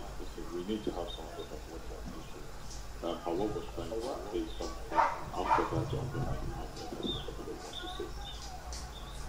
Hawa. I guess I've been having things here, right? Anita. Yeah, I'm here. It's secretary, you can't tell me. Yeah, I was asked the question anyway. It was Adara chiefdom after this man died, after this monarch was granted into Kaju Emirate. Baba Fafemi Omonda. So that Adara was replaced for an emirate, whereas it was a chiefdom. So you guys will just all go and Google. I sent some of you the link. So I wasn't just talking based on information that I got from the news. Thank you very much, Anita. That was what I was going to say because she sent me some links and also shared some links. Currently, we are in a conversation in the back channel. But what she said that it was Adara that was converted to Kajuri is not actually correct. Adara system belongs to a community called Kachia. If you know Kachia in Kaduna, then Adara is in Kachia, and Kachia and Kajuru are very distinct local government, so it is not the same. And the other systems that she's talking about, I think she was talking about Kajuru, and then there's another emirate, because there are 3 emirates, there are 3 distinct emirates and chiefdoms in Kachia. We have the Sam chiefdom, we have the Kumana chiefdom, and then we have the Kauru emirate. So this is another case, the Kauru, because we have 3 distinct traditional institutions, and one of them requested, and his domain is basically Hausa. He requested that the name should be changed to an emirate, and then he should be changed to a title of an emir, and that request was granted by the Kaduna State government. So this is what happened. But then if you have some other facts that you can present, you can actually bring them forth. Thank you. The Adara and the Kauri are 2 different cases in time. Adara is different from the Kauri case. The Adara is the monarch died, Saladin Manaudi, and he died. And he was now the king of the emirate, whereas he was a chieftain. I mean, some people will check that. So I'm not talking about Kauri, I'm talking about Adara. Adara is still a chieftain, it's not an emirate. He is now under the Kaju emirate. So anyway, I know you're from Kaduna. Maybe I don't have any problem, but it's online, it's like this. No, it's not, and that is why I said. So why always take almost 3 links. So if you can give me, if you can give me the favor of reading through those links, and then I have read through. I won't talk about no read through. I've read through. I have read through. And how have you done talking against the governor? Several rights organizations, even children was part of it, who were killing the governor. Why did that happen? It's online itself. So that's just a kind of just lying. This is what I'm saying, Anita. If you read the link, you see clearly where the state government clarified all the issues and also challenged them, or the Kalu or whatever his name is. So please just try and read that link with the it can happen. It's one thing to challenge. Anita, you are doing because you're trying to I don't want to clarify that happened somewhere in Kaduna. So I was just talking. Thank you. That's what I'm saying. No, it didn't, and it wasn't the case of termination. Okay. Sorry, Hawa. Sorry, just can you give me a minute? Because his team is still there. The person that just paid is Can I mention that there's a Wikipedia page for Maiwada Galadima. So if you check it, you can find out what happened to his successor, the People's Baker, till now. Yeah, I also stated it earlier. I think she wasn't here. Anita wasn't here when I stated that Agom Adaria from Maiwada Galadima died due to issues of kidnappers in Kaduna State. And I can remember vividly because I wrote a tribute after his death. And then up till now, that stone hasn't, been replaced with another chief or another. And that is what I'm going to say. Maybe the minister was not there. Ongoing control. Can we move on? I think Chimney, I can't remember his name. I don't know if he's still there. But he said Hawa, you want to talk? Hawa? He is not here. Okay. He made some discussions. I don't know. I've even, because of this back and forth, I've even forgotten the response I wanted to. Yeah, I think we talked about the Ruga policy and how the government is imposing the Ruga policy on southern states and all that. But it's interesting when people try to quote this Ruga policy because as far as Nigerian policies are concerned, Ruga policy was suspended since 2019. And another policy, another strategic plan called the National Livestock Transformation Plan was actually approved by the Federal Executive Council in 2019. And then I think the steering committee was domiciled under the office of the Vice President, President YORUBA. And the only pilot state to be considered for that NLTP, the National Livestock Transformation Plan, are actually from selected northern states, I think up to 7 or 10. But then after a Northern Governors Forum meeting in 2020, the Northern Governors Forum agreed that all the states in the north should be considered as pilot states, and then they should go ahead and start implementing plans around the National Livestock Transformation Plan. I think if you Google it, you get the details of the National Livestock Transformation Plan. You would also get the implementation framework and the entire details around the implementation and the structure of the policy. So there's nothing like Ruga policy for as far as Nigeria is concerned in 2021. I think this is worth clarifying so that people won't be quoting Ruga policy, number one, as if it was conceptualized during the Buhari administration, a policy that was conceptualized even before 2015. But what is worth noting is the fact that it has been suspended, and then another policy has actually been approved, the National Livestock Transformation Policy. And it will interest people to know that states like Ebonyi, Ondo, and Ekiti have actually submitted, plans expressing intent or expressing interest for this particular National Livestock Transformation Plan that we're talking about. You can do your fact check to understand whether I'm coming from an angle of fact or not. And then when people try to say nothing is being done, nobody is speaking against the banditry and kidnapping in the north, nobody is speaking against these terrorist bandits actually ravaging lives and properties of people, not only in the south but in the north. I think when we look at the statistics that was recently published by a report that was recently published by Daily Trust, which clearly stated the data of the number of people kidnapped in Nigeria, the number of people killed by kidnappers in Nigeria, and the distribution per state. You'd understand that the major victims of these things, and I'm not discounting the fact that there are a lot of issues for as far as killer herders southern part of Nigeria. But then what we are saying is that I think we are more victims here than you guys are. And this shouldn't, I'm not saying, let me repeat it because somebody will come after me saying that I'm discounting the fact that people are killed in southern Nigeria. No. People are killed in southern Nigeria, people are being killed in northern Nigeria every single day by these terrorist herders, and it is something that is deplorable. It has been condemned by a lot of people. I don't know if you've been hearing voices like people like, what is his name, Dr. Hakim Bab Ahmed, the director of publicity and advocacy for the Northern Elders Forum, who has clearly come out to the national television to call on Buhari to resign. based on these issues of insecurity and other issues that we're talking about. People like Sharif Ashif Masura, who have been detained a number of times because of his call against the government to actually clamp down against these people. It is also not correct, and it is unjust to also say that the government is doing nothing in this regard. I'm not a supporter of this government, just to make it clear.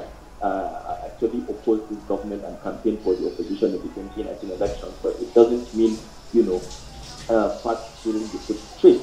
I would suggest that people that think nothing is being done should please visit the website for PR Nigeria. PR Nigeria is the closest Nigerian media platform to the Nigerian Armed Forces and Nigerian intelligence agencies.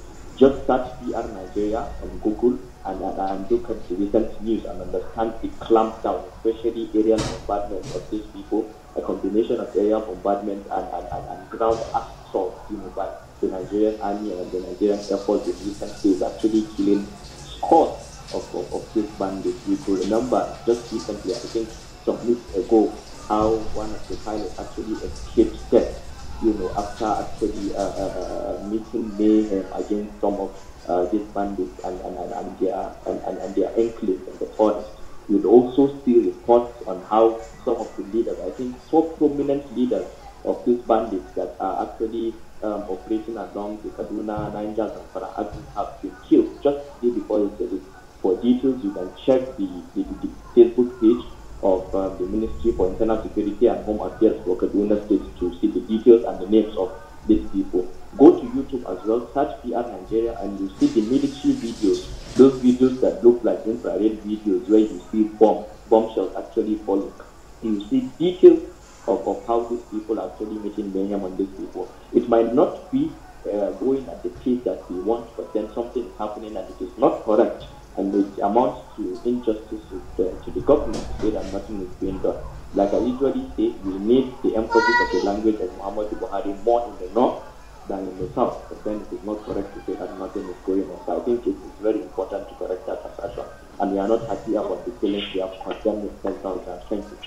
Okay, let me also comment, please.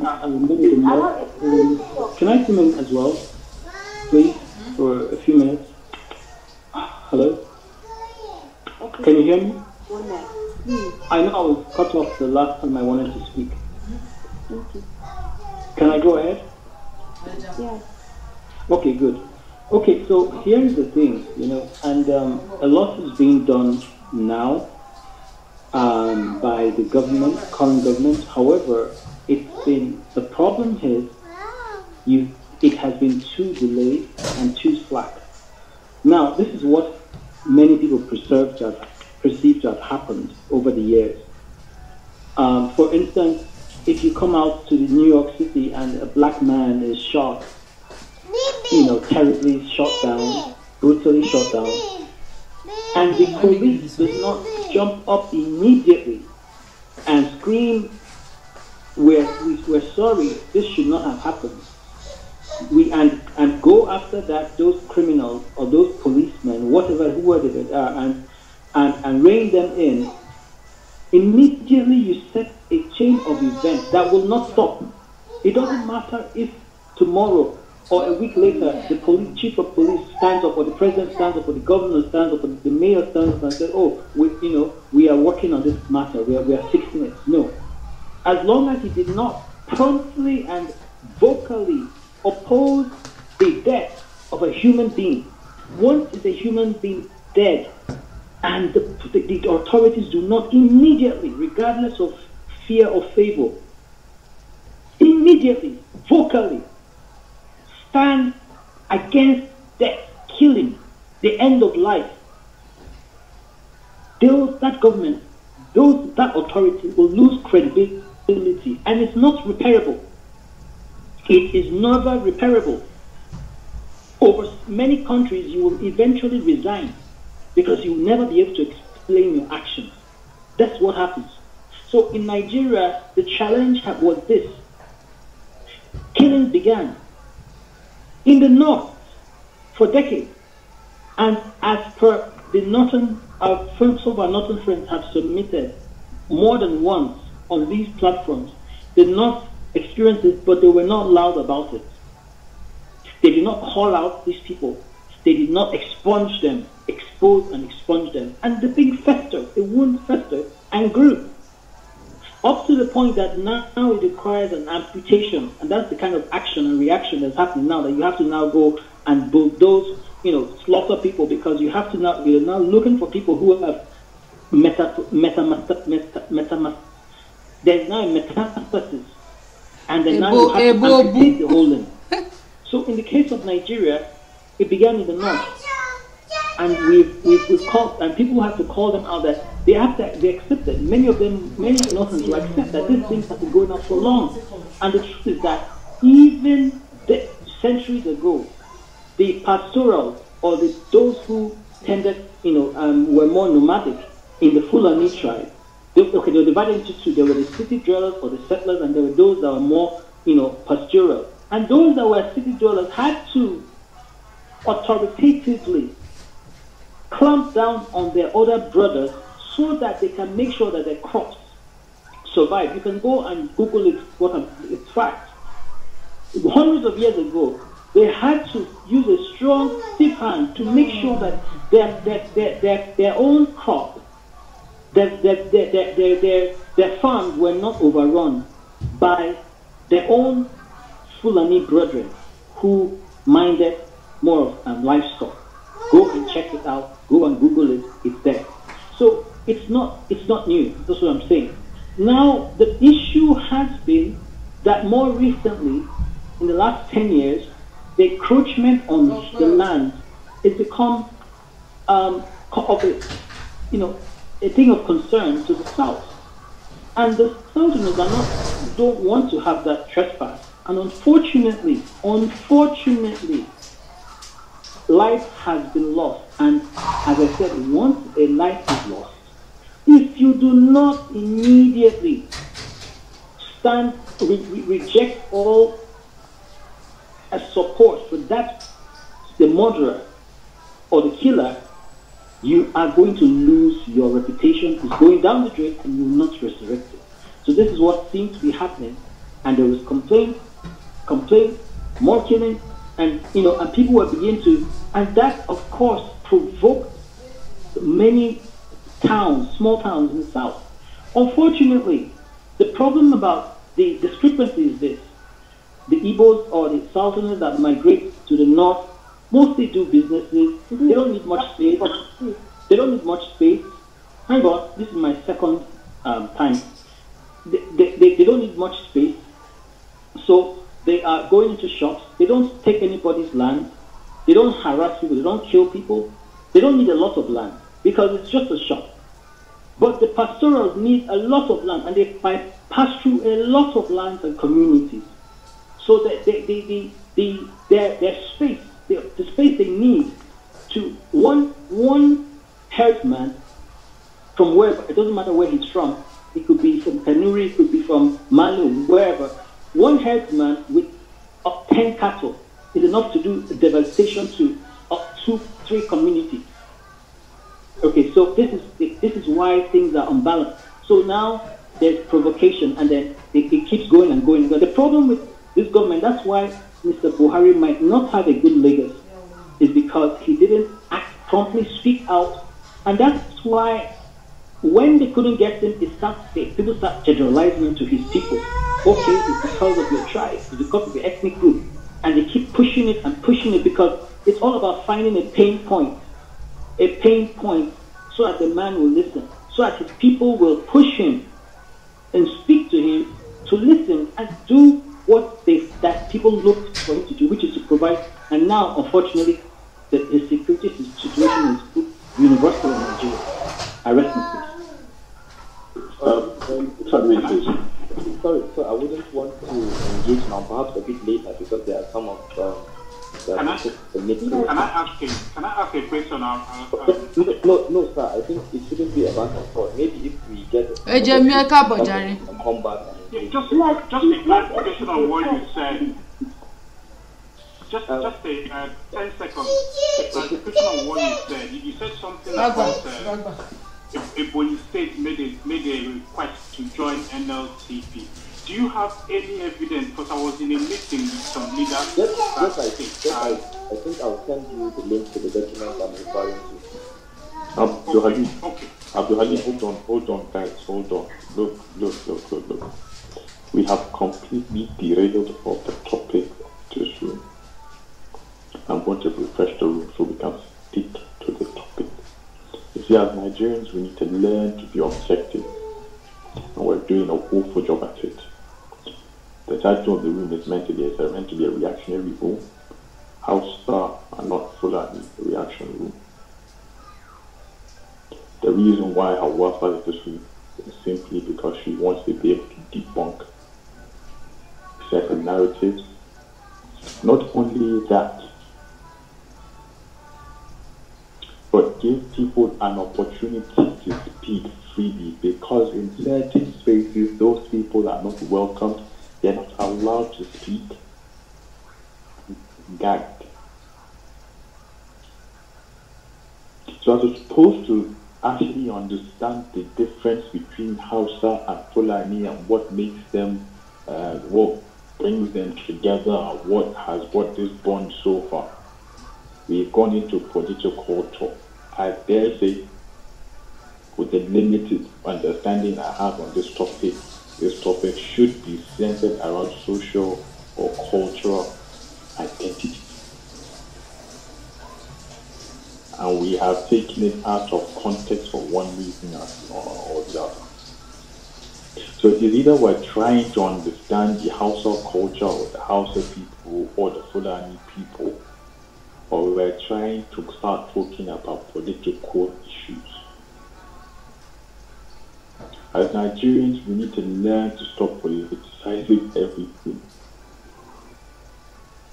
And let me say it in Hausa again, so that certain people can understand where I'm coming from. Wannan ɗakin an buɗe shi ne domin a ba wa 'yan cikin mu dama su yi magana, domin ba ko ina suke iya zuwa su yi magana ba. Ana hana su faɗan ra'ayinsu, kuma ana hana su faɗan gaskiya. Sabida haka,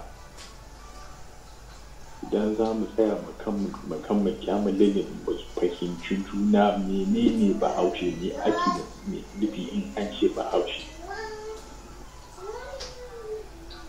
me kuma ake nufi da idan an ce Bahillace ko Bafulatani,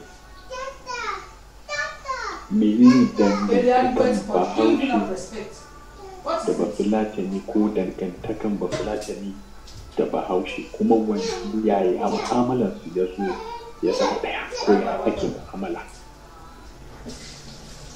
Ba maganar siyasa ba ne, ba maganar rigingimu ba ne, babu ruwan gwamnatin Buhari da wannan topic ɗin, babu ruwan Biafra da wannan topic ɗin,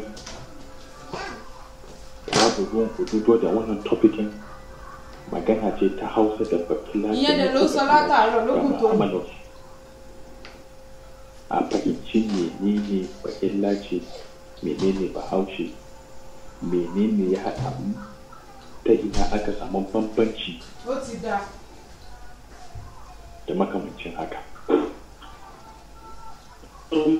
Malam Ahmed, wasu daga cikin ku kun sani kare ba ko ina za ku ji magana a saurare ku ba, to an ba ku wannan aikin dan saurare ku kuma kuna magana siyasa.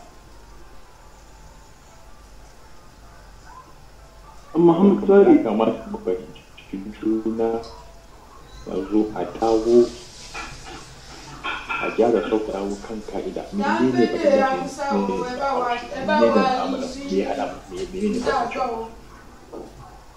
an zo ana maganar Biafra, an zo ana maganar Oduduwa. No. What is Hausa? What is Fulani? What is the difference? What are the similarities? What are our interactions like? Idan ba za mu iya magana akan wannan ba, mu dafa ɗaki, idan mu je mu buɗe ɗaki sai mu yi fama mu yi zanga-zanga mu gwagwarmaya akan siyasa. Ahmed, sorry if I could just add something like, I think the original purpose of the room when we opened it was like about that, but even the original people actually opened like Zainab and the remaining people, they actually left. And I think that it's okay if the debate evolves into all these political issues, because in the end, a lot of, these questions on what it means to be a northerner, what it means to be a House of Fulani, they are all as a result of the recent happenings and political movements happening around this time. And I feel like in the end, all these conversations, they must degenerate into politics. And I think that all we have to do, as much as we can, is to provide an open avenue for that debate. If it is in terms of, Fulani, Hausa, indeed the Hausa Fulani history and all these other things, I think a room like this would not actually even do justice to it, because we need people that actually have this information in a way that is structured to educate, not to argue about. And in the end, that requires, purposefulness to opening the room. And this room is just a reactionary room. In the end, we all know that it is, for us, right now, about politics. And I believe we should be able to entertain those talks and at least open our minds and our hearts to what the other person has to say. Look, I didn't say people are not welcome here. All I'm asking is to stick to the topic, to have a basic understanding of what it means to be Hausa or what it means to be Fulani, and why Hausa, you can be Hausa and not be Fulani, and you can be Fulani and not be Hausa, and also be partially Hausa and Fulani. This is what the conversation must be centered about. It is important to remain objective, Ahmad, and we remain objective.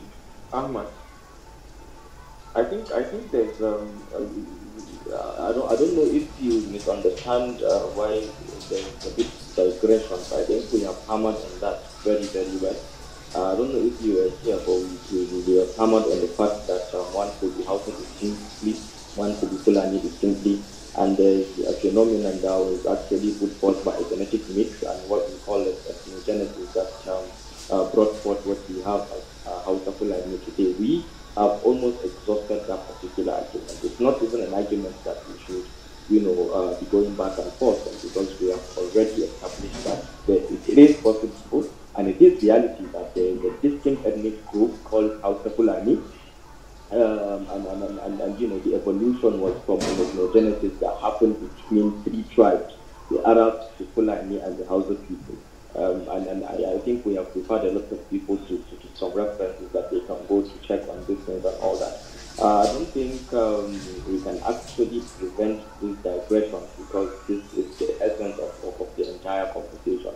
So yes, we could actually continue discussing on why Hausas are not Fulani and continue reacting, but then I think we have reacted to an extent that there is no need for any reaction. So if that's the case, we can just close the room if we do not want to condone. Don't even allow other people to talk. That's the problem. We are not allowing people. So I think that is the case. So if we are not going to discuss other things, then it's better we just close the room if we cannot condone political discussions. But yeah, we have exhausted that argument between House and I think the person who opened the room by herself, I think she was of the opinion that the room should continue in its current format. It's okay like that. I think we should just continue the conversation as it was.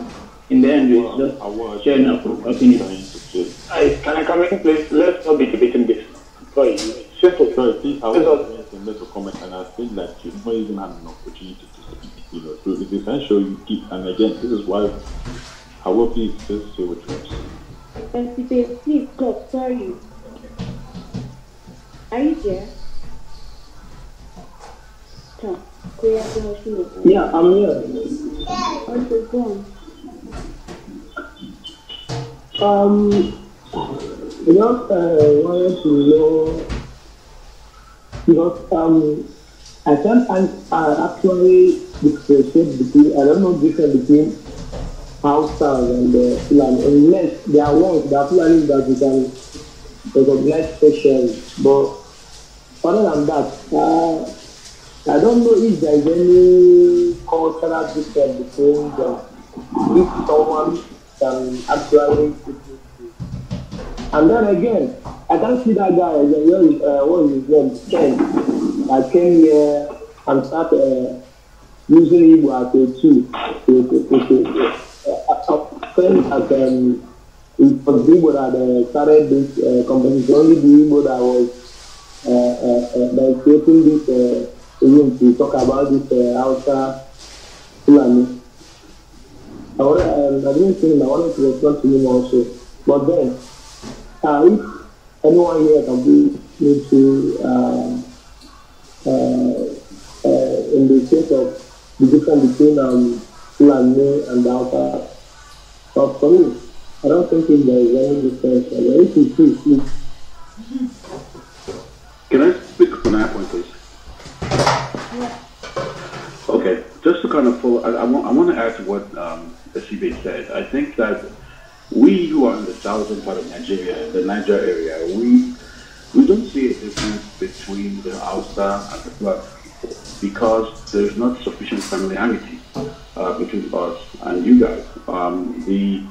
Our experience is through the political lens, and politically, we see that both the Hausa and the Fulani are moving in the same direction.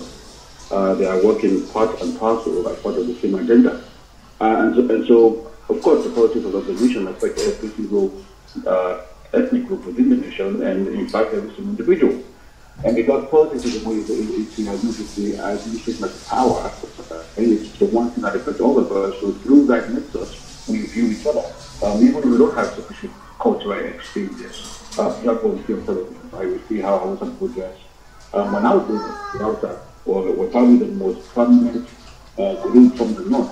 But over the past 25, 30 years, the Fulani have seemed to kind of overtaken the Hausa people.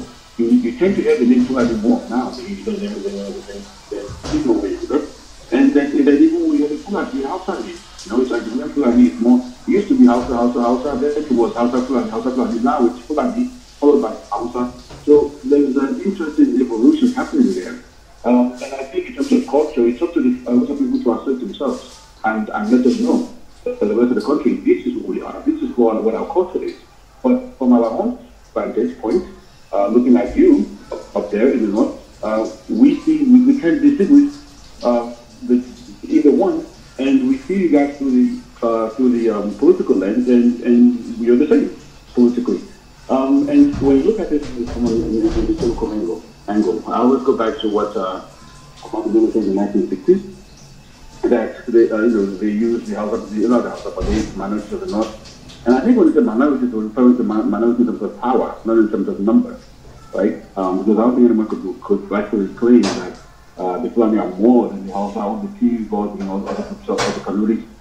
The Fulani will remain a local minority, but they are a majority in terms of power. Because when we look at who are the majority of the governors, most of them are Fulani.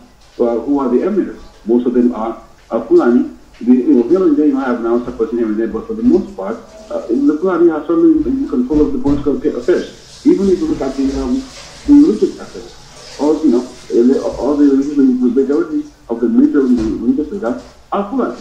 And so the face of the north, to the rest of us, is Fulani, even though we know the outside of it. So if you look at what Bello said, politically there's a merger as far as we're concerned. We in the south are concerned. But here's the issue. If you listen to what Abdul Halim said, it would sound as if there is some sort of there's a kumbaya, everything is going well, the national government is addressing the issues. But the reality is that up to today, please mute. The reality is that up to today, please mute. Musa, please mute. Musa, can you please mute?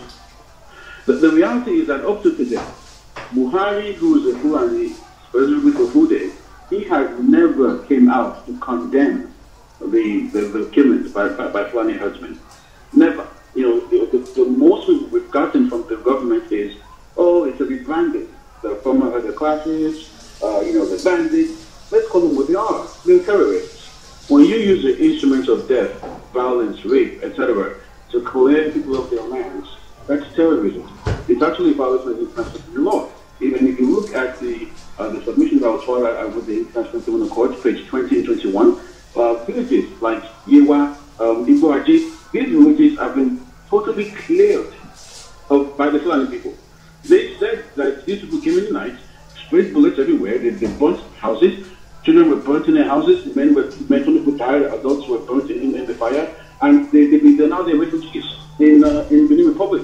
Now, Punch newspaper did 2 different documentaries showing this. You know, Asa, Igbo, were cleared by Fulani people. What has the government done about that? Did they send soldiers to those areas to go and patrol the forest, clear the place, and invite the Indians to come? Of course not.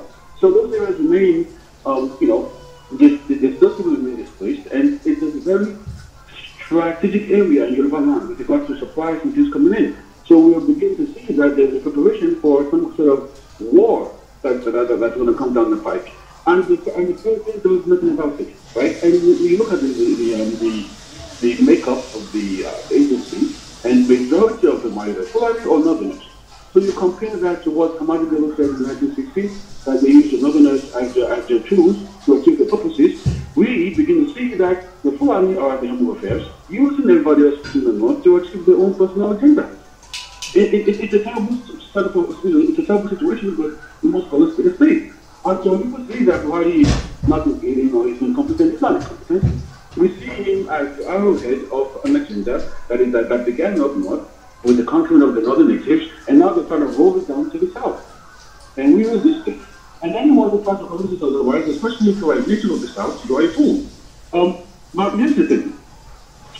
With regards to what we see as some kind of concrete agenda, imagine, for example, if Yoruba people in the south, right, if we have the government and we put the majority of people in security posts, we put them as Yoruba people, or we put them as South people, or Edo people who are close to the Yoruba. Imagine if we put our people all in charge of the security agencies, 12 out of 16. Imagine that, okay?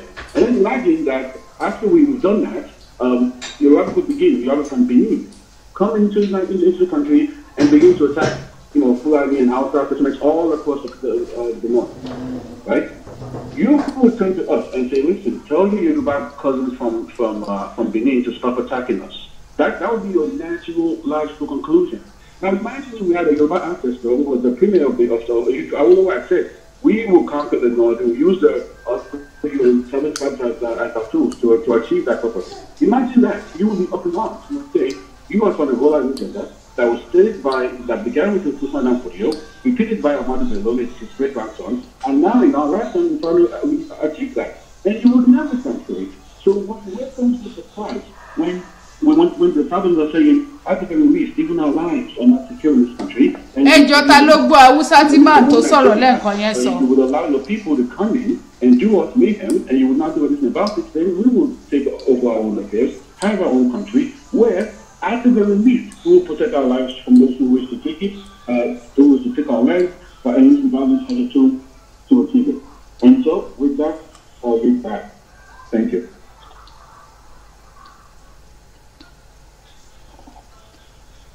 What are the mocks now? Like the mother sleeping. All right. I'm sorry. I'm coming, guys. Go ahead, continue, please. All right. I agree with you said. Whenever it is, I agree with you. Okay. If actually what you said, I'm not. Bluetooth mode. You're right in your own way, so I can't be arguing that there's point. So I think it's just okay. And how do you think people really do not understand Clubhouse? Do you think there's something we can do? I agree with what you said. I think that would give us an ease on Clubhouse maybe. We'll start doing this way. Do you think the Northerners and Clubhouse, I'm coming, do you think Northerners and Clubhouse, do you think there's anything we can do? You guys are the elite of your people. The average Northerner doesn't have access to Clubhouse and smartphones and things like that. You are the elite of your people. We talk with you. Wow. We talk with you. Can I finish my response? Yeah, you finish. Just finish. Okay. Now I told I think it was Ahmad. He took it personally, but no, I think he shouldn't have. I said to him yesterday, I said, look, we will have our own country, one way or another. We'd rather have it do it peacefully, and we wonder Why is it that you guys doesn't ask for your own country also? And I use the word impotence. I think Hamas took it personal. That word is not really such to me. When you talk about potency, it's the ability to do something, to be effective at it. So when I say to the Northerners, are you afraid of having your own country? Do you think you will fail at building a country? Look at Israel. Israel has no natural resources, and they have a great economy, right? If we have you're going long. I think it's what I just asked. What do you think? We the Northerners and clubs. I think what do you that's what they. Yeah, like you can agree. Like going just let me. Okay, this will engage you. Don't shut down the mic right now. You can begin by saying, you know what, you want me, you don't want to be a part of our country? Fine, we'll form our own country, and we'll make it the envy of the world. Start with that ideology, that independent mentality. Sorry, I agree with what you said. I think this country, I think it was the Northerners that even sued the Nigerian government to give Biafra their own country. So there's no any problem that even move this motion. How about somebody? The lady said one person. And one person, and you guys have a lot of representatives from your own side. So if one person said it and they shut him down, who are the people that shut him down? Including the Northerners and the Southerners. If it's just one person. So I think if really your representatives don't do that, I think you as a person from your English, I know you get it. At least you guys can also sue the federal government for to move this agenda for you guys. So I don't think there's anyone in Clubhouse that has this strength to even start talking to these people. More like you guys are telling your to the wrong people. Like me personally, I don't even believe in this agenda. You guys are talking popular agenda. I don't even believe it. So I agree because I am tired with telling you I don't believe because I've not seen it yet. But since you guys keep on saying it, you know, so when you keep on saying repeating something, people find to believe that what you're saying is true. So now I've given up. There's an agenda, there's a polarization, there's whatever you want to call it, I agree there is. But I think coming to Club, talking to the Club, I think it's a wrong place to come because I don't think we can have anything to do in this particular rumble. Because even if the Northern electrons, they are even sue the federal government for this. I think if the Northern voters have done that, I think you guys, if your representatives don't do that, I think than coming to Clubhouse, I think you can tell that strength of coming to Clubhouse, you're putting yourself every day. It's better you use it in the way that you guys can overmatch even people in Clubhouse that always talk about this polarization agenda, blah, blah, blah. I think it's high time you guys should stop coming to be talking, and start making the movement in the sense that you can also sue the federal government. For you, I'm coming. You can sue the federal government because I don't, believe me, if you talk to me from now to next 20 years, I can only listen to you and hear what you said. But I'm not going to do a shit. That's what I'm trying to make you understand. So telling me about Fulani agenda, I've given up. I believe you. So, but coming to me I can't do anything. So please, if you really want to have your own nation, I think coming to Clubhouse is the wrong place to compare to the Northern and Clubhouse. Most of us are not even in Nigeria. We can't even call anybody. We don't even know the arrest. We don't even know our sentence. We don't even know a lot of people. Like so it's serious. It's a dead end. Now, here's the thing I don't understand. When I speak on Clubhouse, I'm not talking to just you. When you do anything that is relevant to what's happening on the ground in the movement that we're working on, people are listening to this conversation. Whether you give a damn or not, I don't care. But for the sake of those who are listening and who make up their minds about where they're going to stand, who are either on the fence or on the wrong side, I speak for them. Now, I know what influence I have over my people, and I know my connections, and we're working on certain things that I'm not going to discuss in Clubhouse. But bear this in mind. You also have a similar type of influence if you choose to be active about it. Now, if you decide to be passive, no problem. The revolution will come and take place with your participation. The question becomes this. Are you able, you have the ball to say to your people, listen, we, this generation, we don't want to be part of this nonsense. We want our own country, and we'll do this. If you can't do that, I picture you. Regardless of whether you choose to do it or not, we are continuing to this, whether by peace or if you insist on making a war pass, no problem. But here's the thing. I speak on those who are listening to the rubbish and need to understand that there are two sides of the story. So when someone like Abu Harim comes and tries to paint a picture like everything is fine, body is actually, that's not true. All these lies have to be debunked and not to be challenged, whether you care or not, to see your own destiny by by the horns and build your own future because we're doing the same. And if me and my Igbo brothers are willing to say, look, our generation, we will build our own country. I think for you guys, why do you fail in doing the same? Why do you hide behind the police construction for Nigeria? Why do you put about the rules and say, I'm not going to do our own future? And to me, it's shameful. So I understand. You fail times after state. Okay, what I'm trying to say here about so understand me. What I'm trying to say here now, anybody, even sometimes that comes to talk, he doesn't represent himself, he represents himself. I want to make this clear. And if a Yoruba person comes to talk, you represent yourself. Whatever you say is on you. You don't represent all the Yoruba in the world. You represent yourself. And then sometimes someone says, you represent yourself. What I say, I represent myself. What Hawa says, represents myself. She doesn't represent all the North because we are in mine among the North of the world. What I'm trying to say here now, I'm just trying to guide our heart here. Talking to us is a waste of time. Tell your grievances to the people that will take the real action for you. That's what I'm trying to say here. I hope you understand what I'm trying to say, Adi. That's what I'm trying to say here. Because I feel taking your to us, there's nothing me I can do. There's nothing I can do. I don't even believe in this your Fulani. I don't even believe. Yeah, I've heard you. I've heard you, bro. You're video yourself. Let's go. Yeah, well, so what I'm trying to say, change everybody to the real people that can deal with this. But coming to us, I don't think we cannot do anything. Abdullah cannot do anything, please. I have a question for Adi. I also have a response to Adi because I come back to this. But then we feel like I'm going to talk people that to Adi. Adi that next to Adi have to talk. I think other important factors that we often look. Can you a bit more audible? Can you hear me? Yeah. Yeah. Please go. No, when we analyze this issue, and there are important factors. We often sort of go to our sort of primitive selves and do things on a tribal basis. But in 1960, the population of Nigeria was 45 million. Today, apparently, it's 209 million. We know that there is a skewedness in terms of how many people there are towards the younger people. So, depending on which statistics you use, they say 70% of Nigerians are below the age of 30 or something like that. This is really, really important when you look at the North. Okay? I want to introduce one more factor, and that is when Islam came into Nigeria via, Usman Dan Fodio, it changed a social order that existed in Nigeria, right? Predominantly, I think the houses were pagan at that stage of their development, and the Fulanis brought Islam.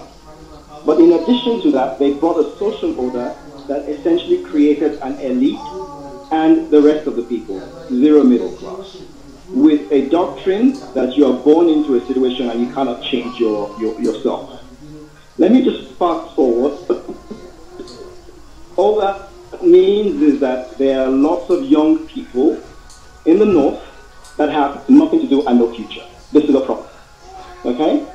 The other thing that we have to add when we're looking at this is that if you go back to Nigeria of the 1960s and you look at the geography, you will find that the North was a very fertile place.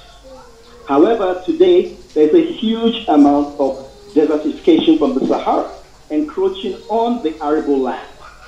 Okay, these are pressures that are not going to go away. Whether you are Hausa, Fulani, Yoruba, Igbo, Tiv, whatever you are, these problems are there, and they will continue to add pressure towards the social order of things. Okay, so there's one more externality, which is Libya exploding and the arms that has come via that into the marketplace, and the nomadic Fulanis, or the nomadic, let me call them Fulanis because I don't know that they are, but the nomadic herdsmen are bringing those arms with them. Now, somebody said Buhari has done nothing. Let me tell you that Buhari can do nothing. And if you were there, you too can do nothing. Unless you arrest the desertification of land and you deal with the problem of the youth who have no future. If you carve out your land, call it Oduduwa, call it Biafra, when the north explodes, they're coming south in huge numbers. So I think that there's a responsibility we all have to really step up a notch and think about the future, our collective future, and say, you know what, there are some things that we can do to address these things, reduce the pressure, and stop us wanting to break away just because one half is pressured, and because they're pressured, the pressure comes south. I mean, I know that I'm not condoning anything that has occurred, but I think those factors that I've mentioned are often excluded from the debate. And very, very important. I yield my mic. Thank you.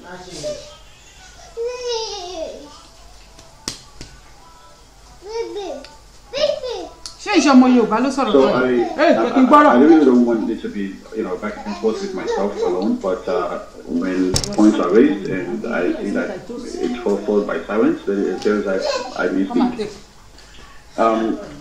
Let's look at Libya, for example. Libya was a desert.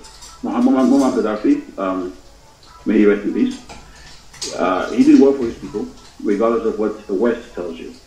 Muammar Gaddafi dug into the aquifers that are beneath the desert, brought water from under the desert, and they used that water to make their land arable, making a desert nation able to grow and produce their own food. That is leadership. We have abundant resources. The Lake Chad, they say, is drying up, etc. Has anyone bothered to look through there to see if there's water beneath? It is easier through the sunlight. But let's leave that aside. For decades, and I say decades, we lived with the Fulani people in peace. My grandmother, I've said it several times, my grandmother gave them land. They came with humility, and we looked at our ancestral lands, and my grandmother said, take that place, and that place for the cattle and your people. And they dwelt there in peace. Never killed anybody. But the minute Buhari became president, and the minute that the Senate became mostly in the hands of the North, who, I remind you, are being controlled by the Fulani. I know that sounds harsh, but it's true. The moment that happens, these same Fulani people, whom we gave our land to, without collecting a penny from them, in the name of humanity, began to kill our people, began to attempt to subjugate us. And then we do the research and we say, well, what is going on? Why is it that all these decades we've got what you see, and now we can't even go to our farms, our women are raped routinely, villages are burned, entire homes, entire families are destroyed? What is going on? And a little bit of research shows us that a country like the Central African Republic have gone through the exact same thing. They welcomed the Fulani people, they gave them lands in peace. If they would have just been calm and did not disturb the community, they would have lived side by side with everybody in peace. But they just had to attempt to dominate and subjugate the indigenous population. In the Central Republic, which has now become a hotbed of warlords, the Fulani people would launch attacks. I'm not making this up, you know this is true, you can go look it up, go Google it. They would launch attacks from the lands that were given to them by the local people, saying, settle here, in peace. They would begin, they started launching attacks from those settlements into the neighboring indigenous populations. They would attack them and run back to the settlements. And they did this over and over again.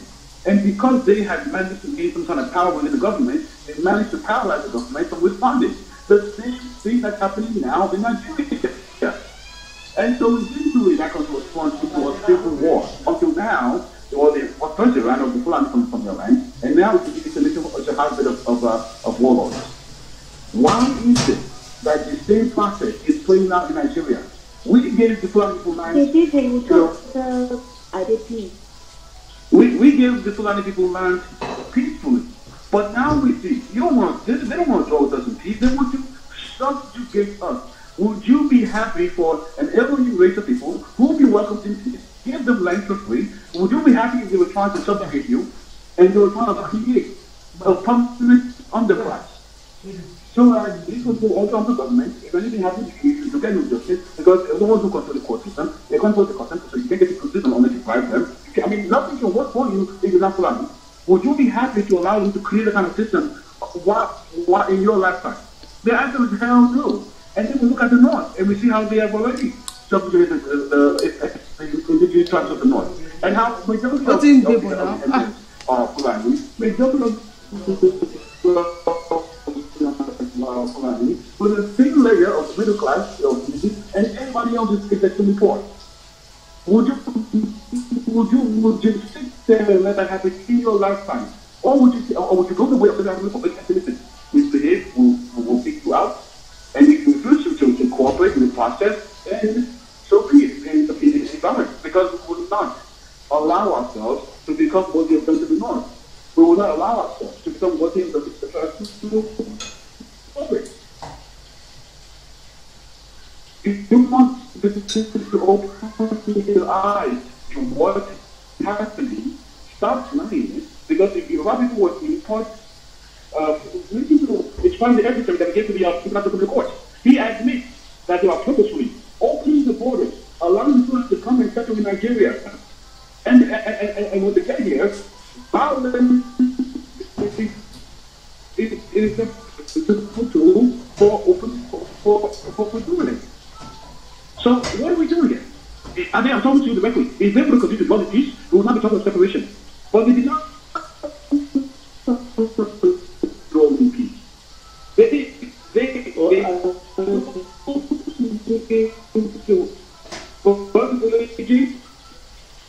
kill people and we rose up against them. No. And our solution is to have a country where we control our borders, where we control the security of the sector, so that we can live and at the least have a. And then, the only way that you can make anything is to develop the democratic system in this country. Without strong institutions, nothing will happen, which essentially means that we will create a political class who have no interest in the masses but to enrich themselves. And so the problem will just remain. So that is the only option that I see. Even if you break into your separate sub-countries, the same dynamics will remain. So is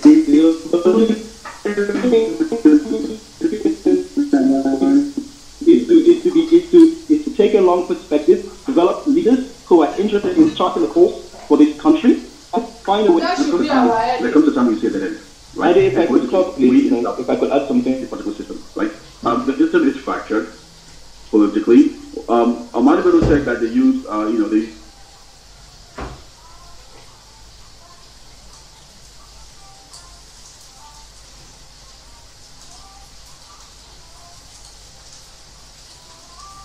That should be our headache.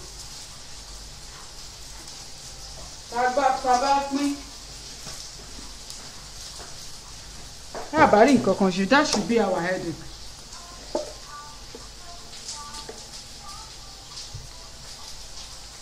I think they ended the room.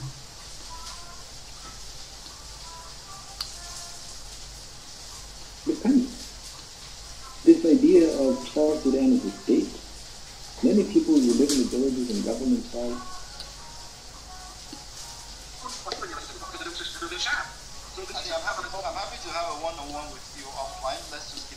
Okay, wọ́n ti padà bọ́ sí rúùmù ibi tí àwọn Fúlàní pọ̀ gan.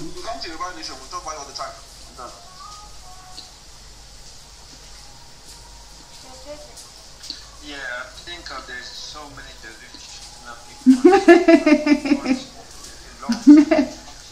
One lost you made, I'm going to cite a couple examples. The Gogo Apple, whereas the headsman that Gogo died, it was terrible. Into Abakun. Now, are we aware that in Osun State, 8 members of a Fulani family were also killed in Osun State in March this year, right? So now, let's look at it statistically wise. In terms of the killing that happened by these herdsmen, a lot of it has been in the north, right? I'm not saying the life of Northerner is less than a Southerner or Southerner is less than a Northerner, right? We're having battles up and down in this country, right? We have some people that wants to go for Biafra, some people that wants to go for Odudua. If anyone wants to go, they're ready to go. All the Biafran people are saying, asking questions, why can't you let us go, why can't you let us go? Now, I've got one question for Ade. I know I've got a couple of minutes. If you can just answer me in one go, the first Saturday that I was speaking. Now, in terms of this whole thing that we want from the government, is Buhari going to call 200 million people to a stadium to come and speak? Or who is he going to call? Who are the people that are going to speak on your behalf, on my behalf? They are our representatives. You don't even need to open your mic to answer that, right? You just describe them as people that are set of people that will sell their own people for money and stuff like that. So you clearly identify the problem that we Yoruba people, I'm one Nigerian, but we Yoruba people, we clearly identify our problem, that the people that are representing us are the problem. And then we're now on this platform teaching about history every day. Election is coming in 2023. You don't need to open the mic no more because I've answered the question that I wanted you to answer you. So don't bother opening the mic. Election is coming in 2023. You guys don't believe in election. You're not asking for war, but you don't believe in the war as well, right? That's the Yoruba nation and the Biafran people. Now, what do you believe in? Just for the government to open their hands up and just say like, yes, you can go and stop. The depth of the nation, how are you going to divide it? The people that have family Yoruba, Igbo and stuff like that, or is it by the looks that you're going to tell people this is the passport that you take, that's the passport that you take? Now, if I'm Yoruba, if I now say to Arewa, I want your passport, how will they tell me that I'm not allowed to have the passport? Or how are you going to tell an Yoruba man that I cannot take a Yoruba nation passport? Or a Fulani man and Yoruba man that have got children, which way are they going to go? Which passport are they going to hold? You believe trade are still not going to happen between us and stuff like that? And then you guys come here and say like you don't believe in the election, it's rigged and stuff like that. Even one thing, I will repeat it again. Now, some of those people that have become extremists on this platform, including the lack of Ikoro that keeps changing its name up and down the whole place. I'm one Nigeria, but I don't preach it on this platform like, yeah, come become one Nigeria. But from today, they will start hearing it from me now. Today in governor's room, we were talking something to do with Biafra and stuff like that. The room was Biafra and Yoruba Nation, or they want to do something. Then before I woke up in the morning, the Ikora had changed the conversation to Hausa and not Fulani and stuff like that. I was moderating the room.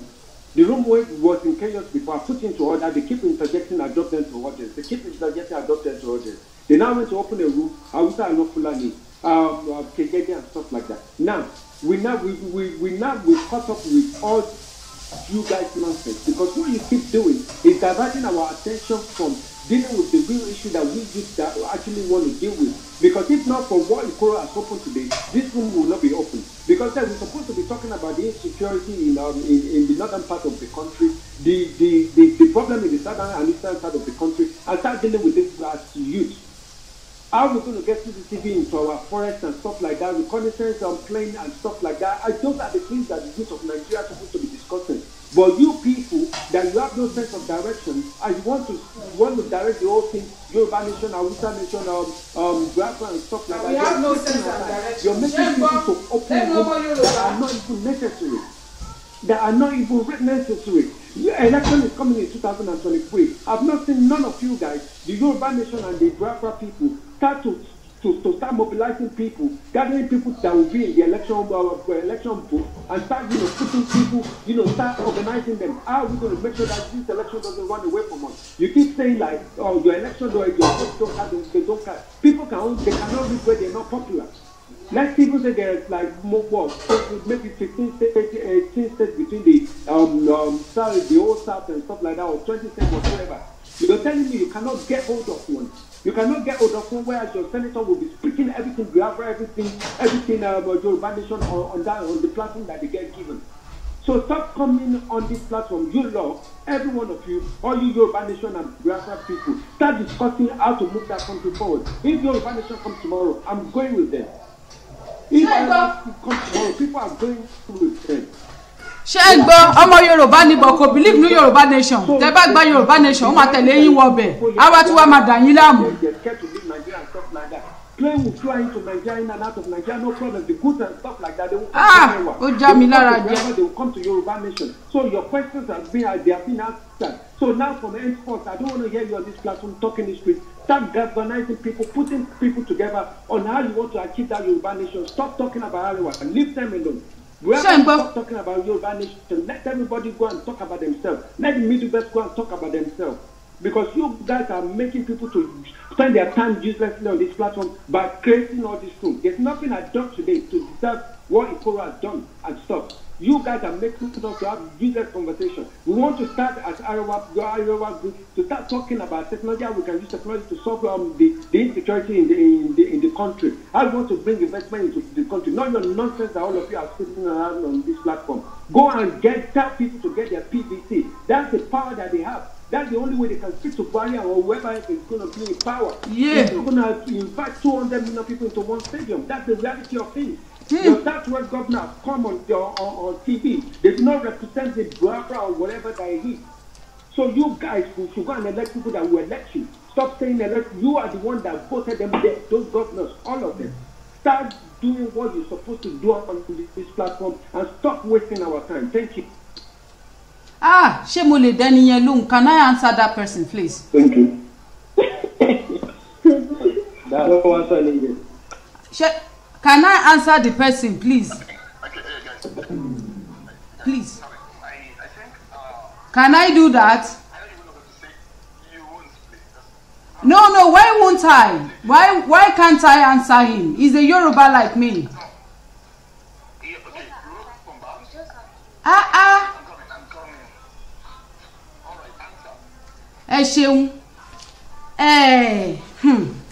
I don't even know where to start.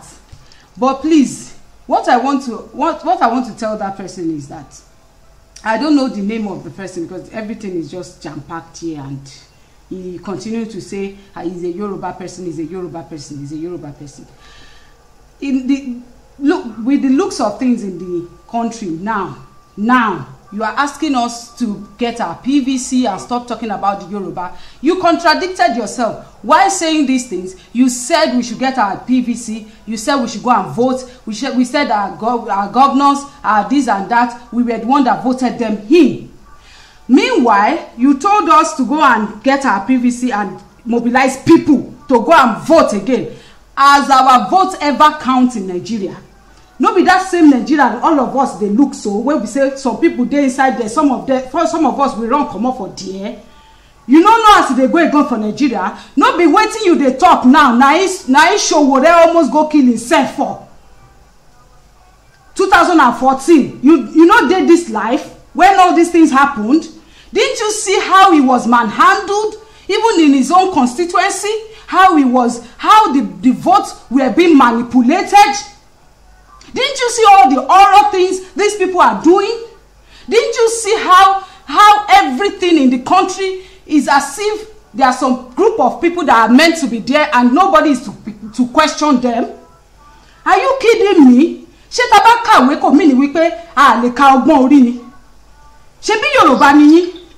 You are a Yoruba man. Okay, let's not talk about Nigeria as a whole. You're ordinary in the Yoruba land. You know how it works. You know how these people are power drunken. And now you want us to go and meet them and do what? And get our PVC. And you think that PVC will work.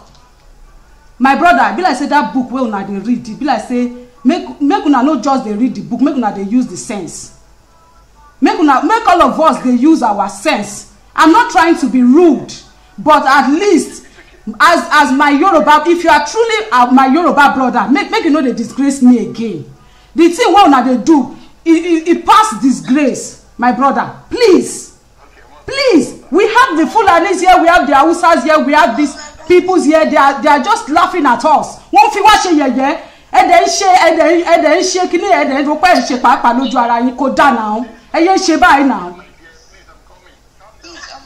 Irú rubbish wo nìyẹn?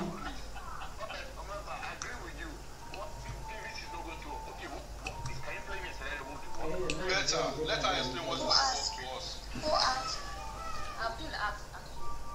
Okay, you want to ask me what is going to work? Have PVC ever worked in Nigeria? All the wait, I'm going to answer your question. Calm down. You asked me. Yes, now calm down. Now no be question you ask me. I go answer you. I no be una way they skip question. I go answer you. Calm down. What will ever work in Nigeria is the breakup, and that is it. After the breakup, let us all go to our own houses. This thing na my own. It is different from this thing na our own. Our own is different from my own. My own na my own. Make I get Yoruba land. Make you get Arewa. Make Igbos go. Make we come face our elders. Those power drunken fools. We go fit face them squarely. Now, if my Yoruba elders we dey for meeting now, I go fit talk am in Yoruba.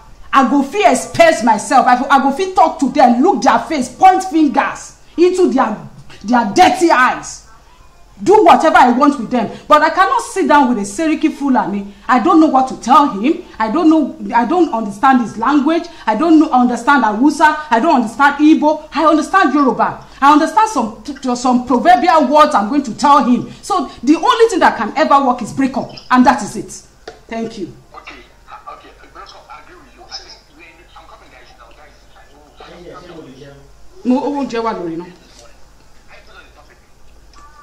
Don't steam me, no.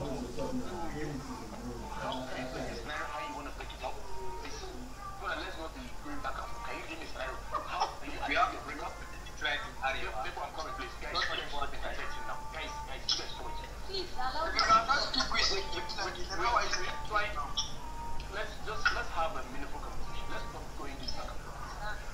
Okay, please. Can you please mention how can you get this breakup, please? Okay, how can we get the breakup? We are towards it. Because we cannot come here and release all our agendas, all what we want to do in the presence of you guys. Because your agendas are for you and you alone.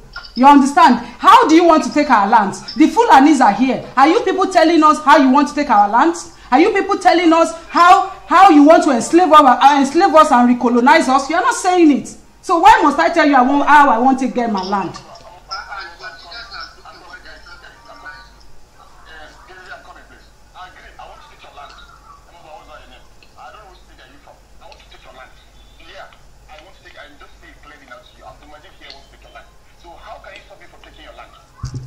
So now me go tell you how you want to. You go tell me how you want to take my land. Now question now. Can we move on? Let's leave Oba. Move on, please. Okay, Oba. Okay, can I share perspective? No, I just want to say something that we often forget. And this is that. And that is, even when you break away and you are planning to write your constitution and you want to constitute, a meeting of elders, you're going to need money. The people in the west, in the east, and in the north that have money are one tribe. When I say one tribe, they're their own tribe. They are neither Hausa, Igbo, Yoruba. They amongst themselves, there is no difference. So you break up and you need money to create your new republic. Where are you going to get it from? It is still these same actors. It's still the same actors that will be there. And they will come with their same modus operandi and their same network of influence. And what you will end up doing is recreating Nigeria or the dynamics that you are arguing against at a smaller scale. My own point of view as to what can you do is really to find a way of using this same energy and get engaged in the political system and process. If you do it en masse, you will eventually drive the people who are there away. There is no other choice, otherwise we will end up making mistakes of back and forth. We will break up, fight wars, whatever it is, and we will end up as Israel and Palestine fighting for the next 100 years. Let me just add to that. It's not monkey that's going to negotiate. Please, can I respond to you? It's not monkey. It's human beings. It's your representative that you're shying away from. That's still going to negotiate that breakup.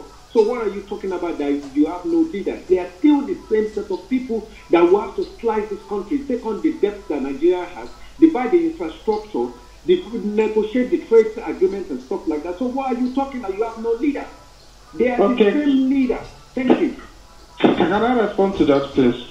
You know, it is hypocritical for you to come here and tell us that all the youth should come together and remove our leader.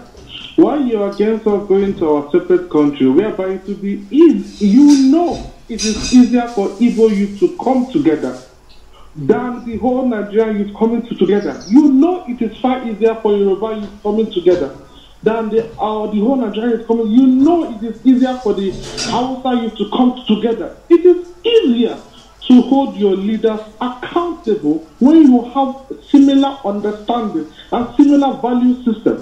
If we come out today and say Buhari will go with a lot of purpose, allow me to talk now, Kejeje, please. Kejeje, what you don't understand is this. What you don't understand is this. Even if you bring out a professor from the south and a goat from the north, there are 12 million Northerners that will vote that goat. So this thing is going to be politically correct. We Southerners led the revolt against JIJO. Go against Buhari and see what they not to do to you. As Buhari not perform do you think they care about you? They are one side. Someone said then why haven't an Igbo elite ruled Nigeria? All elites are the same. Why haven't an Igbo elite ruled Nigeria? That is the lie you all keep present. All the elders are. Why don't you support an Igbo elite? Why haven't an Igbo elite ruled Nigeria? Why haven't an Igbo elite been the IIG? You all coming here to tell us lies. You think we are fools? We have different values. First of all, the question I want to ask you guys, now is very simple. Why is the Sharia loving not want to be in the same country with the infidels? Why do you want to be in the same country with the infidels? Why? That's the same question I want to ask. Why do you not? I want to talk to you. Why are you missing me? I'm not finished. I had the floor. David, I would like to come back and complete your concern. What I'm trying to say now, nobody's team that him. Let him finish his submission. Therefore, please stop on your mic. Let him finish his submission. We'll go to the next person. Please, nobody's being interjected in mention, please. I'll bring you back. And when I say hold up, if you don't hold up, I'll take it out.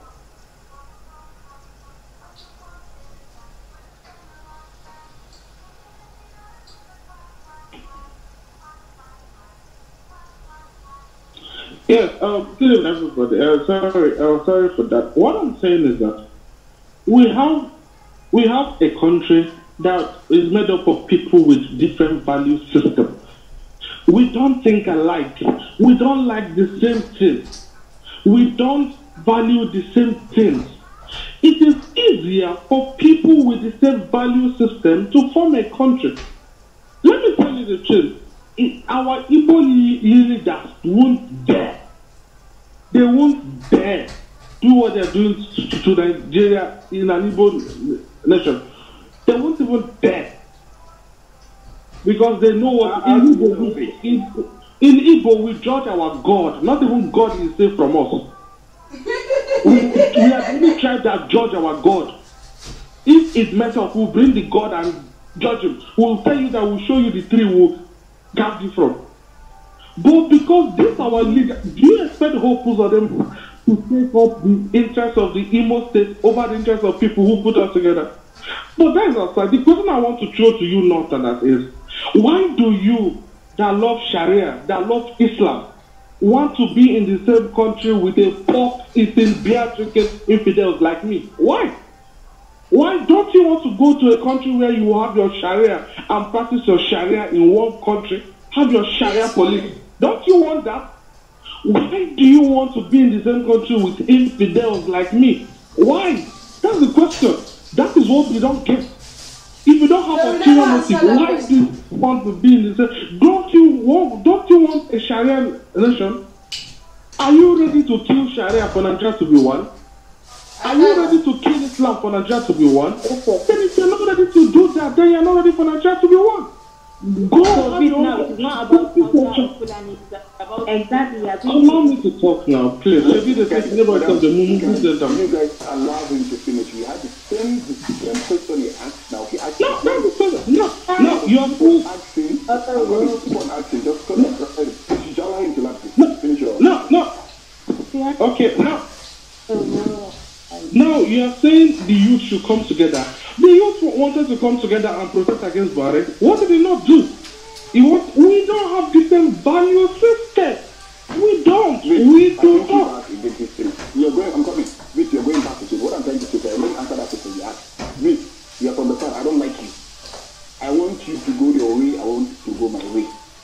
So for me, I'm already in the north right now. So if this comes to the, I'm not living there too. I'm not going any. I'm already here. So you are. I don't know if you are embarrassed. I'm in the south. I'm in my state. I'm in my state. All right. So I'm in my state. We are already divided. We are already divided already.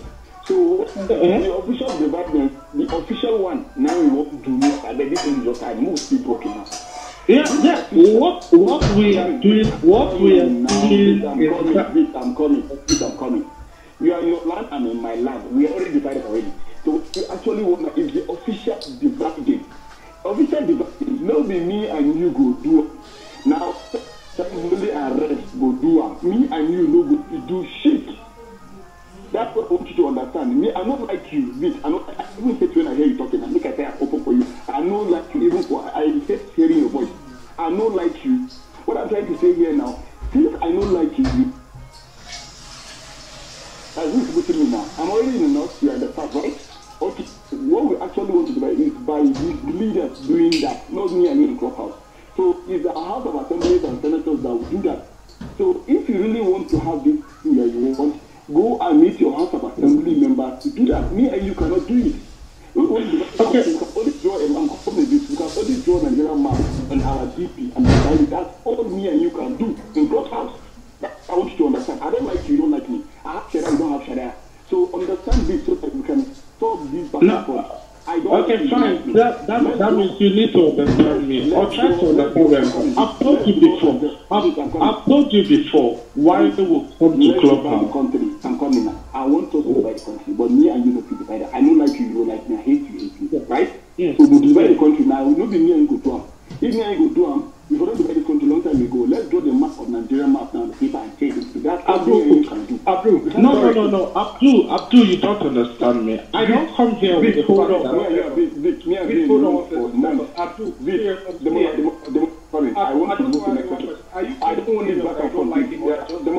I'm coming. You can have your time. I'm coming. I just want to ask, is it rhetorical or you're serious? I don't know whether I'm a joke or not this serious. That you say you don't like him. Is it rhetorical? Have you done something serious? What's the question? I'm sure it's rhetorical. Okay. Continue. It's not rhetorical. Abdul, coming now, what can I do actually? This can you divide this country? Yes, we can. Divide this country. Yes, we can. That is why we are here, because we don't have the support we need here. Please, answer me alone. Can you divide this country? Absolutely, yes. Okay, you be playing a scenario. Bunker, I didn't actually take it. Bunker, like you're taking that. Wait, how can you divide this country? Please, guys, I'm sorry. We'll soon end this from now. Okay, cool. See, first of all, Abdul, and I've told you before, you Northerners are inconsequential in whether we House divide or not. What we come here to do is to be able to come so that our Southern brothers can see you for who you really are. Our Southern brothers not agreeing with us are the reason why we are still one. When we convince the North Southerners to see you Northerners for who you truly are, Nigeria will divide. And there is nothing they not concerned about it. So thank you very much. Can I ask you a question? Let's just let this slide because I asked him a question. Can you yes, we can. You didn't tell me, say it, how we can divide the country. I told you me and you can divide it by convincing our people. Nelson Mandela stopped apartheid by himself. So what can you? Somebody history. No, history. No. You can't tell me to stop reading history. History is important. History is very important. Wait, I'm coming now. I want to put you play me scenario how me and can divide country. And you say you want to tell your southern or you want to tell people understand. I want to understand this. But let's divide the country, me and you. Do it, let me see. So you will watch us do it now. You know what? It took South Africa over 30 years to end apartheid. No. You can't see. I can't be back to your school of thought. That is what you need to understand me. And I can't tell you my game plan. We will divide this country. I tell you, they ask you what to be your plan. Then they try to manipulate you, try to finger your brain. Who's the next person, please? Okay. Wait, who's the next person, sir? Yeah. This one now is that their own room now. You guys will never understand it. Can you just let me slide? No, I'm used. Can you let me slide? Because I feel it's a comedy show. This is a complete comedy show. Jembo, comedy in your one show. Comedy show until Central African Republic plays again. Could I add something? Please, can I be added on the queue, please? Is it okay? Is it okay if I add something? Yes, you are a mod, so you always have the time. You can come on.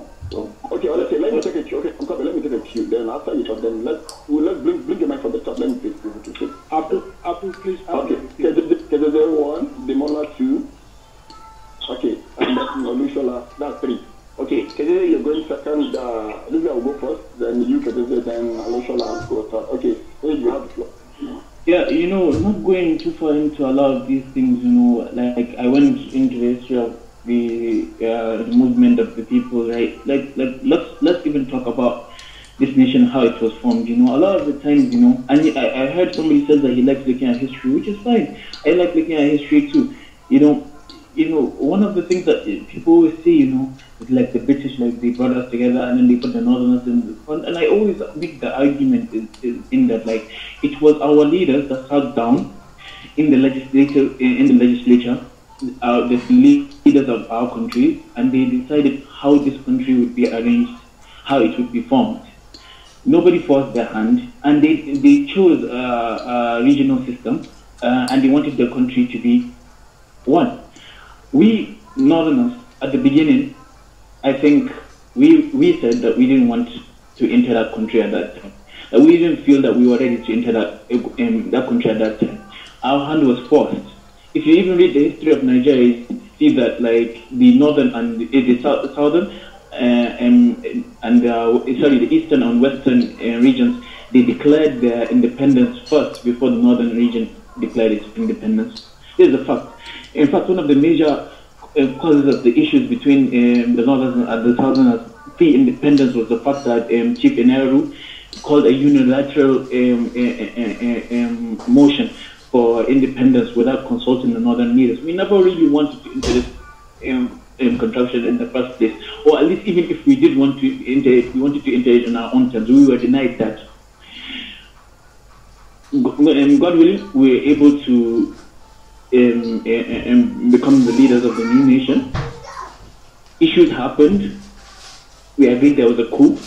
And then we asked ourselves, okay, once the coup happened, what was the first thing that we expected to do? The leaders of that coup, at least, they would be punished. They weren't punished. In fact, what happened was that there was a decree by AWO IFAJINMI, who, by the way, is an evil man. And that coup destroyed the regional structure that we had. This regional structure that we want to go back to, this devolution of power that we want to, it was an evil man that destroyed that. He did the unitary decree, which made Nigeria a decentralized mess that it is today. We protested it. We did the Araba protest. That is the false place. Excuse me, can I continue? What do you have to say it's false? Decree 14 by Gowon ended regional government, not Decree 34. Decree 34 only unified the civil service. Thank you. That actually isn't true. If you go and read the decree, it's when I finish, you can talk. When I finish, you can talk. Like, if you go and read the decree, it is called the unitary decree for a reason. It was the one that effectively ended the region. It removed all semblance that we have of a regional structure. It was actually the one that actually created the framework for what we would call states later on. But the unity decree is what caused us to become the centralized mess that we are today. We had a counter coup to protest it. There was this thing, Araba protest by northerners that were in the protest that, okay, let us divide this nation. It was not allowed to be divided. A statement from the south, they came, they talked to Jibchari and the other senior members of the Northern Cabinet at that time, and they managed to convince them to keep this country one. So as we go on more and more now, we come to present times, and you ask, right? You guys declared, or you talk a lot on like social media, at least you say that you want to succeed. The northern leaders, at least the Northern Elders Forum, which is for me and for most northerners the highest level or body that we can find of people that represent our interests, they said fine. It is not worth going to another civil war for. If you guys want to leave, get your representatives. You have it. So, it becomes like, confusing to the northern mind sometimes, You guys, you're saying you want to leave, you want to do this. You have frameworks, you have governors, you have representatives, you have all these people that represent your rights. Yet you cannot, make them leave. So, the question is, do you really want to leave, or is it that you want to be in as it is, but you want to be the ones that are ruling it? That's the question. And the thing that we always say is that, like, we can't, give you your cake and make you eat it how you want it. It's not the northerners' problem to go and start demanding for what you guys want. You're not going to see a northerner stand up and go and be like, say that, oh, I want the Igbos to have Biafra. If you want the Biafra, talk to your governors. They're there. Let them make a joint statement. You have your representatives. They're there. Let them bring it forward.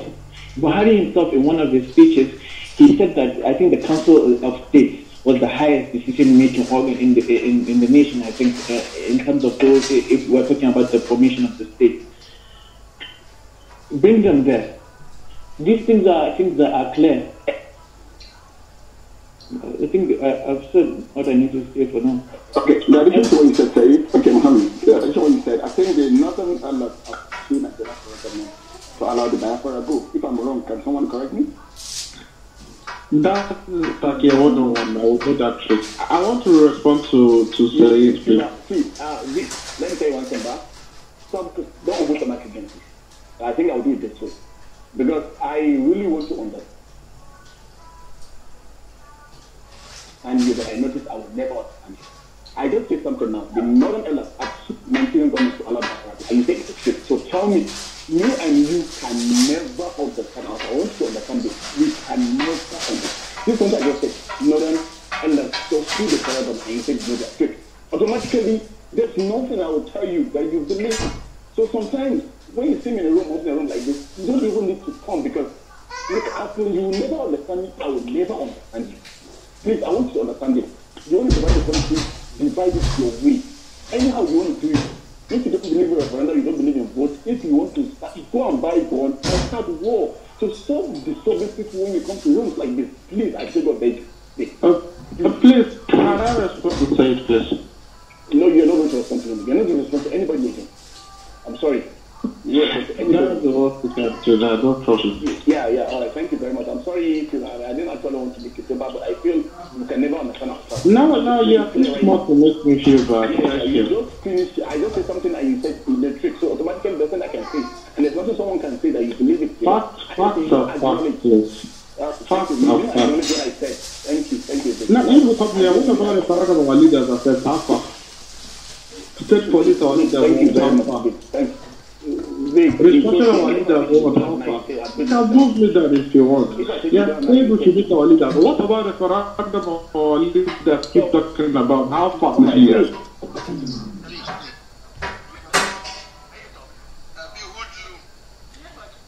That is cowardice. When you open a room and you don't want people to talk, that is cowardice. Mo ṣáàtì sọ tèmi ẹ̀yin lẹ mọ̀. Àwọn olórí burúkú bó ṣe máa lọ sí kinní nìyẹn. Wọ́n máa wá ṣe rí tyranny yẹn, ó ti jìmbà sí wọn lọ́kàn. Wọn ò ní fẹ́ kẹ́ sọ̀rọ̀ bí bàbá wọn Buhari ṣe ń ṣe nìyẹn. Tẹ́ bá sọ̀rọ̀ against wọn báyìí, wọ́n máa fèsì yín ni. Rí ó ti pù mí lọ sọ́nà kinní kí má bàa rí bí sọ̀rọ̀. That is cowardice now. Fẹ́ káwọn èèyàn sọ̀rọ̀ bí Fúlàní bí Buhari ò ṣe fẹ́ kẹ́ anybody sọ̀rọ̀ lórí nǹkan tó ń ṣe yìí tí ò dá yìí. Bá a dẹ̀ sọ̀rọ̀ máa ní ká mórí wá ká mọ́ kẹ́ fọrùn lẹ̀ àbí ká fọrùn lẹ̀. Dẹ̀ ń ṣí room ẹ̀yin náà dẹ̀ ń lọ sí another people's room to go and attack them. Don't open a room if you know you don't want people to talk. Àwọn olórí burúkú ẹ̀yin tèmi máa wá sórí ètò tí mi bá wá mọ́ ní alẹ́ ìní máa wá lọ́la èmi nìkan ni màá sọ̀rọ̀ màá lè educate àwọn èèyàn wa dáadáa ìdí tí mo fi ń ṣe àwọn nǹkan tí mò ń ṣe yìí mo ti sọ bẹ́ẹ̀ náà lánàá tó bá ṣe ọ̀rọ̀ bọ́tì mi tó sọ pé kí n sáré gbé nǹkan tí wọ́n sọ yìí kí n gbé sórí afẹ́fẹ́ fún gbogbo akálẹ̀ gbọ́ ṣe rí wípé àwọn èèyàn wa wọ́n kàn máa bú wa ní wípé àwa ń pariwo lórí social media ṣé Fúlàní pariwo agenda tiwọn ni ibi táwọn ti ń sọ agenda tiwọn lẹ́wà yìí o ibi tó ti ń sọ tó ti ń mójú ajé kò ní sọ yín òun lẹ́wà yìí òun fẹ́ gba ilẹ̀ wa òun fẹ́ ṣe gbá ó yá káwa sọ nǹkan táwa fẹ́ ṣe káwọn má lè fi gbalẹ̀ wa so ká máa sọ strategy wa lójú wọn. You think they are not worried because of our agitations? They are worried. That is why tó fi ń ṣí àwọn rooms yìí láti fi manipulate wa.